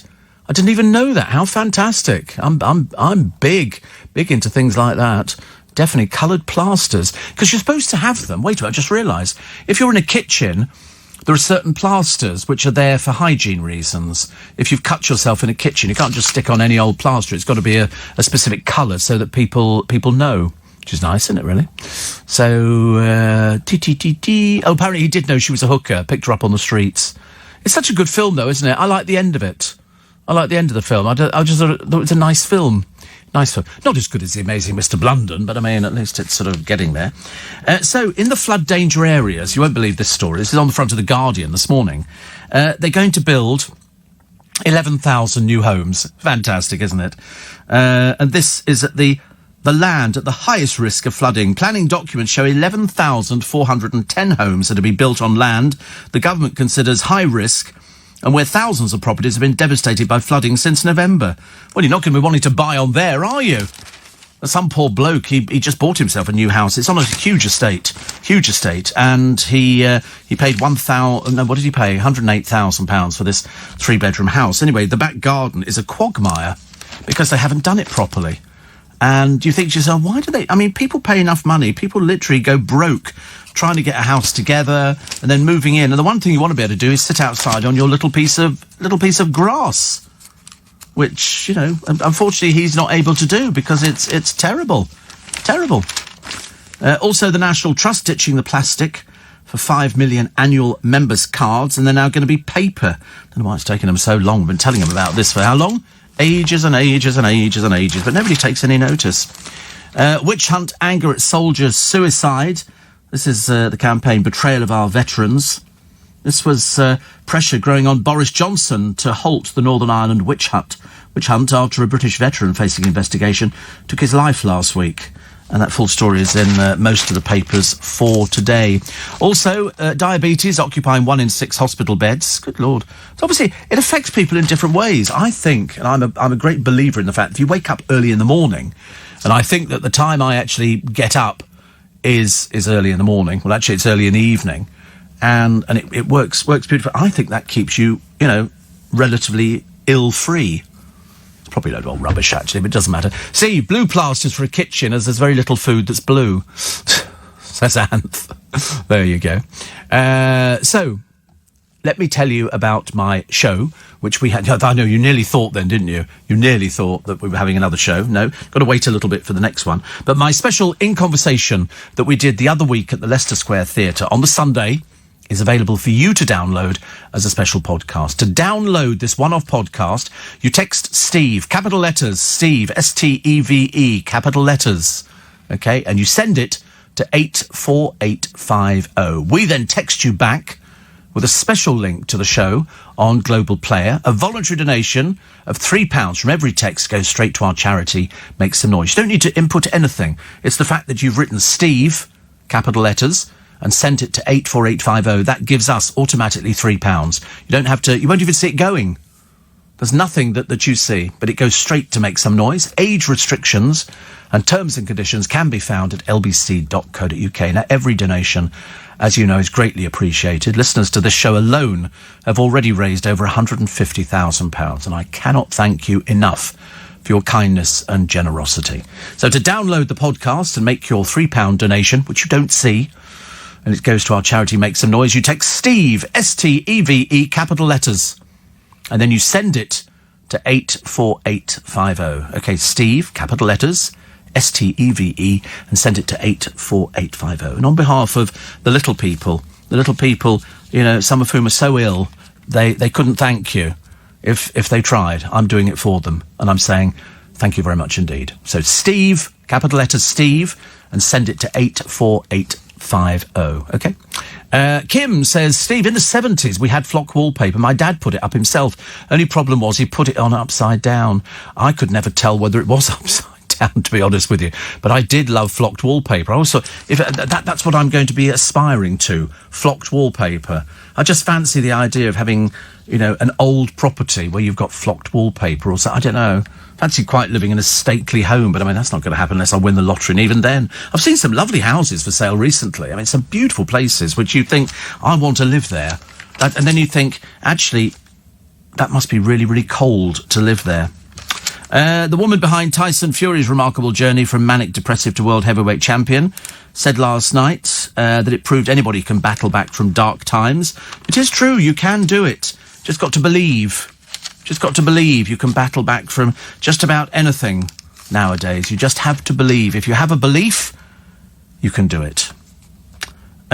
Misery, 75-mile-an-hour storms lash flood-ravaged towns.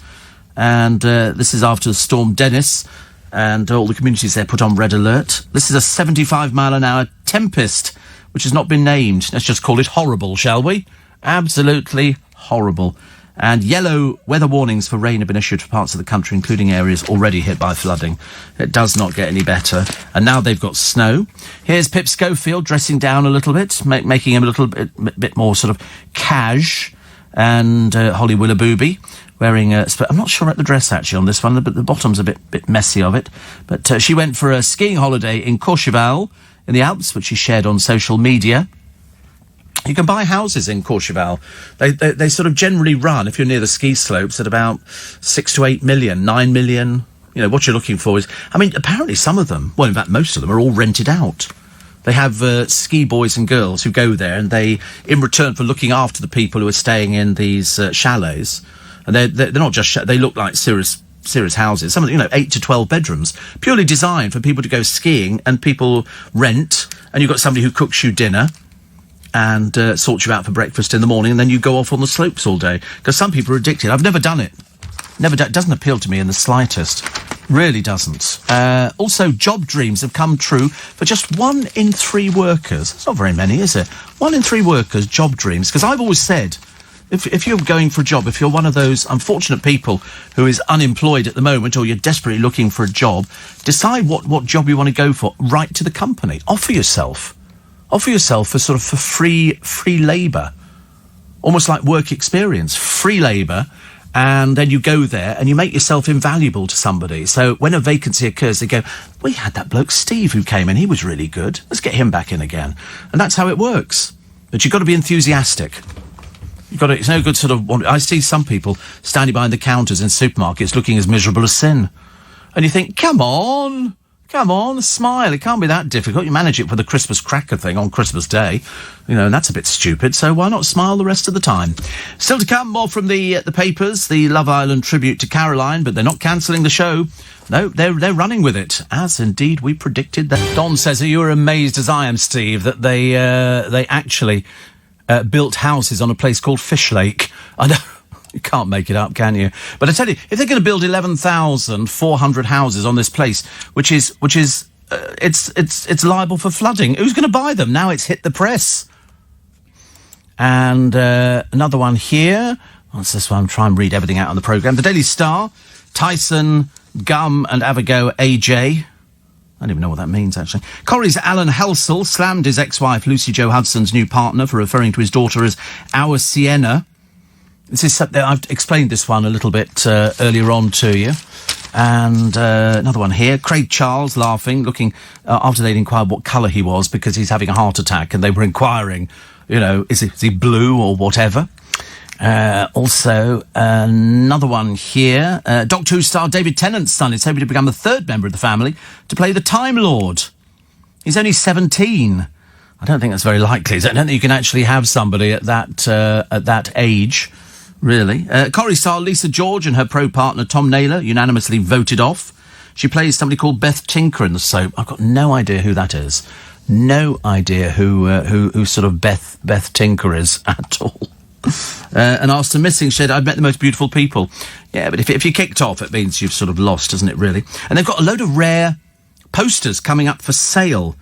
This is film posters. Star Wars, Indiana Jones. They could sell for more than £200,000. The Prop Store's 340-strong collection also includes ads for E.T. and Goldfinger. Wow. That'll be worth it. I mean, one of them, it's quite a nice one, actually. I can't remember which poster it was. They reckon it could go for up to £13,000. 13,000. I mean, I didn't know there was such a... I mean, where do you put things like that? Well, you get them framed, don't you? Get them framed and then you sort of put them up in the sitting room. Whereas me, it's all theatre posters.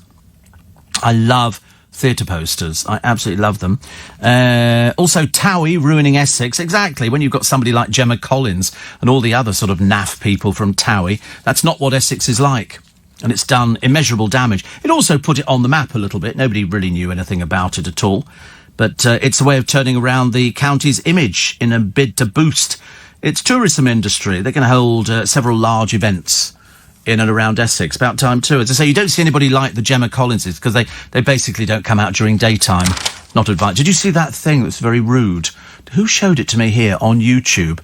And it's some blokes in a car and they're filming and they see Gemma Collins outside a cafe with a few of her mates. And they go past and they wind down the window. She thinks they're going to be complimentary, but they're not. Have you seen it? Oh, you have to see it. It's hilarious. It's an old one. It's been up there for about a year, I think, or something like that. And so they basically go, "Hey, Gemma," and then she apparently I think she knows one of them or something like that. She's all going, like that kind of thing. It's very good. It's very funny. Always makes you laugh. One of the last surviving members of the RAF Bomber Command in World War II has died at the age of 97. This is Arthur Atkinson. He was joining the RAF in 1941. He flew 31 night missions over Germany and France. Also, satellite pictures have revealed the shocking state of our roads. I think so too. I'm surprised we've actually got, any sort of any suspension in cars, because it's so dreadful at the moment. And home buyers rank being near a budget supermarket such as Lidl or Aldi as a bigger attraction than a good school. Oh, I agree. So if you live very near a Marks and Spencer's or a Waitrose, you're doing much better. Much, much better. because they're sort of known as classy supermarkets. So that we've just got on, I think it's an Aldi that's being built. It used to be a B&Q or something like that, and they've gutted it out, and they put the car park in, and then it'll do probably very well. Unfortunately, just over the road from it is a little tiny co-op. And so they must be worrying, because when these big supermarkets move into the areas, they basically kill the local trade. I've seen more. In fact, there was one that was killed. The moment the little co-op opened, very near Squires Garden Centre in Twickenham, the other little corner shop at the end just collapsed. They couldn't keep it going. David Bexley says the GC does not come out in the daytime. Thank you very much indeed. I don't think any of them come out in the daytime, because the simple reason, you'd have a look at the makeup and go, wrong makeup. Children are being warned about the Killer Jump Trip Challenge or Skullbreaker. Have you heard of this? The things they get about in school. Videos show how victims are tricked into jumping before having their feet whipped out from under them and smashing spines and heads onto hard floors. Where in God's name is this occurring? One London teacher said lots of children in Britain are now aware of this stunt. That's a bit stupid, isn't it? I mean, surely they've got half a brain cell. And crooks who carried out a raid on a shop left a duck at the scene. The pair abandoned the creature after being chased from the shop in Birmingham. It was handed into the RSPCA. And a radical new liquid diet will be available on the NHS to put into remission the idea of tackling the growing obesity crisis. Oh, God, it's non-stop, isn't it? Always worrying about that. And felines have learnt to talk like Top Cat. So cats are top for talks. And a parrot has been hailed a hero after squawking, "Fire!" when his owner's home went up in flames. Barbara Klein said the bird, called Louis, had never uttered the word before, but was hollering, "Fire! Fire!" She got the family to safety, but Louis died in the blaze in Tennessee. See, I knew it would have a sad ending, I'm afraid. And, as well as the ponds, says Rose, we also have a Waitrose. Lovely. So on our new estate, they created lots of large ponds for the drainage. It's a shame they don't do it the rest of the country. They're just trying to flog off houses, aren't they? They really are. And so who else is on this list, actually, as sexual fantasy? Apparently top of the list, as you know, are teachers. Also on this list, they've got maids, nurses and babysitter. Maids? Who's got maids in this day and age? I can see that being some sort of fantasy. Nurses and babysitters. What's going on in the world? And no mention of radio presenters. And nobody's ever typed traffic warden in, have they? Have you noticed that one? You never get traffic wardens being just seen a really hot traffic warden. You don't get. In fact, most of the time they actually try and get rid of the poor people. They don't seem to want traffic wardens anymore, which is a great shame. So, front pages of the papers. The Mirror, they've got the Mirror investigation, which is the chickens reared before they're washed in chlorine, as a Tory minister refuses to rule out such meat being sold in the UK. £200 million better, say the Mirror, for Tyson Fury. Other papers say a lot less, like Harvard. Where do they just make up money? Of course they do. Anyway, Tyson's picked up one of these sort of glitteringly tacky awards, and 20,000 jubilant British boxing fans drank Sin City dry. So they were on the Strip in Las Vegas and everything else. And actually, considering he's just won, he doesn't look at all damaged, so perhaps he wasn't evenly matched with the person. They seem to sort of find them in all over the places, don't they? As I said, an awful lot of Frank Brunos, but nobody had ever heard of them before. But they promised them some money and they go, I'll come out of retirement. I'll do that. Doesn't make any difference. Front of the Express, £70 million budget boost in the north. So that's a picture of Boris wearing the HS2 hat. I don't know who wants it. Nobody wants it, really. The Queen upset and sad over Harry and Meghan's row. Not at all surprised. He's embarrassed everybody, including himself. But, of course, he knows best. So let's not try and explain away Harry. Cadbury's toying with the idea, not doing it, but toying with the idea of launching a vegan dairy milk bar. Well, you can't. It's going to be plant. It won't be milk, will it? Perhaps they have to call it I don't know what they call it, a plant-based bar. But I'm sure it'll go down particularly well with certain people. The Guardian, time running out to contain the coronavirus, the experts are warned, and the 11,000 homes planned for the flood danger area. Won't be selling those anytime soon. Plus the Eye, 4 new coronavirus cases among the cruise ship evacuees. What's going to happen to that cruise ship now they're going to take all the people off it? They're going to have to disinfect it from top to bottom. Seems like the only way, isn't it? Telegraph today, furious MI5 bosses deny Patel relations have soured. And a participant in the Venice Carnival wearing a mask. Doesn't quite look the same, but I suppose at least the safety element is in it. And finally, the Times, daily portion of fruit and veg linked to reduce stroke risk. Oh, and by the way, England won at the rugby. Okay, just thought I'd leave it there. Just leave it there. Not that it affects anybody.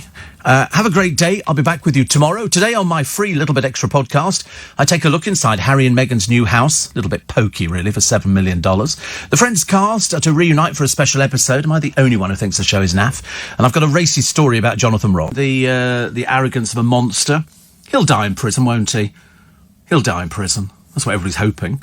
And all that trolley thing that he was pushing in, to be honest with you, that was all fake.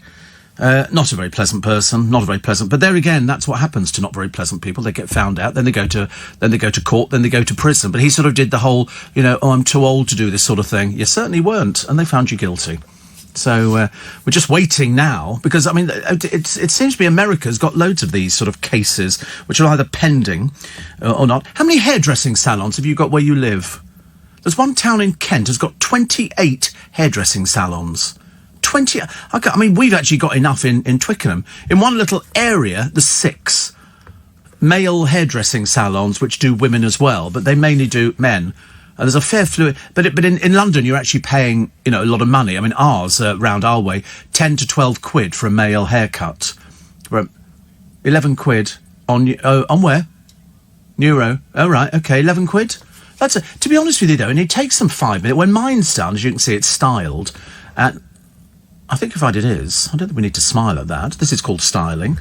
Kasia, my Polish hairdresser, she's very good. She does it. To be honest with you, they've given up holding the mirror at the back of my head, because I've never once walked out the house and gone, hair looks fabulous. God, wonder what the back of my head looks like.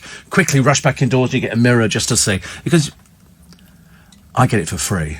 Yeah. Because what I do, I go to Costco and I buy them 2 cases of water, which is 96 bottles of water. It's cheap. It's like £2.50 a case.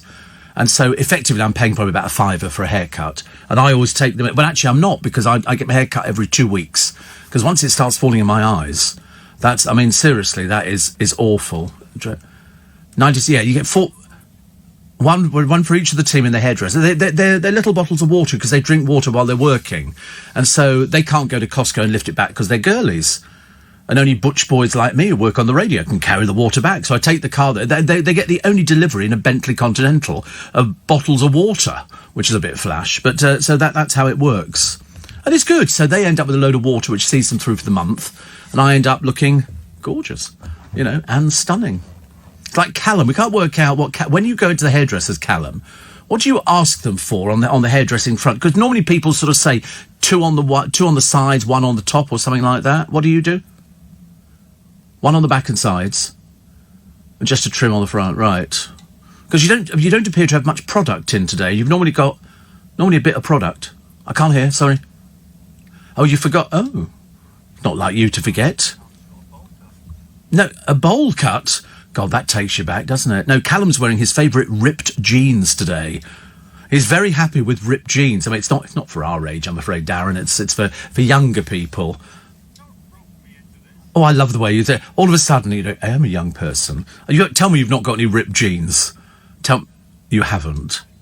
Not intentionally. That's what I said to Callum this morning. I said, looks like the moths have been at you again, but they're his favourite jeans. He likes it. I've seen girls wearing ripped jeans, which are ripped in the most inappropriate places.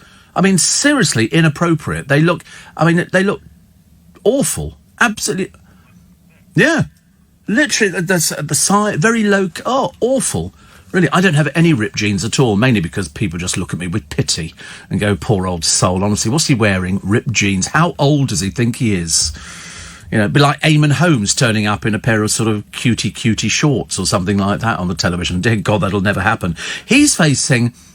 Darren... Of course Darren owns jeans. What do you think but he saves, though, because they're for best, aren't they? You don't come from Scotland and wear jeans like we do down here, us Sassenachs. You buy jeans. Yeah, but you're different. You've been kicked out of Scotland more times than anybody else is at hot dinners. You're only going back this weekend, are you? I just bought him a DVD. And of course, what has he not got? DVD player. He hasn't got a DVD player. Who do you know who's not got a DVD player? Him. That's it. Everybody else has got one. I've never heard anything like it. Well, yeah, no, he's got nothing like that at all. He's got nothing. Seriously, I said, do you want me to buy you a DVD player? And he said, no, but I know I'm going to end up buying him a DVD player. Oh, that's right, he's inheriting one from his aunt. But I bought them both the DVD of... That's us. That's us. They're all different regions around the world. Yeah, that'll be fine. That'll be fine. You just put it in there and you press play, and region 1 is America. But you can buy region-free disc players which will play everything.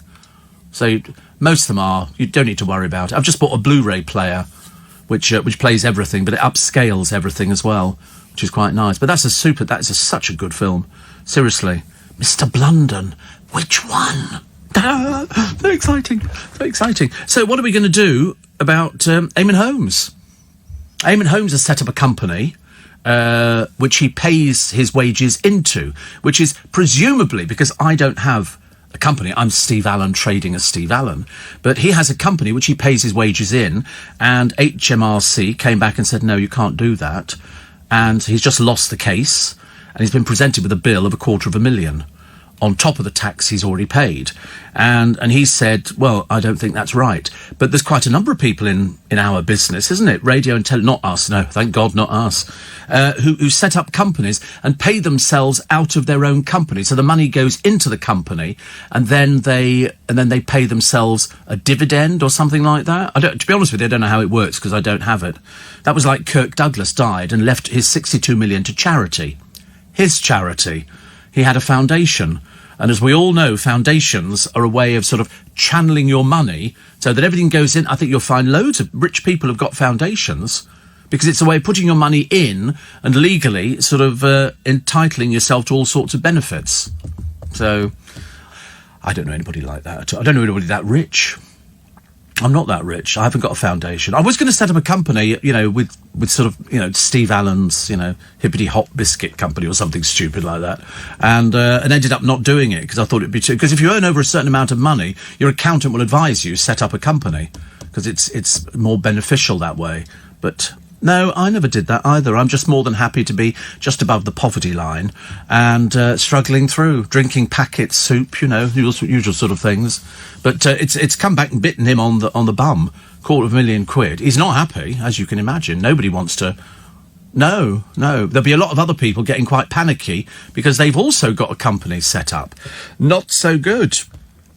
Not so good. Listen, before I go any further, I must thank you. Over the past 2 days, 3 days, 3 days, because we did the live show at the Leicester Square Theatre, they then decided, they said to me beforehand, they said, would you mind if we actually podcasted it and we charge people to download the podcast? And I said, no, listen, if it can make, a few £100, then I'm all in favour of that. So we mentioned it.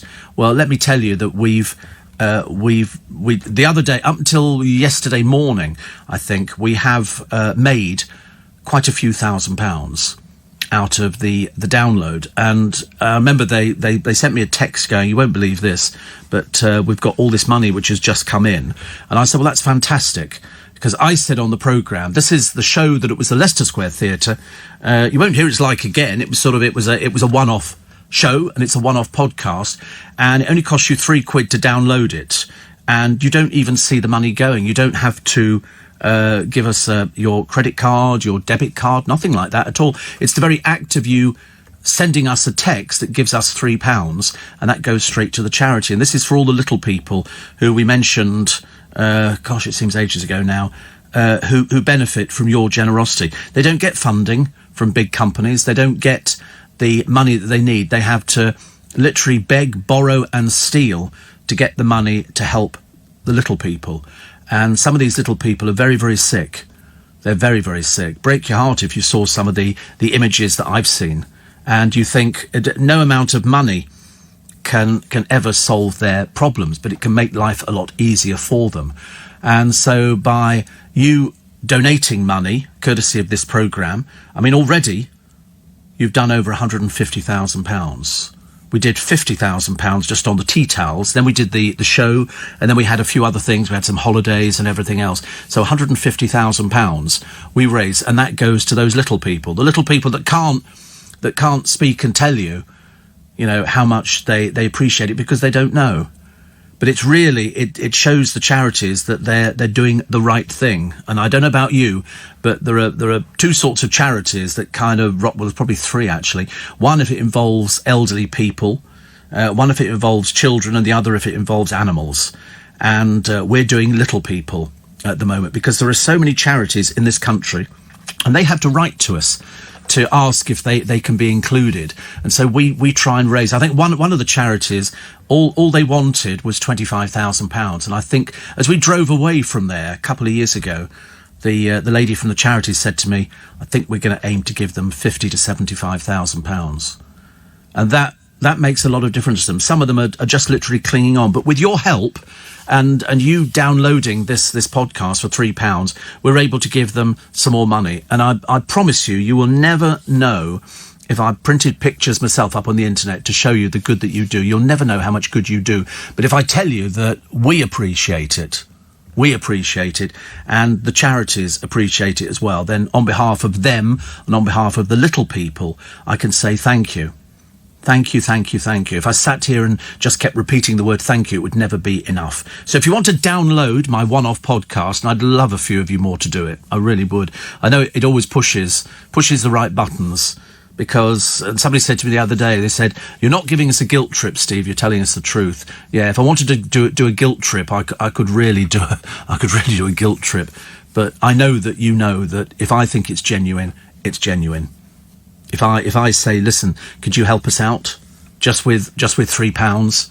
I know that you'll help us out with £3, and that's why we've had thousands of pounds in already. And I'd love to squeeze a bit more out. So if you want to download my one-off podcast, you text the word Steve, STEVE, capital letters, and you send it to 84850. We then text you back with a special link to the show on Global Player. £3 is what that link will cost you. You don't need to do anything. Just the act of sending me the text will deduct £3. Okay, that's worth £3 to me. So if you'd like to do that, please do so. The money goes straight to our charity, all of it. There are restrictions, terms and conditions at lbc.co.uk. Every donation is really, really appreciated. I've never been more sincere about anything in my entire life. Listeners, as I say, to this show, that's you, have raised over £150,000 so far, and I can't thank you enough.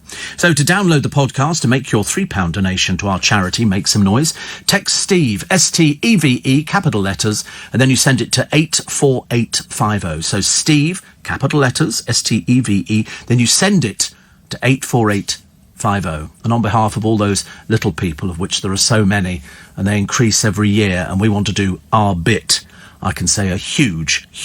I did not get a new telly yesterday. I didn't. I was going to go and get it today, but I've got so many things to do today. I might not have enough time to do it, actually. Steve used to suffer badly with migraine. If there's a 24-hour chemist near you, Migrelieve will help. There isn't. Strong coffee, as that relaxes his arteries, so the blood will flow easier. Arteries get narrow as a result of a migraine attack at Tandem. Oh, right. There you go. Thank you, Mike. He said, I got the Global app, so I won't miss anything. It's my mum's 86th birthday bash this weekend at Fisher's Pond outside Winchester. Whee! How nice, how nice. Well, he's going to try, I think, with the coffee and see how that goes.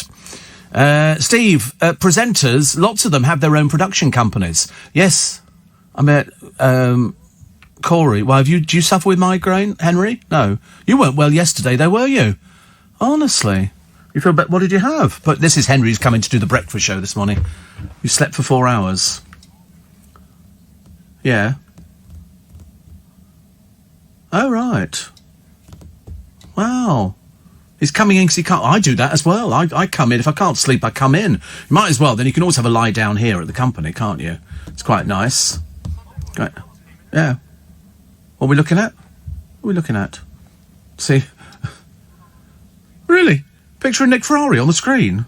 What's that for? Have you seen the new staircase at the back of the building? That's lovely, isn't it? That looks quite nice. Still not a picture of me up there, but I'm not complaining. That's what I was asking. So what I'm going to do, I'm going to have lots of pictures of me done and on stickers, and I'm going to stick them around the building. You know, as if an indicator, you know. Hello. It's me. It's me. Yeah, absolutely. No, Tom has been very good this morning. He's now found out the year I was born. We had to fill this thing in. 1978. That's close enough. That's close enough. Yeah, we had to fill in this thing. -24. Very bitter. Very bitter. Then he wanted to know my my sort of religious status. Did you do it as well? Oh, it won't take you very... I did it in a couple of minutes, literally, a couple of minutes. Yeah, you've got to do... And also, you have to do sexuality and everything. Have you done your one? That must have taken a bit of soul-searching.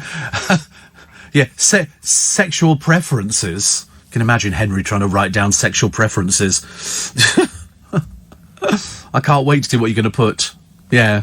I mean, to be honest with it, no, it literally doesn't take very long at all. Thomas did mine. He had to. I can't do anything like that. I mean, seriously, I have to hold my hands up and go, I'm really sorry. Anything to do with the computer and filling in this kind of thing I'm just absolutely useless. Thank you, Poppet. So it's coffee. Okay, coffee. He didn't hate... No, he's not. He's not well boy. He doesn't normally get migraine. In all the years I've known him, he doesn't get migraine. But today he happens to have a migraine. And so it's like a really bad headache. So he's being a bit fragile. So we've got to be fragile as well. But that's okay. Little Julie says, say hello to Nurth. Is it Adele? Before she starts her shift. Big fan. Edel. Nurth Ed. I hope that's how you pronounce it. If I get it wrong, it's you I'm blaming. And Steve, I've tried many times to text the live show. Couldn't get it, says Shane. Oh. I don't know why, because you can send texts in, can't you? So I see no reason why you can't actually get it. Oh, the text number doesn't work abroad, I'm told. We'll work out, see if we can work out something for you. You remember Jess Conrad? 60s pop heartthrob. How old do you think Jess Conrad is? He's 84. 84, seriously. He was always known as being sort of terribly vain. That was the whole act, I think, of being vain. But he says he thinks he's actually the best-looking actor of his age. 84, which is fantastic. Somebody else says, is it time... Oh, somebody here, this is the LBC thing. Is it time to reform the House of Lords? I don't know why we need them, to be honest with you. Plus, Wills and Kate go to Ireland in friendship. Flippin' hopeless on... Is it Pancake Day today? I suppose it might be, actually. All the supermarkets seem to be selling stuff. And that little rare 5-inch Chinese bowl, remember I told you about that a few weeks ago? Just fetched £32,000. £32,000. Do you know, to be honest with you, for the sake of 32,000 quid, I'd rather have kept it. Stuart Manning is up early this morning. Phil Vickery's up early this morning. I was only thinking the other day, actually, because he actually tweeted a picture, Phil Vickery, of something he was obviously cooking, and Mr. Neil, said, it's very nice, what is it? Which I thought summed up my question at all. So I'm assuming if Mr. Vickery is up at this time of the morning, he must be doing this morning. He must be, unless he's flying around the world doing another one of his programmes. But Stuart Manning says, I hope we're all well. Yeah, I hope... Well, we were until we got Corey's migraine. He says, I'm switched on and ready for the spike. Here is the spike. This is the spike, ladies and gentlemen. And it's here for everybody. Two people... They were ticket touts. They were also an item. Gay couple. £9 million they took from people. They've just gone to prison for God knows how many years. Can't remember. Plus. Britain's loneliest dog still looking for a home. Ooh, so sad. So sad. I don't know why it can't find a home. It's got a lovely picture of him looking all sorrowful and sad, and you think to yourself, somebody's going to... There must be somebody who's got a farm or something like that, and they can look after him or, you know, whatever. I don't like to think that poor animals are stuck there. Disney has moved forward with an LGBTQ figure who features in one of their latest films. First time they've actually done it. And in EastEnders, I think they're putting in a deaf character. There's going to be a deaf character in there. Be quite nice to see sign language on the television. Then you can all learn little bits of it, which is good. And 84850, another one here. People talking about. Oh yeah, somebody else saying I've just tweeted as well. Peter says I've heard they're having talks about you. Who's having talks about me, Peter? What does that mean? Why would people be having talks? Slightly worrying photograph of you, but there you go. Lots to do, says Phil Vickery. Not on this morning. Just got lots to do. So, okay. Also, the fuming farmers slamming a cancer charity, demanding we go meat-free for another month. Amazing. Amazing. Oh, I've just realised, poor old Peter, he hasn't got any followers. That generally means a bit screwy upstairs, isn't it, really? He can't seriously look that bad in the photograph, can he? So it's obviously made up. Poor soul. It's not his fault. Can't help it. Plus, the primary school children banned from heading footballs in practice. They're worried, I suppose, about sort of brain damage and stuff like that. Plus, the BBC are not going to let you pick our entry for Eurovision. Well, stuff you. Stuff you. We don't need to worry about things like that. We really don't need to worry about things like that. But let's just axe the Eurovision. We don't do very well in it anyway. So now they're not going to let you pick it, you being the members of this parliament, and that they're expecting us to watch this garbage. Of course we can axe Eurovision. We're not being allowed to pick the song. We're not. The BBC are picking it themselves because they're stuck up their own rear end. You know, the BBC's... Yeah, but we never had a winner in donkey's years. Nobody likes us. Nobody likes us in Europe. Yeah, and yet they all sing in English. I mean, some of the songs, I've watched a few of the videos back over the years. They're a bit mad, I'm afraid. Definitely a bit mad. But no, let's axe it. It doesn't. Basically, it's going to be Rylan doing some campy presentation with, I think, is it Scott Mills is doing it? Mills. Scott Mills is doing it as well. But I mean, is anybody watching it around the world? Probably a few people in Bulgaria or Kazakhstan. We watch you. Yeah, we like Graham Norton. Is he still doing it? Is he so right? How many people do you need to do it then? There seems to be loads of them. Yeah, I mean, I know people who actually throw Eurovision parties, which is fantastic. They throw Eurovision parties, and the sort of party involves people sitting down watching the rubbish that comes in from around the world. I mean, there is some seriously naff music out there. You know, Love, Shine a Light was one of my favourites. I like any of that kind of stuff. And yet, you know, we sort of look around and then you see some of this stuff. We had a group of pensioners singing a couple of years ago from somewhere in the Urals or something. Can't remember. How many pancakes should you manage in one sitting? I could eat 8. Easy. 8 pancakes. 8, well, normal size pancake. I don't make them. I buy them ready-made and just heat them up. Oh, yeah, I could eat 8. In fact, to be honest with you, I could probably eat more than 8 if I put my mind to it. It's only because I only bought one packet of pancakes. But I started putting sort of like a conserve in there, which was quite good. Quite good. I've just crawled into bed in Dallas. Good night, says Javier. Oh, thank you. Yes, Edel. That's how it's spelt, says Julie. Thank you very much indeed. So that's Nurse Edel, which is brilliant. So that's your favourite filling? Oh, I don't have favourite fillings. Just anything I can put in there. Anything. Mainly apricot conserve or sort of rhubarb conserve. Or sometimes, actually, what's even nicer, yoghurt. Yoghurt. Steve, my son used to get migraines, but they've stopped since a copper stud was put in. I believe there are daily tablets you can take to stop them, says Nick. He had literally, I mean, this is the first one he's had since he's been on the programme. No, the copper stud doesn't sound very nice indeed. I don't know what you're supposed to do with that, but anyway, he doesn't want that. Don't ask, I don't know.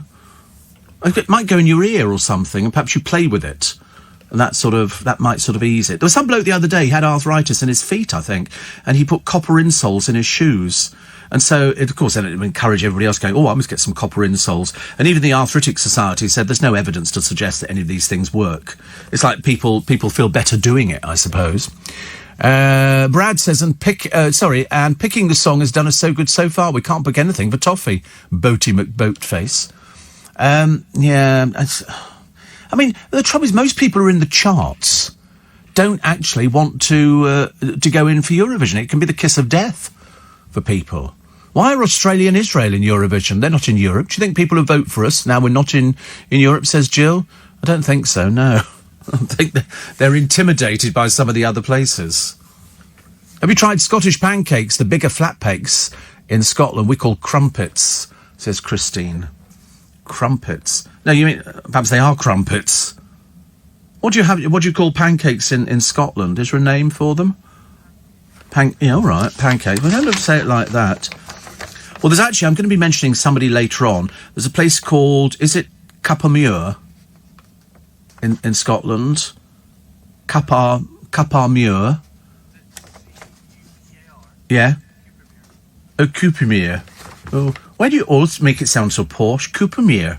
Sounds lovely. And they all wear kilts. Anyway, he's had an operation, so we're going to talk about Chris a little bit later on this morning. There you go. Because there's always a reason for it. Always a reason. Company at Steve Allen's Early Breakfast. 26 minutes to 5 is the time.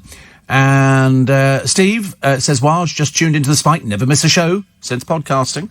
Thank you. That's what we like to hear. Well, I mean, judging by how much money we've been raising for Make Some Noise. I mean, it's phenomenal. Absolutely phenomenal. Thank you very much indeed. So what's gone wrong with Prince Harry? He's turned now into the buffoon of all buffoons. 20 million quid, that security is costing. 20 million quid. I mean, to be honest with you, as far as I'm concerned, the moment he decided to go over there and sort of and have an indulgence in his life, you can pay for your own bloody security. I don't want to pay for it at all. And in fact, even Piers Morgan said yesterday, who on earth do you think you are? You're nobody. You're not better than us. You're not better. There's people I know out there now who do far more good than you've ever done in your life. All you've done is be a buffoon. But I'm still slightly concerned about the fact that his father doesn't tell him off. Perhaps they've just decided if he stays abroad, he might stay there for the rest of his life. And then he'll end up coming back here. He'll end up coming back. And they'll just go, oh, it's Harry again. You know, because they love the publicity. But unfortunately, she loves it more, which is what we said, didn't we? Phil Vickery says that he gets silent migraine, which is a bit weird. He says, no pain, just a slight peripheral fuzziness. He said, so my optician tells me. We think that's what, I mean, Corey was trying to explain his. He actually gets, like, sort of lots of colours going through. It was all a little bit bizarre, actually. Is it getting better, or is it a little bit... You just feel well, you look fragile, Popper. You're a snowflake. He's a snowflake assistant producer, ladies and gentlemen. Which is, we haven't had one of those for ages. If indeed we've ever had one. So we've dimmed the lights down, which I think makes a difference. So, I mean, to be honest with you, I think he's going to nod off. I think he's just going to sit there and then go to sleep, which actually I'm not bothered about. I'm not worried about that at all. Shane said, Steve, the UK is not the only rail network that plays up. Two Lines had issues this morning, then the whole Sydney rail network is in turmoil, as it is still this afternoon. I was watching a Chris Tarrant programme the other day, and he was doing a railway in Russia. And he's on this railway. He actually got a cabin, which was good. The rest of the people are sleeping in hammocks because it runs 176 miles or something. They've got so many railways in Russia. Anyway, he goes to get a cup of tea. And he's got his own tea bag. He just wants water and a cup to put it in. And the woman says you can do it. It costs him $10. He said, for a cup of tea, and they don't even have any milk. $10 for a cup of tea. Be warned. Be warned if you're thinking of going on Russian railways. But I'm fascinated by railways. I could live on a railway. I could actually live on a railway carriage. Didn't Jim Bowen, who used to do Bullseye, Smashing Super, You Won a Speedboat. He used to live on a converted railway station. They'd taken the lines away, but the actual station was still there, and I think his house was built on it. That's what I think. I'm generally right. I don't like to sort of worry about things like that. 84850 steve@lbc.co.uk. Tom Cruise fled to Britain from an Italian film set. All getting panicky, aren't they? All getting panicky. And a lost gold ring found in a sewer 15 years on from the day that it vanished. Isn't that amazing? I like it when stuff like that happens. Also, happy birthday to Jamila Jamil. This is the one who's having a spat with just about everybody at the moment. First of all, she has Caroline Flack was complaining about her because she'd done a programme, I think, on cosmetic surgery, which I think, actually, Jamila Jamil was on as well. And then she started having a dig. I don't even know who she is. Who did we say Jamila Jamil is? What is she? Is she she's actress, a presenter, oh right. Oh, and model. Because nobody knew. I had to ask people who she was. But she's having a spat with Piers Morgan at the moment. She's called him this, that and the other, and he's called her this, that and the other. So I love it when people have arguments. It's always fascinating. Plus, the snow bomb, which is blasting Britain. I've just been looking at pictures up on the television. By God, it looks bad. People driving down the motorway, which is great because I've done it. and you all drive along at the same sort of 20, 30 miles an hour, and then all of a sudden somebody hits a piece of ice and the car starts swinging round because people go, oh, I can go a little bit faster. And then you suddenly realise you can't go a little bit faster. It's not good at all, is it? It's not very nice. Not very nice. So I'm glad Phil Vicker is up early this morning. I quite miss him when he's not here. I know he is here all the time, but I just like to make sure he's here. You know, and he is, because he's got loads of things to do. What else do we have in the papers that we quite liked, actually? Families stocking up abroad. They've got empty shelves in supermarkets. That'll be the time that we start worrying. The producer said to me, should I start stocking up, Steve? I said, with what? With what? What's he going to stock up with? And so he's already been to Costco and he's picked up soup and stuff like that, thinking that a case of soup is actually going to see him through anything. Sean Ryder from Happy Mondays, the Hellraiser, has had hair loss treatment so he can look sexy again, because he lost his hair and then he's having this treatment which sort of makes it look as though he's got his hair back again. So many people have this, don't they? So many people have this. I was looking there, you've got Rylan coming back, I'm afraid, having sort of completely destroyed supermarket sweep. He's now coming back to do Can't Cook, Won't Cook. And with a load of cooks I've never even heard of. Never even heard of them. I look at them and I think, well, shan't we be watching that one? Thank you very much indeed. What he's going to do, he's going to completely burn himself out, because he's going to have been on every programme. They're going to go, I think that's it really for you. So I hope he's stockpiling his money. That'd make it easier. No, never met him. No. Not remotely interested. There's enough camp presenters on the television, on the radio, having to go out and meet people. I mean, really. It's sort of, I just find him a bit naff. Just naff. There's no other word for it. I couldn't sort of comment on it. Remember, he was on the X Factor. Yeah, he was a complete drip. And, of course, he's just useless at singing. In fact, he's actually not much cop at anything. And then he went on a programme where I think he was Jordan's best friend. He credits Jordan with his career. Of course, she can't manage, a lift button. So how she can ever manage it? She's disappeared now, hasn't she, really? She's disappeared. She was hoping she was going to get some more work and she was going to resurrect her showbiz career, which, of course, never existed in the first place. And, unfortunately, that's not happened. That's really not happened. She's had her day. She's a bit like Kerry Coke-Toner and Daniela Westbrook. They were very much of a muchness. They were sort of people, it's like Jodie Marsh was another one who sort of turned up to nightclubs, got loads of pictures, because if she turned up naked, she'd have got exactly the same pictures. Quite a few of the original Spiker members have golden retrievers, says little Julie. Yeah, somebody said to me earlier on, she said, I can't believe you don't like golden retrievers. I never did. Never liked golden retrievers. I don't know what sort of dog I'm into at the moment. I like it's the one that they use on the Philip Schofield advert for the car thing. He's got this little puppy. It looks like, I used to have a little dog years ago which looked like that, and you unzipped his tummy. It was only pretend. And then you put your pyjamas inside him. In the days when nobody wears pyjamas anymore, do they? Does anybody have pyjamas? Most people go to bed in their pants. I bet Corey's got a set of pyjamas. I could just tell, actually. You've got a nightingale. What's a nightingale? A nightgown. A dressing gown, yes. You've got a dressing gown and you've got pyjamas. Of course you have. No, you haven't got the little cap. You can get them. I used to have a night shirt, which was a lot easier for going to the toilet if you woke up in the middle of the night. That was, you just lifted up your skirt kind of thing. It was just like a night shirt. It sort of looked like a nightie kind of thing. But it wasn't a nightie, it was made out of different material. I think there's a French company that make them. They were very fashionable. I had one. They must have been. If I had one, they were certainly fashionable. But I can just imagine Corey's got a pair of pyjamas, stripy pyjamas. They could do it with a pyjama cord. My mother used to replace the pyjama cord with elastic, but always forgot to sew up the fly. For some reason, I don't know why, actually. What? Because some people wear their pants under their pyjamas, which kind of defeats the object. And then some people sort of don't wear anything. They just put the pyjamas on. But you put your pyjamas on as soon as you get home. Do you really? Is that what you call your sort of lounging around outfit? I've got 2 or 3 dressing gowns. I love a dressing gown. You go onesie. You've not got a onesie. You've got a onesie. Oh. Pyjamas and dressing gown. What, when you get in? Oh, right. Dear. Oh, right. No, I sort of... If I was going to wear anything like that, it would be just before I was going to climb into bed. But the only reason is you don't need to wear a dressing gown nowadays unless you're entertaining people. Do you have slippers too? Slippers are a bit more of a bit difficult thing. Did have slippers. Yeah. Oh, I love slippers. Love slippers. Sometimes I go outside in my slippers. Sometimes I don't go outside in my slippers. You can't beat a pair of slippers. I don't care what anybody says. Do you not go outside? Oh, right. Well, I can go out onto the patio and walk about, so I'm fine. I don't need to worry about that. And I've got different ones. I've got memory foam slippers. I've got furry slippers. I've got some Turkish slippers. I've got quite a few pairs, actually. I am so hip. I'm so hip. But mind you, that's also too much information.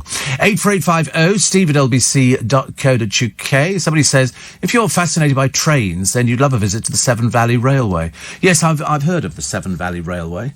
And I just quite like the idea of a railway. I don't know why. There's a bloke who has got a big country house down in Devon, I think, and he's got his own personal railway that goes around his grounds because he's got hundreds of acres and he's got his own train. It's a narrow gauge train, and I thought I'd like a narrow gauge train. I quite fancy that idea. I don't know why, actually. Somebody says too much information. You love it. That's why this programme is the most popular in the history of the English-speaking world. You know, in a recent survey, 8 out of 10 owners of cats said they would rather listen to this programme than worry about the food they were feeding their cats. And three in one dogs, when asked what programme they enjoyed listening to on the radio, went, whoop! And that meant Steve Allen Show. Steve Allen's Early Breakfast. 4:45, still to come, the BBC presenter who is told that the youth push will turn off listeners. Oh, that's fine. I'm more than happy for that one, as we're on the commercial radio side of it, which is fantastic. So, short break, and it's 15 minutes to... The producer just showed me, he came, I thought, here we go. He's going to be showing me something interesting, and he's started visiting, in fact, he did visit the other day, all of the cab shelters in London, of which there are... How many are there left now? 13. They're all listed... And you can't miss them. There's one up, well, in fact, they're all over the place. One is in Russell Square at the top, because I see it all the time. It's got pretty flowers outside. There's one in Knightsbridge, opposite a hotel, just before you head down to go to Harrods. And what they do is they serve the taxi trade. But I think it's open to anybody. I don't think there's any restrictions on you going in there. And they're very small, but there'll be somebody serving tea and a bacon sandwich, one off Oxford Street. They're always green, I think. And he visited them all the other day, and he was sort of looking to, you know, because if people come over to London, I've always said before, learn about London, learn about the city that you live and you work in, and then you can show people around and say, you know, that's there. It's like if you go up the Strand at the Savoy, the lamps are lit by gas. They're gas lamps at the Savoy, but the gas is provided by the sewer. The sewer provided the gas to illuminate the lamps there. And that's the same in a lot of London. There are gas lamps. Down here at the bottom of this road, there's a set of old public toilets, which are underground, turned into an art gallery. But then all the lights above there on those fancy Victorian things, they're all gas. They're gas lights. They're not electricity, which is great. You can go around London and find all these different places. Oh, I bet you walk miles. 17 miles. I need to take you over the road to the little street which has got the old-fashioned shops dating back to Regency period. Little street. It's next... If you go... You know where all the map shops are in that arcade, which used to be known as sort of for films. All the film studio stuff were down there. If you go to the very end, do a left. There's a shop on the corner, I think, called Freed's, where they do ballet shoes. You turn left... There are two things to see. Firstly, on the left-hand side, there's a pub called the Salisbury. The Salisbury used to be a very famous gay pub until they got a homophobic landlord in some years ago, and he kicked all the gays out. He made sure that all his staff were so rude. But it's a typical Victorian mirrored pub. You have to go to it. You have a look at the Salisbury inside. Wait a minute. Coke, Brasserie, Chipotle. Chipotle's the latest word, isn't it? I never knew what it was. There you go. Oh, Chipotle. Oh, I'm so sorry. Chipotle. Yeah, have a look at the Salisbury pub. You have a look inside there. Go on, go inside the pub. Come on, let's go inside and open it up. There you go. It's got all... Oh, it's obviously posh now, but that's it. The Salisbury, very famous, but it was a very famous gay pub years ago. Every queen in London used to go to the Salisbury until, as I say, they had this homophobic landlord many, many, many years ago. Now, over the road from the Salisbury is this little lane. It's a little tiny lane, and I think it's too small to even feature on our map here. It's, wait a minute, keep going down. Once I see the name of it, I'll know what it is. No, wait a minute. Down, Cecil Court. Have a look at Cecil Court. Can you find anything in Cecil Court? Probably not, actually. See, Freeds is very near Cecil Court. Cecil Court you need to go into. Cecil Court, because it's very old. It's very, very old. That's Cecil Court. That's Cecil Court. No. So we're coming up, we're looking at the street maps here, so this doesn't mean anything to you. So we're going up the road, okay, and we're going to go right in a minute. When you were going up the road a minute ago, it won't let us. We're going to find it. And it's like Regency London. It really is. It's quite something, no, so that's the hotel. We need to be on this side of the road. We're over the road from the theatre. No, not that one. Back down. We need to come back down the road. Back down the road. Okay, a little bit down there. Not too far down there. Down. It won't move it, no. But it's a little court. Go in there, and it's got some of the old Regency fronts to the little offices and the stone stairs leading up to them. It's quite a place. No, that's the back of the theatre, actually, side of the theatre. But it's a little bit down on the right-hand side. Down towards Trafalgar Square. Down towards Trafalgar Square. But it's a little tiny entrance to it. So you're going a little bit... Wait a minute. Where are we? No. Lost the bloody place now. But it's very interesting. It actually says... You're nearly there. No, it's not that one. It's up from Gym Box. God, is this interesting? The answer is yes, because we're trying to find a place which you should all go and visit. If you're there, you go. Goodwin's Court. Okay, you could walk past it and miss it. It's a little tiny court. No, you've missed it. You've missed it. You need to be back onto the main road again. Back onto the main road, and it's down. There you go. It's along there. There you go. Goodwin's Court. That's where it is. That man's sitting in the entrance to it, next to a place called Fernando's. Fernando's Hideaway. Ow! Hurt my bloody finger again. So it's lovely. If you can go to Goodwin's Court and have a look at the little place in there, that's a lovely cut through, but that's a bit of history. Steve, can you say hello to my 12-year-old daughter, Evie May? Evie May. That's a nice name, isn't it? Evie May. I introduced her to this show, and she now listens on catch-up every night. She rocks, as do Slippers. Steve, what's the phone number of LBC if you ring from Sydney? Oh, don't ask me. I've got no idea. No idea at all. I'm supposed to know things like that, but I'm terrible, actually. Chris in Canterbury says, hope all's well. I haven't been there for a long time, but they used to have a cab station opposite Ealing Broadway station. Did the producer visit that one? I don't think he went as far as Ealing. He's at the moment having fun on Google Maps, looking at all different places. And there you go. That's it. And it's on the left-hand side. No. Yeah, see, all these shop fronts, they're all Regency. Some of them converted into offices. It's quite amazing, isn't it? If you go down to the bottom, can you go down to the bottom there? I wonder if you can actually see, because there's a little stone stair going up, and you can see the stairs are worn away with people who've walked up them through the years. It's well worth it. Mine of information we are, honestly, I tell you. I love history of London. Steve, isn't the Salisbury, says Ian, where Oscar Wilde used to go with Bosie? I don't know, but it was very famous because it's a mirrored Victorian pub. And I went in there because it was in the middle of London. Everybody went to it. And I remember going in there and going, wow, this is like a piece of history. But I remember distinctly there was a piece in the local gay press which was talking about the landlord who was homophobic. And the staff started being rude and arrogant. So they literally cleared all the gays out. I mean, nowadays, you'd never be able to get away with that. They'd have hauled him into court. Definitely. My friend Ian says, I went in there once with Zodiac Mind Warp. They had a hit in the 1980s. I remember. Can't remember what they looked like, but I remember that, actually. Steve, have you ever been to St Stephen's pub next to Parliament? Beautiful old pub. Always go there when we visit my cousin, who's in the House of Lords, says Jake.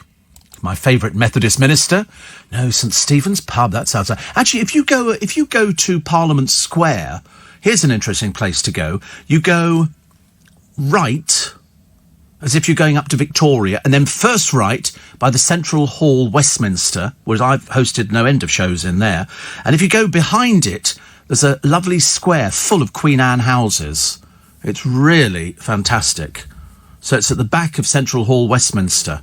And it's that's another nice place to go to. That's got some. It backs on to Birdcage Walk. So known because people used to go and sell their birds.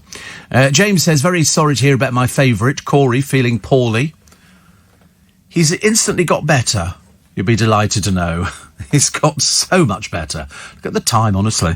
Races through on this programme, it really does. But if you missed the beginning of the programme, I have to thank you very much indeed for the money that you've raised so far for Make Some Noise. Thousands. Seriously. Very, very, very, very impressed and very humbled by it, which is great. I know Goodwin's Court, Steve. There used to be a great restaurant called Giovanni's. They had a picture of the various celebs who used to dine there. Had an original... oh, hang on, wait, I've lost the blooming thing. Used to have an original gas lamp in the 80s. Yes. Must have been a very small restaurant. They're very small little businesses. Very small businesses. Shane says, as you know, I'm gay. I don't go to the gay pubs in Sydney. Too expensive and too loud. I think I'm getting old. You're getting old. That's what when you go to a pub, I can remember going to a few nightclubs in London and you end up shouting yourself hoarse so the people with you can hear what you're saying. And I thought I then realised I'm too old for that kind of thing, which is okay. Listen, there are other advantages to getting old now. The producer looks after you and sort of fills in surveys and stuff like that, which I can't do. I'm rubbish. So, Steve, say hello to my partner, Tony, who's looking rather delicious this morning, getting ready for work, says Magda. Looking delicious. Good Lord, I've never heard of people looking delicious at this time of the morning. Actually, I don't know what looking delicious is. We don't know. Producer and the assistant. Well, the assistant hasn't said much. He just nods. It's because he spends a lot of time shaking his head because it's like. Shoo. There used to be an advert when you look like this but feel like this and shake the hair and all the rest of it. But he can't do it because it makes the migraine worse. So he's suffering badly this morning. I should have brought in some of his favourite Marmite and peanut butter. That would have just would have tipped you over the edge, wouldn't it? You'd have gone completely on that. He was nearly ill last time round, so we decided we're not going to risk anything. We're going through the papers. We're celebrating a very special birthday at about 7:15 this morning.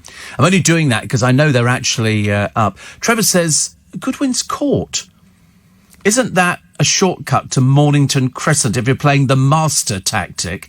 Yes, you're right, actually. You are. You go up at St Martin's Lane, St Martin's Lane, St Martin in the Fields, Mornington Crescent. You picked up on that one. That was very good, actually. Producer looks at me with that weary look on his face. It's like, I can't believe we're still doing this, Steve. I don't know why we're doing it. But we like it. We like it. Another one here.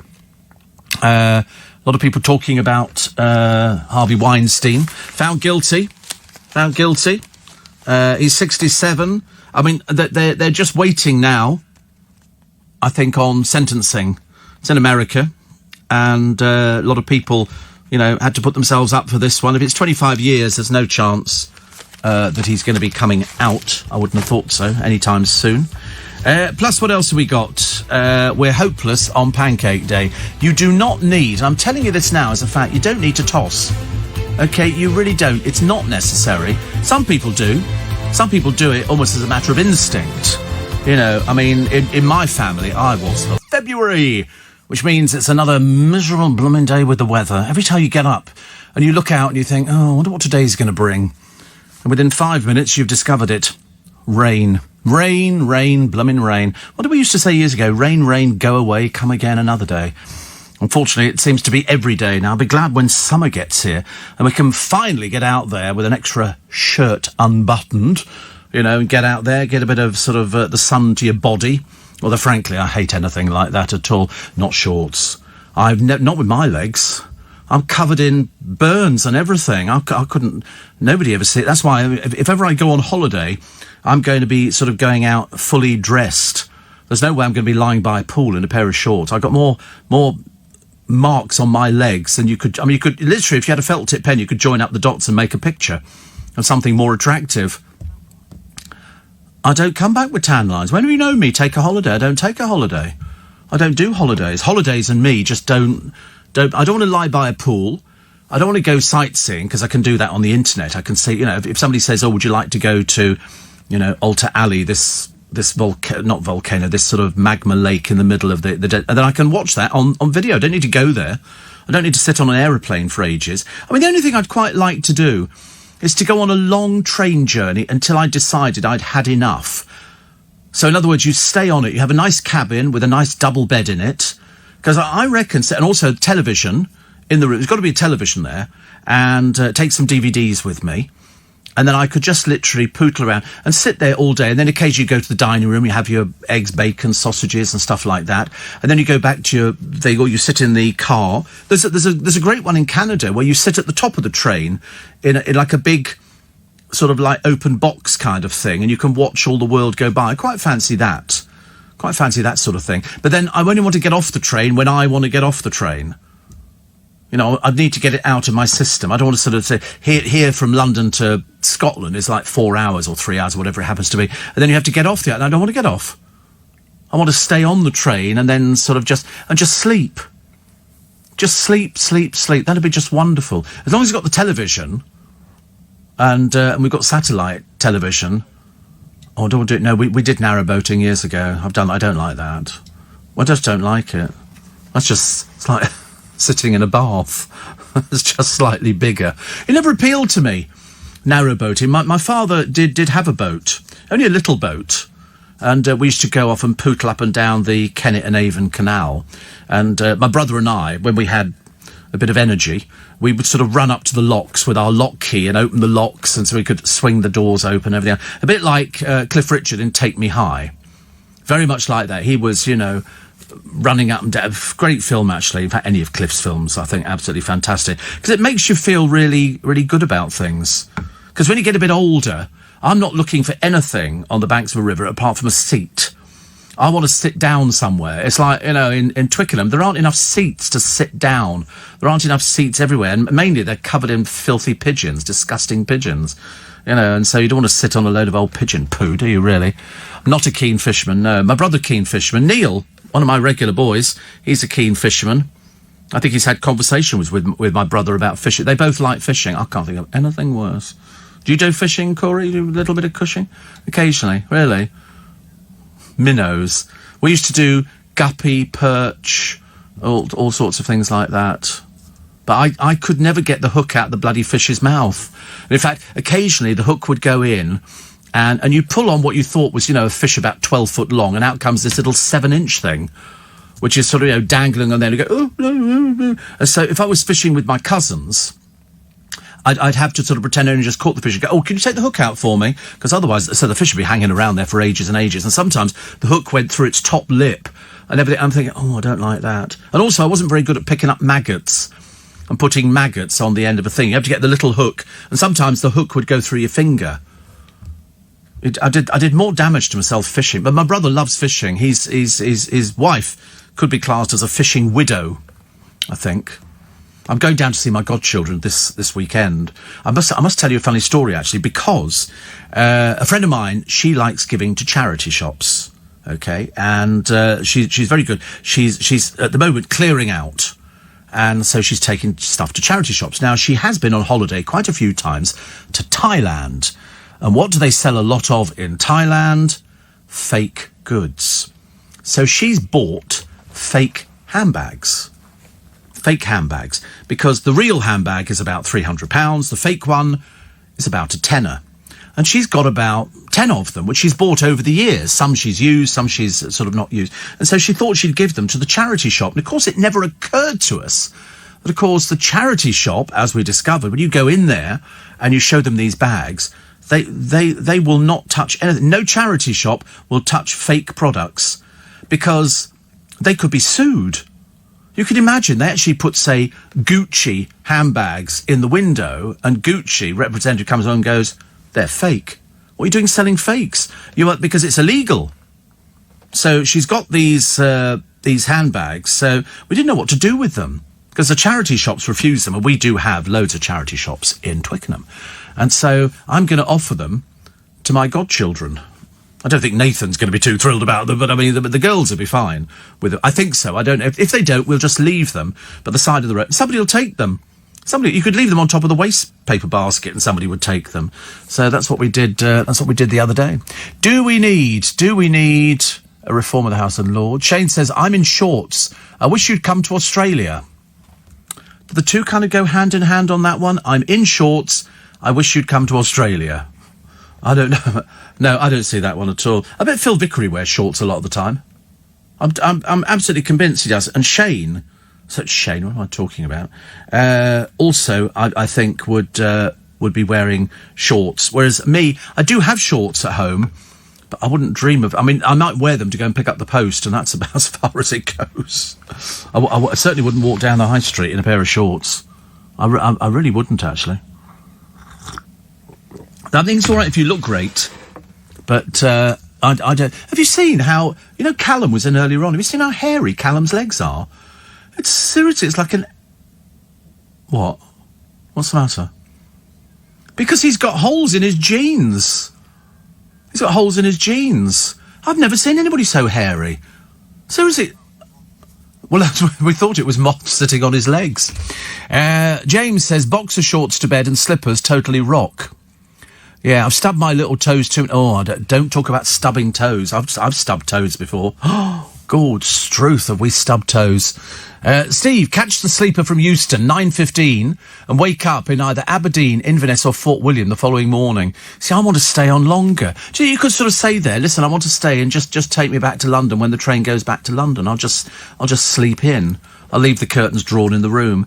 Oh, time to get up, Steve. I don't want to get up. I want to stay in bed.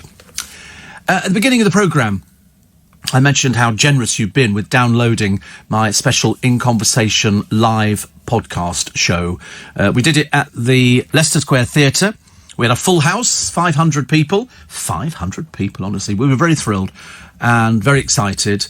And it turns out that nearly everybody who was there, plus a load more, have decided to buy the In Conversation. It is available for you to download as a special product. It is available for you to download, and all you have to do is you text Steve.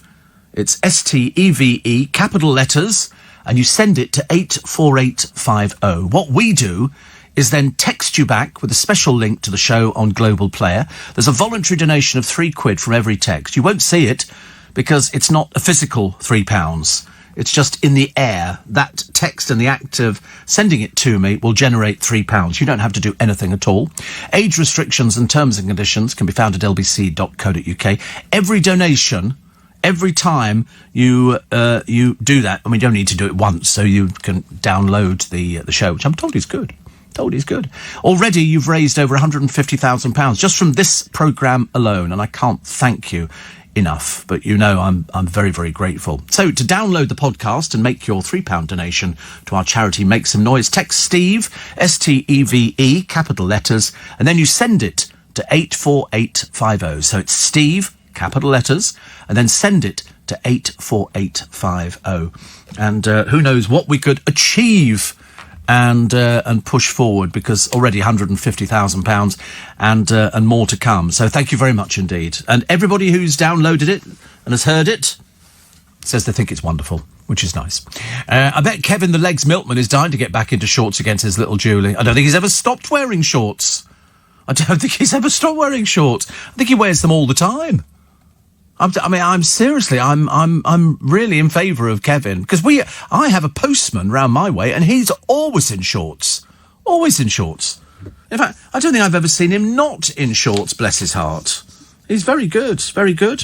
I mean, I should imagine even at Sandy's, you know, the boys given the choice there, and I think some of them do in the summer actually, wear shorts. Stuart would wear shorts. If Stuart would, I mean, he wears tracksuit bottoms and shorts because they've all got their Wellington boots on and stuff like that, because they're working in a fish shop, and you know, there's ice and all sorts of things. What's the matter? What are you all doing? Having a funny day next door? Oh, they're having a funny turn or something. Oh Lord, what's the matter now? You've been given some menthol balm. Oh right. What am I doing?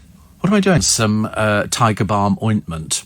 Actually, in Hong Kong, they've got the Tiger Balm Gardens, and you go through these gardens, and they're all mythical creatures, dragons and all sorts of things, but the Tiger Balm ointment is sold everywhere. You can buy it here on Amazon. I think they do all different types. See, the one I'm used to having is the brown type. Looks a bit like caramel. He had the... Oh, honestly, you can take the scarf away from under your nose, for goodness sake. We've not got the coronavirus in here. Is it the smell of that Tiger Balm ointment? It's very popular. People use it for everything. I think they might even... I'm not sure if they do tablets, but whatever it is, it's used for everything. A beautiful little pot right at the back of your throat. You're such a wallflower, aren't you, honestly? I've never known such a drip at your age. You really are, honestly. Such an old snowflake. Oh, Stevie's gone right to the back of my throat. Honestly. Another one here. What about the Orient Express, says Jackie? Yeah, yes. I could do the Orient Express. But, you know, a lot of people on the Orient Express go on it and they dress up. I don't want to dress up. I want to really slob around in my gym jams all day. I don't have any gym jams. I'd have to go and buy some. But that's what I would want to do. That's what I would want to do. I would want to sort of just slob around and just be bone idle. Because it's so easy to fall asleep on trains. You know when you've had a few sherbets? I love a few. Do you know, I bought some sweets the other day. I was going to bring them in for the boys. Do you know what I bought? Sour cherry sweets. And gobstoppers. Gobstoppers! Packets of gobstoppers. And what else did I buy? I bought some other bits and pieces. And I thought, I must bring those in. I keep forgetting to bring things in. I should put them in the bag today. And then they can have some... Not only sour cherries, they're like sour jelly bellies type things. All sorts of different things. Like that. I quite like them as well. So that's good. I bought them in... Where did I buy them in? Oh, I bought them in a garden centre. They sell the oddest things, don't they? And I think the gobstoppers are Harry Potter gobstoppers. You get like 5 in a box. Lasts forever. Lasts forever. Which is quite good. How is the head now? The balm's helping. Okay, right. So we've worked out now that obviously Anadin Extra don't work. No. You're feeling a bit better? You're welcome. No, thank you to all the listeners, as always, for coming up with all these brilliant ideas. So I've now decided I'm now having to book the Orient Express, but it's not cheap. Can you find out the cost of the Orient Express for me? Would you take the scarf away? You look as though you're Nanook of the North, trekking through the Antarctic, honestly, with his scarf clutched under his... He'd be the worst person to go on holiday with, wouldn't he? He would absolutely be the worst. But the Orient Express, what can we book for it? Shove up the page. Let's have a look. Oh, look at it. The Venice Simplon Orient Express. Let's have a look at the accommodation. Let's have a look at the accommodation. I want to look at the accommodation. Okay. So, here we go. What do we... Oh, there's always families there, aren't there? Oh, there's villas as well. I don't want to go on a villa. I want to go on the Orient Express. I don't want to go on a... Yeah, so that's the thing there. All right, I tell you what, go on... Can you click on accommodation? Would that make any difference? The dining table looks quite nice. I don't want to sit with people, I've decided. The chairs look very comfy. There's enough room to get sort of the waiters here. So, right, let's have a look. So start planning the holiday. Let's plan the holiday, shall we? Oh, no, you've got to fill in. Oh, you've got to submit it as well. Even worse. Let's have a look. Let's do some... I don't know, actually. Special offers. Special offers. We got... they are train journeys. Down, up there, train journeys.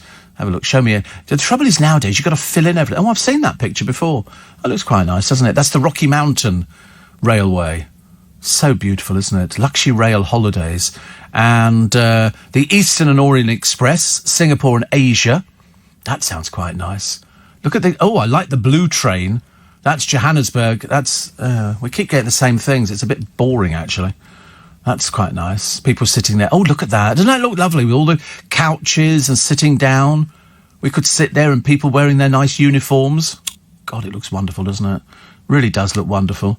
And you can then sort of plan your holiday deciding on where you want to go. But the Grand Suite... Oh, wait, down. The Grand Suite offers ultimate style and comfort, private bathrooms, including showers, double beds and a living area. Oh, that's the one. There's one in India where you get a whole carriage to yourself. It's like the Maharaja Special or something, which looks fantastic. So you can, one here, attentive cabin students, cater for your every need. I like that idea. Overnight, the train travels towards Paris, breakfast served in your compartment, and then on towards the French coast for the Channel crossing. Finally, guests board the Cream Umber British Pullman, enjoying afternoon tea and champagne before arriving into London Victoria. Oh, that's nice. The bar car is the heart of the Orient Express. Anyway, there's got alcohol in. But compartments converts effortlessly from a private lounge into a bedroom, upper and lower berths, it's bunk beds, a wash basin and a toilet at the end of each carriage. Oh, I couldn't walk down the carriage to use the toilet. I'd actually have to go to the grand suite with a private bathroom. I don't want to be sharing the facilities, thank you very much. Isn't that a nice thing to think about? Because now you should be thinking about summer holidays. And now you should be thinking about do something different. Not the obligatory, let's go to Spain again, or Costa del Sol, Costa Rica. Let's go to Gran Canaria. Let's go somewhere different. Find something different. You can get much nicer places. A chuff, very good value. Steve, the postman round our way wears shorts in all types of weather. I think they see it as a badge of honour, trying to make themselves look like hard men. Well, to be honest with you, I don't know why. There was some kid, he was sitting at the bus stop the other day, he was only about 8 to 10, and he was wearing his football kit, and it was freezing cold in the morning, and a lady sitting next to him said, "Aren't you cold?" And he looked at her. I don't think he quite worked out why somebody would want to talk to him. And so she said, "Are you not cold?" And he went, "No, I feel fine." Perhaps children don't feel the cold, but it was lovely. So, the original 1920s carriages, they say, experience the beauty of a bygone era where everything was elegant and time seems to be endless. Journeys are available to include Budapest, Istanbul and Prague. The Venice-London train travels through the scenery of the Italian Dolomites and the Swiss Alps. But apparently the bar's famous for fabulous cocktails and welcoming atmosphere. Just give me a packet of salted peanuts and a cocktail and I'm quite happy. Seriously, I love a few. I could sit there and watch the world go by. And then when you sort of think, and you think, now's the time to go to bed. You climb into bed and the rocking motion of the train just sends you to sleep, doesn't it? Sounds fantastic. Unless you're on the Orient Express in the film, in which case there's going to be a murder. Okay, just thought I'd tell you that now. Somebody says, do we need more police on patrol on the high streets? That'd be nice. That'd be nice. I've seen the footage issued by the police of a savage gang assault on a homeless man. One attacker jumped on his head. I think they've caught the person. What's the matter with people nowadays? I mean, who are their role models? Answer, nobody. They're pathetic. Absolutely pathetic. Why the BBC won't let you pick our Eurovision act, I've got no idea. Perhaps it's too complicated. Perhaps they're trying to save money, although we've seen no evidence of this at the moment. What's gone wrong with Harry? He's finally getting all the bad publicity. I'm afraid we've fallen out, Harry. We don't care anymore. We don't care. Nobody, at one time, if you mentioned Harry and Meghan in the same breath, people would write to people in the newspapers going, "You're racist." It's got nothing to do with racism. It's got to do with them thinking that they can take over the royal family. And they're not going to manage it. Not going to manage it. I just want them to pay their way. They've got money. And if according to one of the papers, it's correct, they've said that they can actually earn £1 billion, the Duchess and Harry. Well, she'll love it because she was a two-bit actress beforehand. To earn £1 billion, only through his help. Only through his help. Does it make any difference having the HRH? Probably not. Probably not. But they'll soon discover, once they've had him doing a sort of a speech a few times, that he's not the world's greatest orator, is he? Here we have the chilling new theory as Europe panics. China. Nearly 2,600 deaths from the coronavirus. They've got 77,000 cases. India, 3 cases. Sri Lanka, 1 case. Excuse me. All of these can change. All of these can change quite dramatically. Australia, 22 cases. Singapore, 90. Philippines, 3 cases, 1 death. Hong Kong, 81 cases, 2 deaths. UK, 13 cases, no deaths so far. Canada, 11 cases. United States, 53. Diamond Princess cruise ship, 691 cases and 3 deaths. I mean, they'll have to take the ship out of commission, won't they? I would think.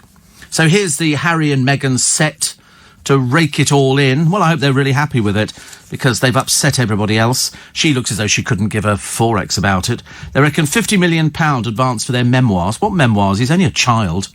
What memoir? He hasn't done anything. What's he supposed to have done? £3 million a year for investments, £3 million a year film and TV appearance fees, $2 million a year Meghan Harry merchandise. Oh, God, how crass. $2.5 million a year Meghan's fashion line. Yeah, right. 1.5 million a year for the podcast. $1 million per Meghan modelling shoot. Well, don't photograph her then. No, but you're not going to recoup that. Per corporate speech, £800,000. See, the trouble is for Harry, who's a child out of nappies, they have no idea the sense of money. He has millions because he had some money from the Queen Mother and he got money from his mother as well. 85,000 per commercial Instagram post and 1.5 million a week VIP health and wellbeing retreat. And unfortunately, they've got nothing but sort of people attacking them. I mean, she's got a whole career of commercial exploitation of herself. She has absolutely no status apart from being attached to the royal family.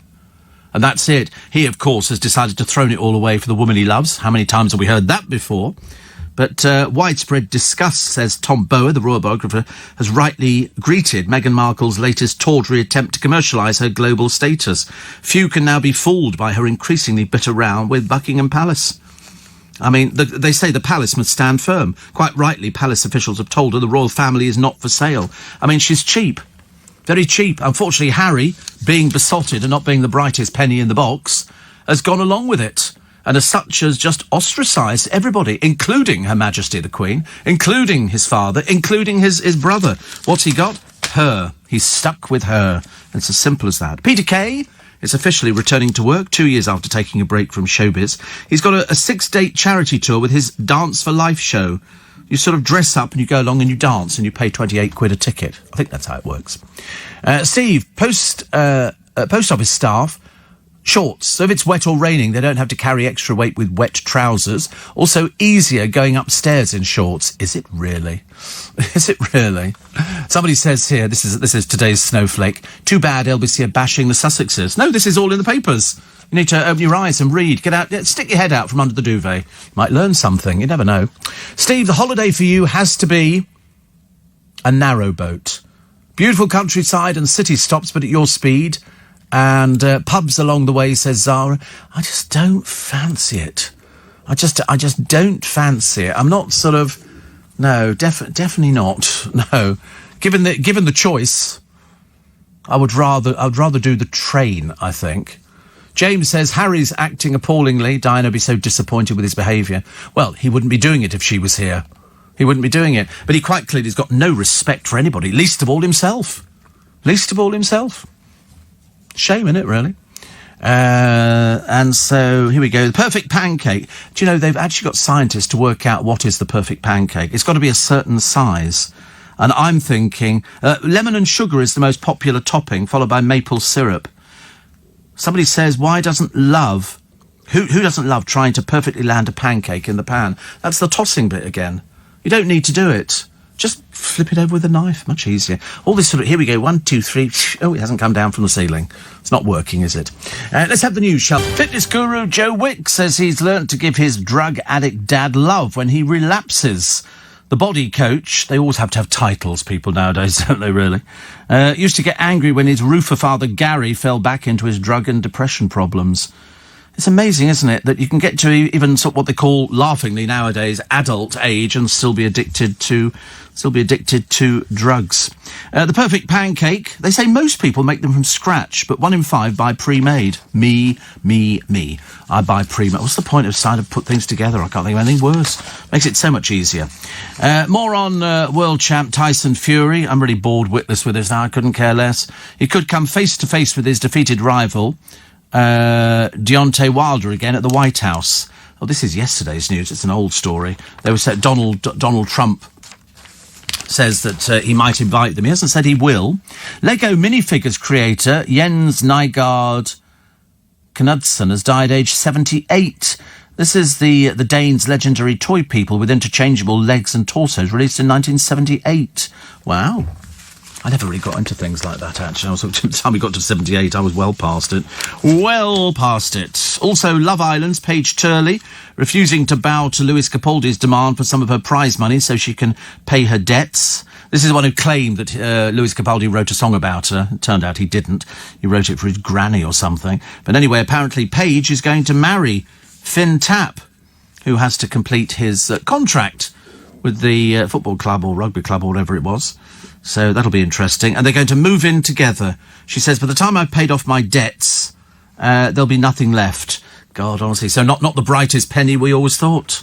Nick Grimshaw is already struggling on his 100-mile desert crossing for comic relief. So he was with Frankie Bridge, Louise Minchin, Rob Rinder and Samantha Womack. That's who the celebrities are. Maya Jama may have missed out on the Love Island presenting gig. It was never going to be hers. They said they now call her now a TV personality. It's funny, she's got a radio show, but they sort of go, oh, she's a TV personality. Steve, I think you'd be a very interesting person to start speaking to in a lounge of a good hotel. Yes, I'm very good at relaxing in... I went to a pub the other day. It's not a pub, it's a bar in a hotel, but it sells... I think it used to be a former police station. As you go into this hotel, it's not too far from here, actually. I can't remember how we found it. Somebody came up with it, and we go in there, and you can go and sit in a cell. You can book a cell to go and have your drinks in. A proper cell. It's not made-up cell, it's a proper cell, which used to hold different people. Stepping into an OK Express, that's a trade name over there, in South Africa, in St. Lucia. A hippopotamus wanders in. It's going looking for food. Luckily, it decided that it was not the place to be. It might have been hungry for snacks, but they just wanted to graze. And then it realised it was in the wrong place, so it turned around and went back where it came from. Which is so much easier, isn't it? Also, a retired policeman got nearly £100 compensation from Lidl after he opened a bottle of its wine and spilled over in his kitchen. He accused the supermarket of selling him a faulty bottle. £3.49. He claimed the cork fell inside it and the wine spurted out. He said it would appear the cork wasn't fitted correctly. 3 walls had to be repainted and the kitchen blind was covered in red wine, so that'll need to be replaced as well. So he's been offered, of course he would be a retired policeman, wouldn't he? 123 quid. Lidl offered him £98. Lidl said, we are in contact with him and have confirmed that the cost of the damages incurred will also be covered. Because, as I say, you know, I wonder if his letter started off, I'm a retired police officer. Yeah. And I should be writing to the local newspapers if you don't give me money straight away. Courtney Cox, star upbeat after love woes. She's in Friends. I just really couldn't care less about Friends. But they all stand to make all the cast if they all come back together again. About $2.5 million. Now, whether that's dollars or pounds, I don't know. Which company produces the largest number of tyres in the world? That'll be a question for the producer. Which company produces the largest amount of tyres in the world? Okay. Continental. What's Continental? No, not Michelin. No.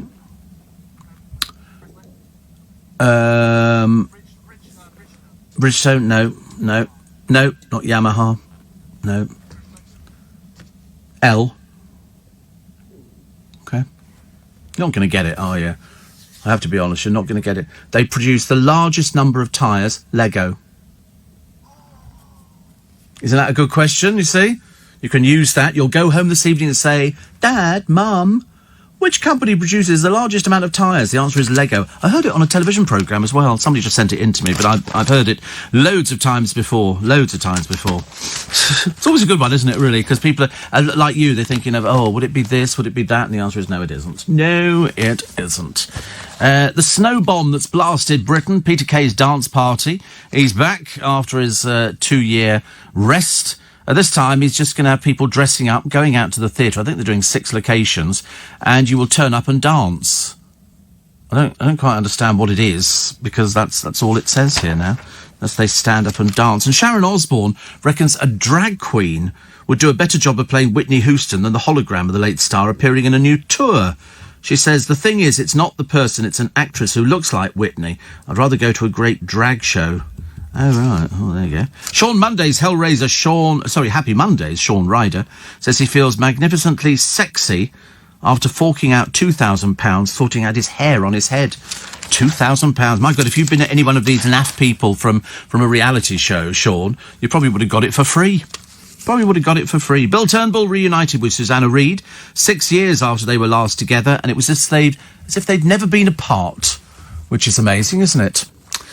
Steve, today, celebrity Crystal Mays, says Max.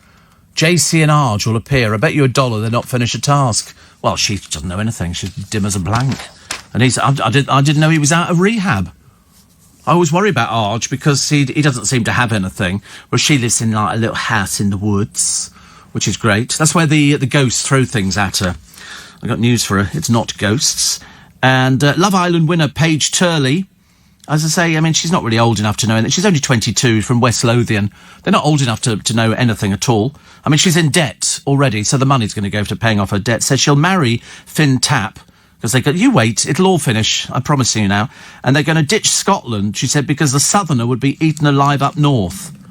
Really? I don't think so. I think gone are those sort of days. Gone are those days. But she says here, I think Glasgow might be a bit rough for Finn. They'd eat him alive. Don't be so stupid. Glasgow is European City of Culture. She probably didn't know that. She was crowned Villa champion with her lover, who's 20. Also joked she thought about pranking the football ace on... well, he's got to complete his contract. Oxford City's commercial director, Mick Livesey, warned that Phil is still their player. Exactly. Yes. Still their player. He just walked out of a contract. Rather stupid person. You know, thinking he can be famous. No. I'm sorry. Until the next one starts, you know, and there will be another programme coming along, because we know that Love Island's not going to finish, and what they will do is they'll just find another load of deadbeats. People who can't achieve anything. I mean, if she didn't win this competition, where would the money have come from to pay her debts? Answer, nowhere. Nowhere. Colin says, I've got a parcel from China today via Amazon. Do I bin it or what? I don't know. I don't know. And shame about Meghan and Harry. I remember how you used to comment that Harry was always tagging along with William and Kate. Now he's abandoned all his families. Yeah, he was. It was always, there's William and Kate, and oh look, here's Harry, bringing up the rear. And now it's Harry who sort of thinks he's being really clever, but at the same time, I mean, imagine, I thought family came above everything, especially in the royal family. Not in Harry's case. He couldn't care less. He couldn't care less at all. But it's very sad, very, very sad, because he's basically burning his bridges almost on an hourly basis. Somebody was out the other day when they were looking at... Somebody hired a bus, I think, and put it outside Buckingham Palace. It just drove round and round looking for Prince Andrew. Isn't it about time you spoke to the FBI? Prince Andrew, of course, just... I think he's got his fingers in ears doing la-las. La, la, la, la. Can't hear anything. You know, the arrogance is just almost a no-brainer, isn't it? Here's New Hope Club. I've got no idea who they are, but they're sort of a Boise band. They've obviously had their makeovers. This is what we're all going to be wearing. And they said, it's always been a big thing for us. We all play our own instruments. We don't want to be up there just singing. We're a bit like the Beatles. No, absolutely not. I love the way they all go that. You know, the Beatles were consistently brilliant. Consistently brilliant. You know, and here's the New Hope Club. Or very short, you watch it shortly be named the No Hope Club. Plus, the Miley Cyrus may have divorced in Australia, but she clearly has love for Down Under, as people do. As people do. Sam Smith's dream collaboration came true after visiting Sydney ahead of Mardi Gras, where he posed with a poster of Cher, George Michael and Kylie. And not forgetting the adorable koala statue. Sam wrote, Sydney, I'm home and I can't wait for this weekend. I'm ready for my cherry to be popped. Rivetingly dull. Rivetingly boring. And Britain's loneliest dog. This is Bess, a black and white collie cross. A loving family she wants to spend her twilight years with. She's been at the centre since she was a puppy. They've now started to appeal. I mean, she's been there 10 years. They want to find somebody who can look after her. She's house-trained, not destructive. All she wants is short walks throughout the day and a nice, soft, comfy bed. She'd make an interesting pet. Oh dear, that sets alarm bells ringing. An interesting pet. I don't think people want interesting pets, do they? And 2/3 of adults have been put off joining the military over PTSD, post-traumatic stress disorder, fears, and struggling to get a job when they leave. They say that so many people appear to be damaged, which is not very good, is it? We don't want that sort of thing. A woman's been arrested by police, this is in America, for calling 911 because her parents cut off her phone. Saloni from Canton, Ohio, was charged with disrupting public services. She's 36. I mean, even at 36. Also, the Kentucky Transportation Cabinet has to pay more than £160,000 in court costs to a guy who won a lawsuit allowing him to put "I'm God" on his number plate. Because over in America, you can put things on your number plates. I could have Steve Allen DJ, number one DJ or something. You can put anything on there, and people buy into it. And I quite fancy that idea. Over here, you can buy personalised plates. I personally wouldn't have one. I mean, you just transfer them from car to car to car, don't you, I think? Also, we're coming up carnival time in Rio. I think it is the only place that probably gets through more G-strings than anybody else. The whole of Rio. Do you know who's in Rio? Nick Ferrari's producer is in Rio. Really? Well, Ava? Oh, sorry, not Ava. Oh, Dave. Oh, he's in... I didn't think he was in Rio. Oh, I thought he was in Costa Rica. Yeah, no, I think he's in Costa Rica. Yeah. Check with Henry. I thought he was Costa Rica, but you obviously know better. So I bow to it.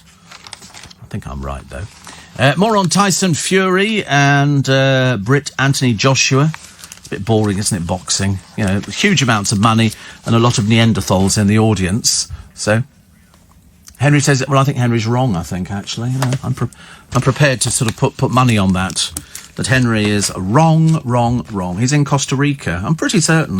Why don't you check his Twitter feed? Perhaps it'll have a picture of, here I am in Costa Rica. Yeah. Oh, well, he might have nipped over to Rio for the carnival, but I don't think he's staying there. Disgraced movie mogul Harvey Weinstein could die behind bars. I'm pretty certain he will. If they're thinking. He was found not guilty of 5th charge of rape in the 1st degree. Cleared of the two most serious charges, predatory sexual assault, would have seen him automatically sentenced to life in jail. And I think actually in America, life means life.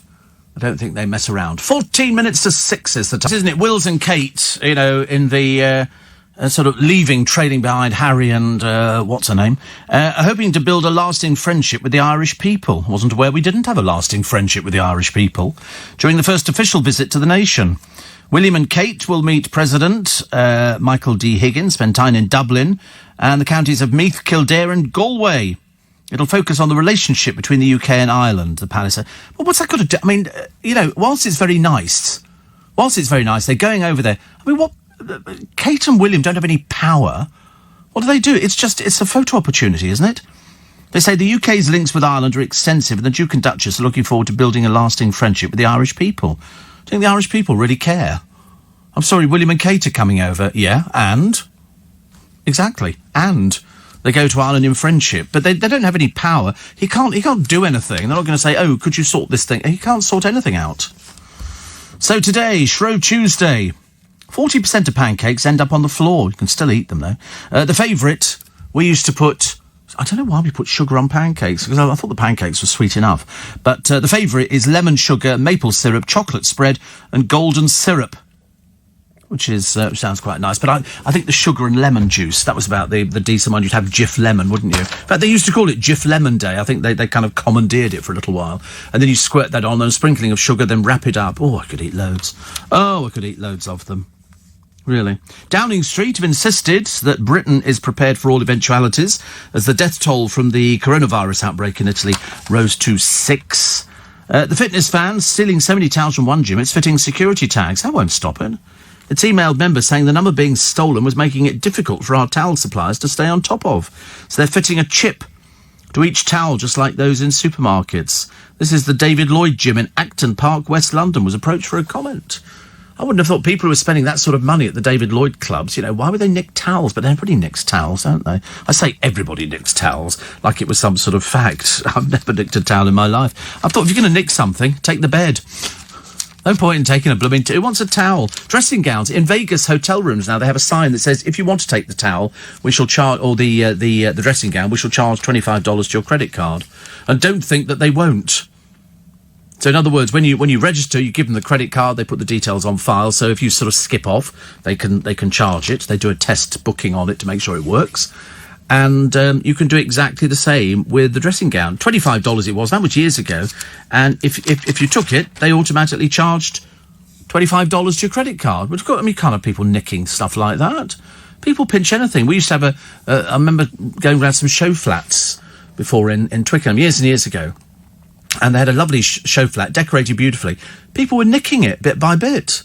You'd go there one day, there'd be no pillows on the bed. The bedding went. Towels went. People nicked everything. Appalling, really, isn't it? Things that people leave behind. Oh, a live chicken? Oh, dear. There was actually... I was on the bus the other day. I'm proud to it. There's a little girl. She was drinking a drink. I don't know how old she was. I couldn't really see. She was sitting next to her father. She finished drinking the drink. She threw the empty bottle on the floor.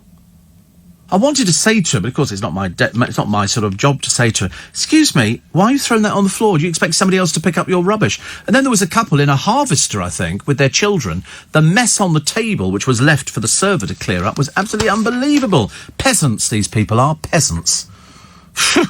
Steve, the Beatles, so ahead of their time. I listened to Celtic Thunder, a bit like the Kelly Family, the Irish-American band, unheard of in Ireland and the UK, but massive in Spain, Germany and Europe.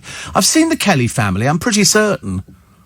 I've said, not live, I've seen them on YouTube. They've got lots of young members, haven't they? And they're all very good. But no, Celtic Thunder are fabulous. Whether or not they're singing live at every gig, I don't know. Some of it looks like it's Memorex. But I love them. I think they're fantastic. They lost the bald-headed guy. He died, which was a shame. But I think they're really good. I don't know. You as I say, you can join their fan club, and you get special discounts on tickets and things like that, which is quite nice. Also, Cornish comedian Jethro. Have you ever seen Jethro? He used to feature an awful lot on the Des O'Connor show, and I thought he was brilliant. He was lovely. But after 50 years. He's going to retire. He's been working for 50 years. He's 72. His real name is Jeffrey Rowe. He says the current dates will be the last and thank fans. He said, I think it's time to hang up my mic. It's been a hard decision, but my memory has made it easier. A big thank you to everybody who's come to see me over 50 years. That good. I wonder why we didn't see him on the television very often.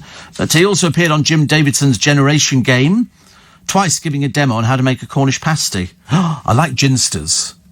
Ginsters pad. We used to have them in our food machine at LBC many, many years ago in Gough Square. They were lovely. And they're now going to be doing the world's poshest pasty, which is with fillings like Wagyu beef and truffle oil. So that sounds quite nice, doesn't it, actually? Michelin-starred chef Chris Eden has helped to create a gourmet range to be sold at Upmarket store, Selfridge's deli counter. Honestly. Why can't we have them in our supermarkets? Flavours include the beef and truffle oil with heritage purple potatoes, leek and swede and flame-grilled chicken, coconut and lemon with sweet chilli jam. They're going to be $4.99, which is apparently 5 times as much as the brand's trademark Cornish pasty. Ginster's boss, Kieran Hemsworth, says it's the finest ingredients. We will be the most luxurious pasty in the world. Sounds delightful, doesn't it? Wagyu beef and truffle oil. I could go for that. That sounds absolutely delicious. Could eat that now, actually, another pasty. So anyway, so here they are. They're all over the papers because we've just finished Love Island. And Paige Turley and Finn Tapp are putting their £50,000 Love Island prize money down as a deposit on a house. I wouldn't bother, actually. The relationship won't last and the marriage won't last. None of them do. There's no point in sort of going through the pretend thing because both of them I thought were ultimately boring. He has to go back to Oxford, so they're trying to find somewhere near Manchester, and we're going to get a staffy. Squeals Paige. What's the point, dear? What is the point? They've already planned to call their dog Frank. And presenter Laura Whitmore, who was friends with Caroline, says the winning couple's warmth, kindness and smiley faces helped her through the incredibly tough time. So, very sad, they say. Only 2.4 million. It's been hemorrhaging audience for ages. And I tell you now, 6 to 9 months' time, you won't even know these people's names. There'll be other people who'll be featuring in the papers. I mean, at one time, it was sort of Gary Lineker, but then Gary Lineker went all naff. Didn't he? He was sort of married to Danielle, then she found somebody else. And so now it's just sort of Gary Lineker out with his first team, his 4 sons. There was one who thought he was going to be a celebrity called George, who didn't actually sort of make anything of himself at all, even though they tried to sort of palm him off on various people. But Ian Wright said more ears in a quip, because apparently they've all got sticky out ears. I don't know if that's a trait of the family or just somebody. You can have a little operation to do things like that. You can have a little operation. Sir David Jason, has slammed trophy hunting as the most senseless kind of animal cruelty. He's 80 now. Mind you, if Jess Conrad's 84 and he looks great. I mean, to be honest with you, 80.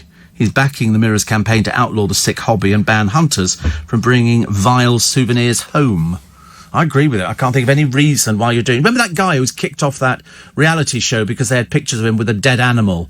And he's now backtracking like mad. He said, we've had death threats and this kind... Well, of course, because there's stupid people called trolls out there. You know, there's something the matter with them. They don't have a brain cell. They have absolutely nothing at all. Modern Brits are lost for words. 25% admit they find it easier to send an emoji than describe how they feel. I've used emojis before. Generally, it's the thumbs up and a glass of champagne. And that's it. I've done that on quite a few occasions. Apparently, a survey of 2,000 people found that 27% of us argue with their friends by emoji. Well, I've never argued with anybody. Well, definitely not on the phone. Why do you want to argue with somebody on the telephone? Whole idea is it's a little bit of fun, isn't it? Well, that's what I always thought, actually. It was always sold to me as a little bit of fun. What was it the other day? Somebody was telling me about... I can't remember what it was. It was something... Oh, we were talking about the delights of avocado on toast. And I saw somebody doing... Oh, God, it looks so boring. People in the office have it. They get the canteen here to do avocado on toast. And I was going, what do you mean avocado on toast for? It's terribly pretentious. Terribly pretentious. And you mentioned Paul McCartney. No, I didn't. I've never mentioned Paul McCartney. I mentioned the Beatles. But have you seen him on James Corden? How late are you to the table? Goodness sake, honestly, that was years ago. Ages ago. Manchester should have a parade for Tyson Fury heavyweight wins because he gives travellers I've lost it now. It gives travellers a good name despite the boxer's comments about homosexuality and paedophilia. So there you go. You know, I don't think there should be a parade for him. I really don't. They all have to backtrack, don't they? They all have to backtrack. I just don't think it's necessary. A parade is for football teams, isn't it? An Angel had 66 million views. An Angel. 60. You can buy Tiger Balm in Waitrose, says Duncan. And this one here that says, my favourite train journey is London Bridge to Uckfield via Erridge. An hour and a half of train joy. Bring your own tea and cake, says Philip. Do you remember flapjacks at Wimpy Bars, says Dion? From what I remember, they were like pancakes. I think they were. I mean, I like using the other pancakes. So I could do them myself. I might have pancakes later on today. Because everybody's going to go mad because it's pancake day today, Shrove Tuesday.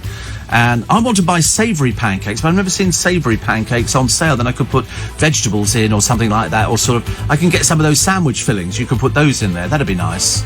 I like the Coronation Chicken one in particular. That's the 25th of February. Well, I know. Cold, miserable, wet, horrible. If you're one of those people who's been flooded, there was some poor bloke in the paper today. I was going to highlight him, but I've sort of almost exhausted myself sending, good wishes to people who've been flooded. He said, I can't get any insurance. Nobody will insure me. And his house hasn't dried out from the last time it flooded. And it's just flooded again, poor soul, which is not good. Last year, says Noreen, we went first-class train to Glasgow, first class, to see Peter Noone, Brian Poole, Dave Berry and Vanity Fair in a concert. It took 6 hours, stayed the night in a hotel. The food on the train was great. Non-stop. Brian thought he'd died and gone to heaven. We're going back to Glasgow in the summer for another show for Brian's big birthday. That'll be 40. 40, how lovely. First class. Were you actually in first class? That's very posh, isn't it? That's very nice indeed. Very nice. A lot of people are telling me that you can buy Tiger Balm ointment in lots of supermarkets now. I love it. Producer's being a bit funny about the smell of it, going, oh no, I don't like this, and putting a scarf around his mouth and really have a bit of a mare of a day with it, which is quite funny. And a funny comment from my little granddaughters yesterday when we listened to the podcast of your one-man show. Granny, why does Mr. Steve call you Heather and not Granny? Is that because you're not his granny? Made me smile all day, says Heather, the Norwich nurse, and not Steve's granny. Kids say the best things, don't they? Kids say absolutely the best things. In fact, there used to be a programme on the television, I think it's Kids Say the Funniest Things. And it was really good. They were just wonderful. It's not sort of PC, is it, to sort of talk about kids in this day and age? There's no filter at all. They just come right out with it. I told you the other day when there was a little boy in Paul Cooper's fruit and veg shop, and they always give kids, if they know them, they give them a banana or something like that, and they sort of hold it. And then his father was buying a few bits and pieces, and he said, and where's the best fruit and veg in the world? And the little kid went, Waitrose. And he was only little. He was only little, but he said it in all sincerity. Obviously, he spends a lot of time in Waitrose as well. Funny, isn't it? You can never guarantee that kids will say that. I love it when they used to have them on YouTube, and you find little kids who sort of snog at weddings, or they dance by themselves. Or they're so sweet. They really are. They're absolutely gorgeous. And then they grow up to be people like us. And that's when it all goes horribly wrong. Excuse me. Better. Made myself a hot cup of coffee. I don't know why, actually. Tea. When am I talking about coffee? I don't drink coffee at work. I only drink tea. Tea is my favourite bit. We've got a birthday to celebrate in this part of the programme. And actually, somebody I know very well. So you have to wait till 6:45 for that one when we celebrate birthdays. Look at this. Do you know the latest colour car to have? Blue. Blue cars. Blue. They're all over the place. You can get... it always amazes me how much cars cost nowadays, because I'm sort of a bit out of touch. I quite, when you're sort of looking at it, I quite like the look of a Hyundai from 12,495. But they say this model should be on your shortlist, because years ago you'd pay 30 grand to get the kind of equipment in it. It's got everything. I mean, at one time people had air conditioning in cars. That was considered flash. Now it's standard. If you wanted air conditioning in early cars I had, you opened the windows. But of course, on very hot days, all you were bringing in was more hot air. And now you've got high beam assist, lane, keep assist, DAB radio, Bluetooth, autonomous emergency braking. They've got, everything. They've got, reversing cameras, all sorts of things. I don't have anything like... Well, I've got, obviously, air conditioning, but they call it comfort cooling in my car. It's a little bit of a flash thing. I like this one, the Porsche Taycan, which is lovely. So it does 0 to 60 in 2.8 seconds. I think it's electric. They say it can do 257 miles. Looks lovely. And it's four-door, and I'm a bit big into four-door cars. I'm not into two-door cars. Because if you're sitting in the back of it, not that I would be, but you have to pull your seat forward and then move it, because if people in the back have got long legs, it turns out to be, the biggest pain in the rear end. Look at this. There's a Volvo hybrid from £40,000. There's a Volkswagen.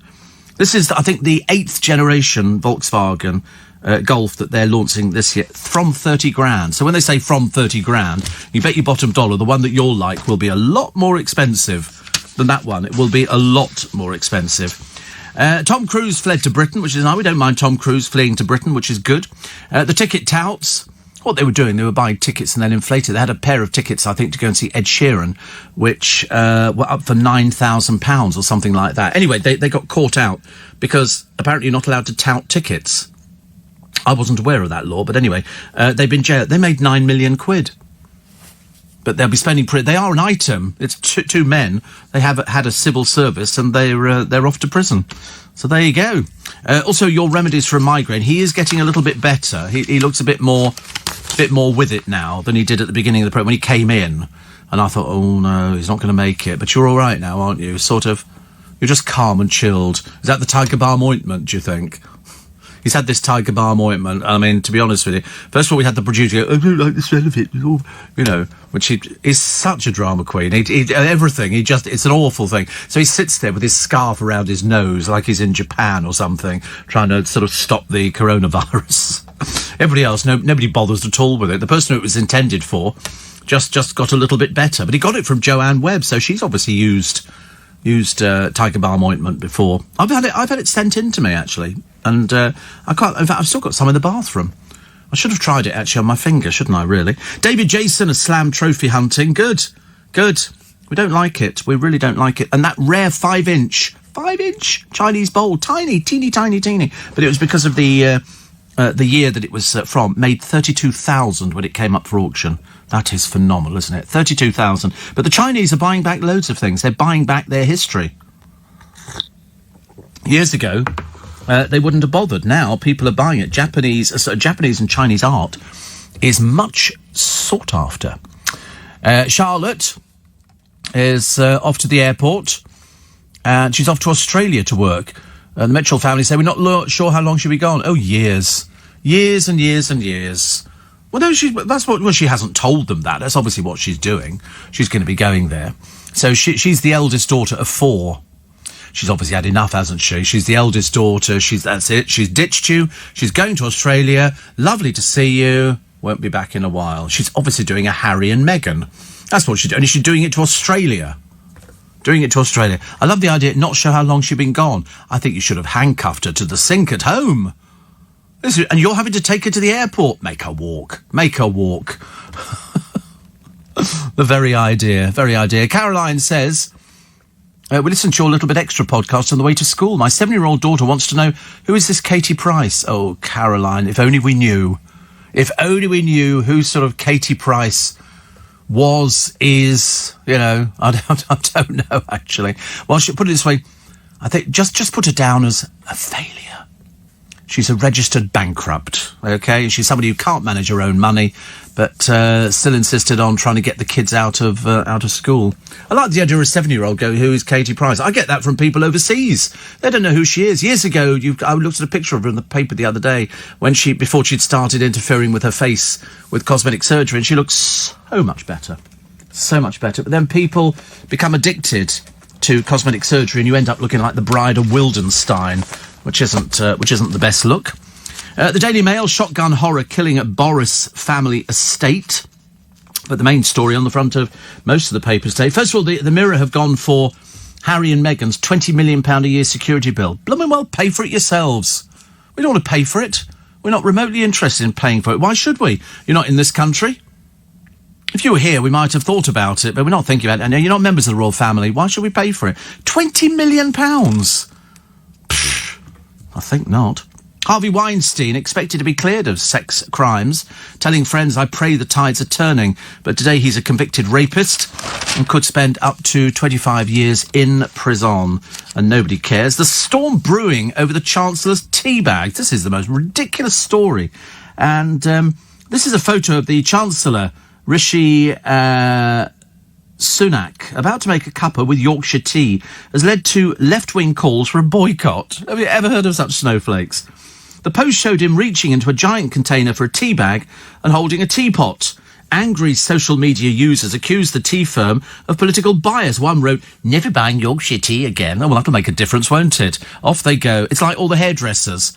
After the death of Caroline Flack, we're going to get rid of all those magazines. What are you going to put instead, dears? Country Life? Something like that? They're only the Crossroad and Sudoku, but they're only surviving on magazines that people bring in for them.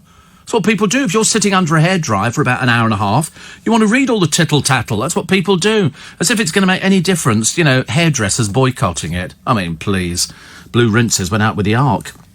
But somebody says here, I shall never buy Yorkshire tea again. Another said, I can't wait for 500,000 Labour members to boycott Yorkshire tea. As if. Don't be so stupid.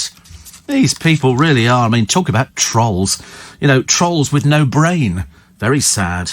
The firm wrote on Twitter, it's been pretty shocking to see the determination some have to drag us into a political mud fight. Tory MP Dahina Davison says, I love Yorkshire tea because I'm human with taste buds. Calm down. Yeah, they're ridiculous. As if 500,000 Labour members are going to boycott Yorkshire tea. These people are so thick. They really are. Very embarrassing. The rapist Weinstein to jail in cuffs. He was taking his little trolley and that didn't make any difference at all. Nobody bought into that. The lurid court case that was part circus, part freak show. And you can see him with all the good and the famous, Barack Obama, Bill Clinton at his wife Hillary's birthday party, and his wife at the Oscars. Obviously deeply, deeply unpleasant. And Harvey Jail. This is it Rikers Island Prison? It's got a grim reputation. It's going to be closed, sadly, for prisoner number 065-81138Z, Harvey Weinstein. That won't happen soon enough. He'll join illustrious company. Previous inmates have been Sid Vicious, Dominic Strauss-Kahn and John Lennon's killer, Mark Chapman. Its nicknames include Torture Island, and because its steel doors and concrete walls soak up the summer heat, the Oven. I'm sure he'll have a marvellous time in there. We couldn't wish it on a worse person. Let's have a check. Day 14, says Tom in Northwood, moved to Mount Vernon Hospital. Yourself in the original Spikers group, led by the magnificent little Julian Coe, have been keeping my spirits high throughout the stay. Should be home by Friday. Can't wait, and thanks to Global for my present as I missed the show. That's fantastic, isn't it? I think that's good. We've done so many So many. I'm so thrilled. So thrilled. Thank you very much indeed, actually. And then we had the story of Prince Edward and Sophie Wessex. They're hiring a cook who can keep within a budget for their Bagshot Park home. Lunch is included. Guess how much they're offering, money-wise? This is for Edward and Sophie Wessex. They want somebody to cook within a budget, and you get 33 days annual leave and access to training and development to support your continuing professional development. 23 grand. I mean, they're having some sort of giraffe, aren't they? £23,000 a year. God, Struth, honestly. I mean, we know that the royal family are known for being tight. You know, they don't pay top dollar. They think it should be a privilege that you're cooking for them. That's just why it all went pear-shaped, actually, for Harry. Somebody said here they were talking, you know, about Harry and Meghan. Somebody sent it to James O'Brien, actually. Penny did. So she said they should get on with their young lives. They're not hurting anybody. That's fine, Penny. They've moved on. Well, they haven't. That's the trouble. They haven't. They've upset the royal family. They've upset Her Majesty the Queen. They've upset the Duke of Edinburgh. They've upset Charles. They've upset just about everybody. And we're still paying for their rotten security to the tune of £20 million. Well, if they're so bloomin' independent, let them pay for their own bloomin' security. Who cares? Let them. If they're so keen to move into the real world where she's been for 90% of her life, why not let them deal with people who come up to them and go, "Can I take a selfie with you?" No, you can't. Where's the security? Well, take a selfie. Take as many as you want. They don't have the right on that. Once they're out in the air, you can do anything you want. It's just ridiculous. Ridiculous that we should have to pay for that. 20 million quid a year. They're not worth it. They're not even in this country. You know, I can understand the being secure. Mind you, they weren't much cop the security at Buckingham Palace, were they, before? Eamon Holmes claimed he was a freelancer. He's facing a bill of up to about £250,000. He's lost a case against the tax man because HMRC are examining the way TV stars are paid as freelancers through personal service companies. Yesterday said it welcomed the judgment. And it added its job was to make sure employees pay employment taxes, even if they were working through their own company. Eamon Holmes said he was a test case, claiming if they'd won against him, they'd go after everyone else. I would think so too. Lots of people have these companies, don't they? It's like it's a personal service company, and they channel all their earnings through it, and then they pay themselves out of that. I remember Krista Ackroyd was hit with a huge tax bill. Lorraine Kelly escaped her £1.2 million tax bill. As the judge, she had too much control over her shows to count as a servant of the channel. So there it goes. He said, I was in court in central London for a week in June. This is Eamon. I've been freelance for 28 years and that's been okay. Now they've said it's not okay. They've reinvented the rules in the past couple of years. Yeah, because what people are doing, I don't know how it operates with Eamon Holmes, I'm not familiar with anybody's tax bill apart from my own, is people set up companies, you put stuff through there, and there will be tax benefits. Tax benefits. And it's the tax benefits people are going for. If you earn a lot of money, if you have, you know, lots and lots of money coming into your account every year, you need to, your accountant will tell you how to, you know, set up another company, and that'll be it. You know, you do it that way. And then obviously HMRC are going, wait a minute, we want to be in on this one as well. Steve says, Chris, if the Snowflakes boycott Yorkshire tea, I'll buy an extra bag. I love the way they think that £500,000 Labour supporters are going to boycott Yorkshire tea. I mean, they've got to be the dimmest people. Mind you, most snowflakes are a bit dim, aren't they, really? It's not their fault. So yes, but we'll all be buying extra tea bags. I've been on several of the trains, says Kelly in Windsor. You've mentioned the Golden Eagle along the Silk Road was fantastic, a lovely way to travel. Steve, I'm a little surprised. I was unaware that the woke Labour Party members indulged in a cup of Yorkshire tea. I thought they drank triple latte, smashed avocado, essence of drivel. You live and learn. Oh yes, no, they drink Yorkshire tea. They don't really, actually. It's just the way they do it. Somebody said it's time to reorganise the House of Lords. That would be a good idea, wouldn't it? The thing is, they're now costing us an absolute fortune. You don't need driver assist in the Bentley. You don't want to make the chauffeur's life too easy. I don't even know what driver assist is in a car. I'm hopeless on things like that. I'm awake and listening to you live from G in London. Listen to your show every night on the podcast. But first time listening live. That's good, isn't it, really? The Prospect of Whitby. Prospect of Whitby. That's a very, very old pub, actually. You can, if you go down the Thames and you get one of the Thames boats, you can see the Prospect of Whitby. I can't remember what date it is from, but it's certainly about 1500s, I think. No, the Prospect of Whitby is a pub. Oh, one of the boats going down, yes. It's on, as you go down, it's on the left-hand side. I think it's on the left-hand side. I've never been in it, but it's very famous. So if you're a tourist in London. But I said to you before, what you should do. I tell you the other thing you should do, because Thomas is sort of trying to find things to do. I think he's going to be a Blue Badge guide or something, later in the year. You should do all the museums. But remember, the Steve Allen trick for getting into the Natural History Museum, go round the corner. Go in via the Geology Museum. You can go straight in, because the queue for the Natural History Museum, because kids love it. It's dinosaurs and blue whale and, it's all sorts of just wonderful things that they've heard about at school. And I think, really, go round the corner and you can just nip in through the Geology Museum. So much easier. The queue is so much shorter because geology doesn't appear to be as interesting as dinosaurs. Steve, I'm 33 years old and thinking of becoming a commercial pilot. Is it too late to change my career from HGV driver to pilot? Absolutely not. Well, at 33? Good God, no. That's positively young. I know there've been younger people who've managed to get their private pilot's licence, but no, definitely not. It's a good idea. I mean, it's slightly different, I suppose. You're not an overweight person, are you? I'm not saying that all pilots are thin, but there's never seemed to be very much room inside the cabin. I quite fancy that. The only thing, I know one of our friends round at our sister station, Capital, Will Manning. I think he's got a private pilot's licence. I think he lives near an airfield, and he's been doing that, which I think is quite a good thing to do, isn't it? Frightens the life out of me. I can't even do it on a big aeroplane, let alone a little aeroplane. I don't want to sort of go on some of that. I have been on little aeroplanes. No, it's geology. It's the Geology Museum. It's round. No, it's not. Are you looking at the map? So what? No, it's not zoology, it's rocks. That's not zoology. No, it's next to the Science Museum. It's a smaller one. It's in between the Natural History Museum and the Science Museum. Geology.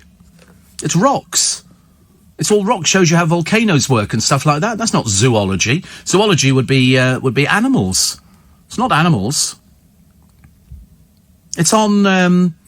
It's on the what's the road called? It's on exactly the same road as the Science Museum. In fact, it's next door to it. It's on Exhibition Road. Yeah, I know because I've been there millions of times. It's rocks and crystals and all sorts of. Geology is primates and stuff like that. I'm pretty certain I'm right. I'm never wrong, as you know. I'd hate to be proven wrong in this particular instance, which I'm sure I won't be. But you never know. No, it's the Geology Museum. What do you think? You think it's zoology? There's no zoology there. Well, it's the Geology Museum. Get it up on the thing. You'll see it. See it. Get it up on the road. I'm determined to get this one right. If I get this one wrong, that's a go home in shame. Go home in shame. Steve, I'm very fit. I do gym 5 days a week. That's why I'm thinking of becoming a commercial pilot. That's good. Wait a minute. So here we are. This is Geology Museum, South Kensington. There you go. There you go. Geology Museum, South Kensington. There's the Natural History Museum. And there's the... There you go. The Natural History Museum. No. See, you're round the wrong place here. Come back down. Down. That's Cromwell Road. No, you're on Exhibition Road. There you go. And... you will find Science Museum, Clockmakers Museum. I didn't know that one, actually.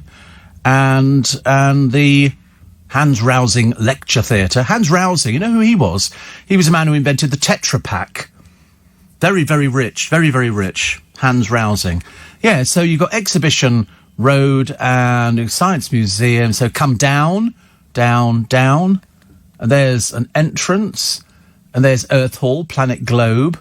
Earth Today, Earth Tomorrow. That's the Geological Museum, as it was. Whether they've renamed it, I don't know, but it's geology. Well, it's certainly not zoology. There's nothing there that indicates zoology to me.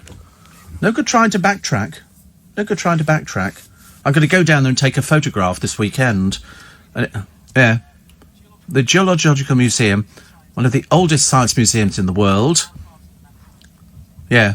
But that's it. But you go through that to get into the Natural History Museum. Save you queuing to go through the front door. So it's... Thank you. Transferred. Sorry, and the word you were looking for, were you, Thomas, would be, I am sorry. No, it's transferred from German. It's not in German Street. We're not both right. No, we're not going down that route. I'm the presenter. I'm right. Oh, look, that's the time we have to take a short break. It's exactly the same. If you walk in... If you walk in the front of the Natural History Museum, you just go straight into their main hall with the blue whale hanging above you, which used to be elsewhere in the museum, and they've done it all up. And then if you go into the Geology Museum around the side, you go to the back of that, and then you're into the Natural History Museum a bit further down. No good fading out the microphone, trying to think you're being clever. Nothing worse, is there, honestly? Hate it. Honestly, when will producers learn? Presenters are always right, even if they're wrong. Sue Ann says, I sent you a coaster with because I'm the boss. I am always right. I don't even know why he's bothering arguing with me. It's like, I said to him, you're Scottish. I've lived all my life in London. I am well versed with the museums and how they operate, but he won't have it. And can we get... No, the nearest I've got is, well, we're both right. No, we're not. No, we're absolutely not. And for that reason, his Christmas present has just been resold. I've decided I'm not going to give him the Christmas present this year. Makes it so much easier. Right. 10 months till Christmas. Yeah, I've ordered the tree. Ordered the trees already, getting ready for it. I like the idea of celebrating Christmas. What was the other one that I quite liked, actually? Oh, life expectancy grinds to a halt. That'll be specifically aimed at the producer this morning. Plus, the BBC have settled a six-figure Samira pay claim. This is Samira Ahmed. And they reportedly have Peter Gray at more than £700,000 because at the moment the BBC are dealing with 45 pay queries and claims from men and women, not all of which relate to equal pay or gender pay. I never even thought of it. You know George Lazenby, who was in the James Bond film, one of them, he's 80. He's 80. Didn't believe it. I mean, mind you, Jess Conrad, 84. However, you will remember a short while ago, me, John Warrington, and a friend, Helena, we all went down and we went to quite a number of places, actually, with Eurostar. We did Paris, we did Brussels, we did the Geology Museum, and we enjoyed it because the train delivers you right to the front door now, which is fantastic, and then you just step out of the carriage straight in, and you're straight into the rocks and gems and everything else. But anyway, we bumped into down there some lovely people at Eurostar, and it's Carol's birthday down at Eurostar. Today, not only that... Thursday, it's her anniversary. So, congratulations, Carol. And also, we've just got another listener, her brother Chris, who lives in Scotland, which is interesting. We did this. So, he says, you might need Thomas's help with translation, a place called Cuppermuir. Okay, which is... Cooper... Yes, it's Cooper... Well, anyway, it's like Cuprinol. Like Cuprinol. He says, I'm sure they all wear kilts. Anyway, he's just had a wicked operation, needs some Steve loving across the borders. So we send lots of love to Chris, brother, and Carol at Eurostar. All the people down there will be wishing her many happy returns of the day. And we have fond memories of going down there to go on Eurostar. They looked after us really well. So, Carol, have a lovely, lovely birthday. Lots of love. We don't even do ages on this programme. It's far too vulgar, isn't it, to start discussing how old people are. But the producer's 7 next week. And he'll be going to the Geology Museum as a bit of a celebration. Perhaps they'll have a cake, jelly and ice cream. He's still determined to find something, isn't he? But you can't get it. Sue Ann says, I couldn't get you on Hailing Island from Friday. Storms and gales. I was sick in the chalet all weekend. I need to update my phone. Yes, I think you should. I mean, I get certain areas which go a little bit quiet on the telephone thing. Mark says, just pass the present to your ex-producer. Mark's my ex. He would never argue with me about things like this. Definitely not. Definitely. Mark, my ex-producer. Yeah. Yeah, he doesn't know you. And you don't know him. You don't know. Why do you think you... He taught you how to do the desk. Oh, God, you wait till I see him next. I should be having words. Front pages of the papers. Front pages. Well, you can imagine what it's worth, can't you? It's all Harvey Weinstein. Convicted rapist. Faces up to 25 years in prison. That's what they're saying. We have to wait for that one to come back. Front page of the Mirror, guilty. He didn't seem to show any emotion in court. I begin to wonder whether or not they then put it into the appeals process. I don't know what happens after this. Plus fury at Harry and Meghan's security bill. Police fear guarding the pair as they tour the world on money-spinning trips will leave them unable to cope. One ex-protection officer said this is adding to the Met's woes. You don't think they care, do you? They don't give a stuff about it. Otherwise, they'd be paying for this themselves. I don't mind them going around the world earning as much money as they want to. I couldn't care less. That doesn't make any difference to us. But if you want security, as you're now not a member of the royal family, you pay for it yourself. You pay for it yourself. Well, I don't see why we should have to pay for it. The Sun this morning, they say that Harry and Meghan could earn $1 billion. Good, well, you pay for the security. We're not interested. I don't care. I don't mind. Tom jets in. Tom Cruise. Why doesn't he age? He's 57. Why doesn't he look 57? Ridiculous. Absolutely ridiculous. The Daily Star, Peter Kay's dance party. This is where you go and pay £28 something and they play music. I don't quite understand what it is, but I'm sure it'll do very well. Because it's been 2 years since he cancelled all those gigs. Happy Mondays, Hellraiser Shaun Ryder feels magnificently sexy after treatment for hair loss. So he's now got this new hair loss. It's known as a hair tattoo. I don't know what it is about sort of having hair. Lots of people seem to want to do it, don't they? The snow bomb blasting Britain. And it doesn't make pleasant driving. It really, producer said this morning, he said, where's the snow? Corey said, where's that? You could tell he was better. Where's the snow? Where's it? And I'm thinking, we don't want snow. Definitely we don't want snow. Virus to hit Christmas prezzies. What do you do, though? That was an interesting thought. If you've ordered something from China and it comes in a little packet, I mean, do you touch it or do you not touch it? What do you do? Do we know if it's passed on by... They seem to have the most cases in China. And so if somebody's working in a factory and they've got the coronavirus and they touch these packages and then they go through all the different... it's going to be touched by loads of people, isn't it? What do you do?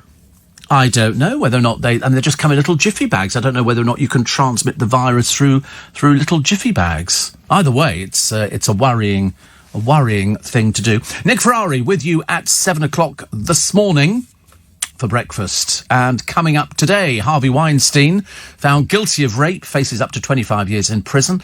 Nick will bring you the latest from the verdict, which marks a watershed moment in the hashtag #MeToo movement. He'll also have analysis of the latest efforts by authorities taken by authorities across the planet to prevent the spread of the coronavirus. Plus, should the new heavyweight boxing champion Tyson Fury really be celebrated in the UK, given the comments he's made previously, which have been branded sexist and homophobic? That and more with Nick Ferrari at breakfast this morning from 7 here on LBC. And, of course, that burning question on everybody's lips. Can you walk straight through from the Geology Museum on Exhibition Road straight into the Natural History Museum, very popular with dinosaurs and zoology fans? The Geology Museum, one of my favourite museums in London. Separate entrance, of course. All of that and more with Nick Ferrari at breakfast this morning. Now, I did tell you at the very beginning of the programme, I did say thank you because we are offering my special In Conversation live show. No, we've never done a live show on podcast before. I thought we were going to do it last time round, but we didn't. And what we're doing this time is you can download it as a special podcast. And it's easily done. Easily done. What you do is you text Steve, S-T-E-V-E, capital letters, and send it to 84850. Steve, S-T-E-V-E, capital letters, 84850. And we text you back with a special link to the show on Global Player. A voluntary donation of just £3 from every text. You don't need to do anything at all. Don't need to do anything at all. You just need to to send the text in, and we get £3 from that. Go straight to the charity Make Some Noise. Age restrictions and terms and conditions can be found at lbc.co.uk. Every donation, gratefully appreciated, and listeners to this show alone have already raised over £150,000. £150,000. And I can't thank you enough for your kindness and generosity. So to download the podcast and make your £3 donation, you won't be disappointed, but everybody loves it. They think it's even better than the normal one. And it's also longer. It's about an hour and a quarter, I think. And to make your £3 donation to our charity Make Some Noise, text Steve, S-T-E-V-E, to 84850. S-T-E-V-E, capital letters, and send it to 84850. And I thank you in advance for all the donations. A few £1,000s have come in already, so thank you very much indeed. One from Shola, who says, what exactly is Steve Allen problem? It's Steve Allen's problem. I don't have to correct your English. I'm sure it's fine normally. With Harry and Meghan. It's not because it's costing us £20 million for their security. They're not even in the country. That's the problem. If you want to pay for it, well, you take it out of your bank account. All right, there you go. Makes it much easier, doesn't it? And if you've given up being a royal, why should we pay for it? There's no problem with it. It's just for snowflakes like yourself. We have to try and explain what it is. OK, and it's costing 20 million and they're not even in the country. I don't want to pay it. You might want to pay it. Well, you take it out of your bank account. But, of course, you won't. You won't. Also, good to see Harvey Weinstein, says Mark, not needing a walking aid coming out of court. I know, he needed it going in. Didn't need it coming out because he didn't need it at all. No, I keep saying good morning. I keep saying good morning. You know why? Because people keep joining every few minutes to this programme. If I could see a little graph, every sort of 5 or 6 minutes, people will be joining, going, I'm now getting up because I've got a train to get at 7 o'clock, got to get some clothes on, got to get down the road. I've got to go back again, I've got to get the umbrella, got to go back down the road again. God, it's a slow process, isn't it? But the weather is atrocious. It really isn't getting any better. And now they've said this. I mean, I'm looking at some of the pictures of snow in some of the papers today, and you know how much I love snow, provided I'm not out in it. I'm okay. I don't like the falling over bit. And yet we haven't had snow in central London for ages. Although there are pictures. If you go to Covent Garden, there's a place there that sells photographs. And one of the most popular ones is of snow in Trafalgar Square, or some guardsmen standing outside Whitehall, guarding there in the snow, because their red uniforms look fantastic. And London does look great. The rest of the country looks beautiful. Just don't drive in it. It's terrible here. It really is. Steve, the prospect of Whitby, that's where Judge Jeffreys drank so he could watch those he's sentenced to death hanging on the other side of the river. He was the swinging judge. Well, the one thing they used to do, Herb, who's in Hampton, was they used to have people, and I think it was Execution Dock in London. You drive out as if you're going out to the Tower of London. Execution Dock is over on the right-hand side. And that's where they would tie the poor unfortunates. And the people would be drinking in the pubs, and they would wait for the tide to come in to drown them. They would literally watch the water rising up because the Thames is tidal. And so consequently, they would say, yeah, drinking. But they used to do that at the Colosseum in Rome. People would be drinking and watching people being eaten to death by wild animals and everything else. And in London, we were just as bad because we used to tie people up. There'd be people in cages suspended over the Thames, and they would wait for the tide to come up.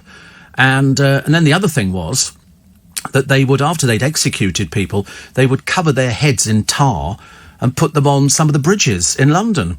So people would try and rescue their relatives back again. I mean, really quite ghastly. I remember thinking the other day, was it Marie Antoinette who was guillotined over in France? I mean, she had everything, but she ended her life just being guillotined. And then I think the bodies were thrown into a pit until some years later they found them and they were given a decent burial. But my God, I don't know. Bloodthirsty, aren't we? Bloodthirsty or what? Times this morning. Welcome to Malibu, the Sussexes and the Celebrity Enclave. The trouble is, it's like playing, isn't it? It's like playing at, we're playing at, we mix with celebrities and we're going to bring out a record. They're a bit worried about some of Harry's charities, whether he's just deserting them.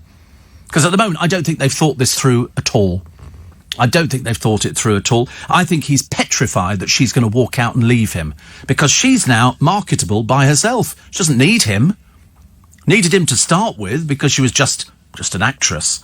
Just somebody, I didn't know anybody who'd ever seen Suits, but it finished anyway. So she doesn't really need him. Where does he go from this? If she does decide to walk out, he'll have to still pay for the child and everything else. But at the moment, they need that connection to the royal family, however tenuous it appears to be. Shamed mogul Weinstein faces, they say, up to 29 years in jail. And doctors need to stop moaning and take responsibility for improving the NHS. So says the leader of Britain's medics. Do you know we've got 220,000 doctors in this country? Would you have believed it? Daily Express today. Vanessa Feltz says, Dear Harry and Meghan, put a sock in it. Yes, I think we're all a bit bored with them taking the mickey out of the royal family. But I think somebody should start asking Charles. Have you taken him in hand? Have you told him where he's gone wrong? You know, goodness sake. Guilty of rape, Weinstein, 29 years behind bars. That's what they're saying. They don't know. We've got to wait for that one. Blizzard Britain, and it is Blizzard Britain.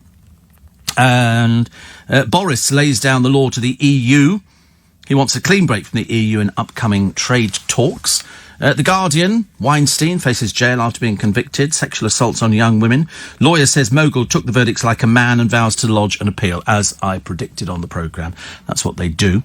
They lodge appeal. So you could put these things into an appeal system that could go for ages and ages and ages. What happens to him in the meantime, I don't know. I don't know if they put him in prison and then they have to wait to find out. Also in the Middle East, an alert as a main pilgrimage route appears vulnerable to the deadly virus. It's terrible, isn't it, really? And Number 10 orders Priti Patel to defuse the row with a senior civil servant. Oh, I tell you who was on the television the other day. He's one of my favourite people from the Antique programme. But he was on the Porn Stars programme, the pawn brokers in this country. And his name's Ian. And he is beyond camp. He's so beyond camp, but he's fantastic television. He knows everything about jewellery. And I said before, and people have written to me saying he's so thrilled if ever anybody ever mentions him. And he was on there yesterday where they go there and they go, can you have a look at these diamonds? And he says, well, he's covered in rings. I've never seen anybody more covered in rings than Marie Antoinette. And he knows everything about it. And they used to use him a lot on they should use him all the time. He's so interesting. And there's something about him. He's entertaining. He came out, they actually sat him in I think it was a Lamborghini the other day. And he went, oh, it's nice. He's very much like that. He is like sort of an elderly dowager, but in a nice kind of way. But he knows everything about jewellery. He says, oh, this one is worth this much money. He's the most entertaining person I've seen on the television in a long while. So he's obviously very successful at what he does, and he seems such a nice person. But they use him on this. It might have been an old programme, but they've got various porn outlets where people go in there and people have got bags to sell or they've got watches to sell. There was one bloke travelled all the way down from Liverpool to sell a Rolex watch and something else, but the trouble is they were used. And if they're not in perfect condition, they're very difficult to sell. You don't get as much money. He was offered, I think, £3,000, whereas they should have been well in excess of that, but they weren't perfect enough. But still interesting. I like watching people who take stuff in there and they go, I think that's worth, you probably get about 6,000. You go, oh, really? Well, that's what the retail would be. You know, if we're offering you money, it's going to be a little bit less than that. But so fascinating. I love watching things like that. The idea that you could look at your balls hanging up outside. There'd be 3 balls, which signified the pawnbroker. I don't know why it was 3 balls. I can't remember why 3 balls for the pawnbroker. Anyway, it was just something I was worrying about in particular. But I enjoy watching those sort of programmes. Those and the police officers with the cams, with the cameras. So it's 3 spheres. Oh, the 3 sphere symbol attributed to the Medici family of Florence, owing to its symbolic meaning of Lombard. And that's the Italian region of Lombardy, where pawnshop banking originated under the name of Lombard banking. Look at me, honestly. Look at me being all clever all of a sudden. It's always typical, isn't it? Just when I have to leave you. I have to leave you. And because we have to do it again tomorrow. So do go for my special In Conversation show. Thank you very much indeed. That'd be very nice. And let me tell you that my special In Conversation podcast is available to you. And if you download it on my special In Conversation today, we got the wrong script up, but we'll wait for it to arrive. Don't worry, it'll be there eventually. Today on my free little bit extra podcast, fans are slamming Madonna. She started the show 3 hours late. Grossly embarrassing, very inconsiderate. And when I wouldn't do that for my show, a producer makes Holly Willoughby look a fool on national television. I know the feeling. My producer tries but fails. We'll be bringing that one up for ages, won't we? And today, the Geology Museum. Posh and Bex post pictures from the beginning of their relationship. They've aged. And the producer now knows the year that I was born. That'll work well for me, won't it, really? I'm trying everything.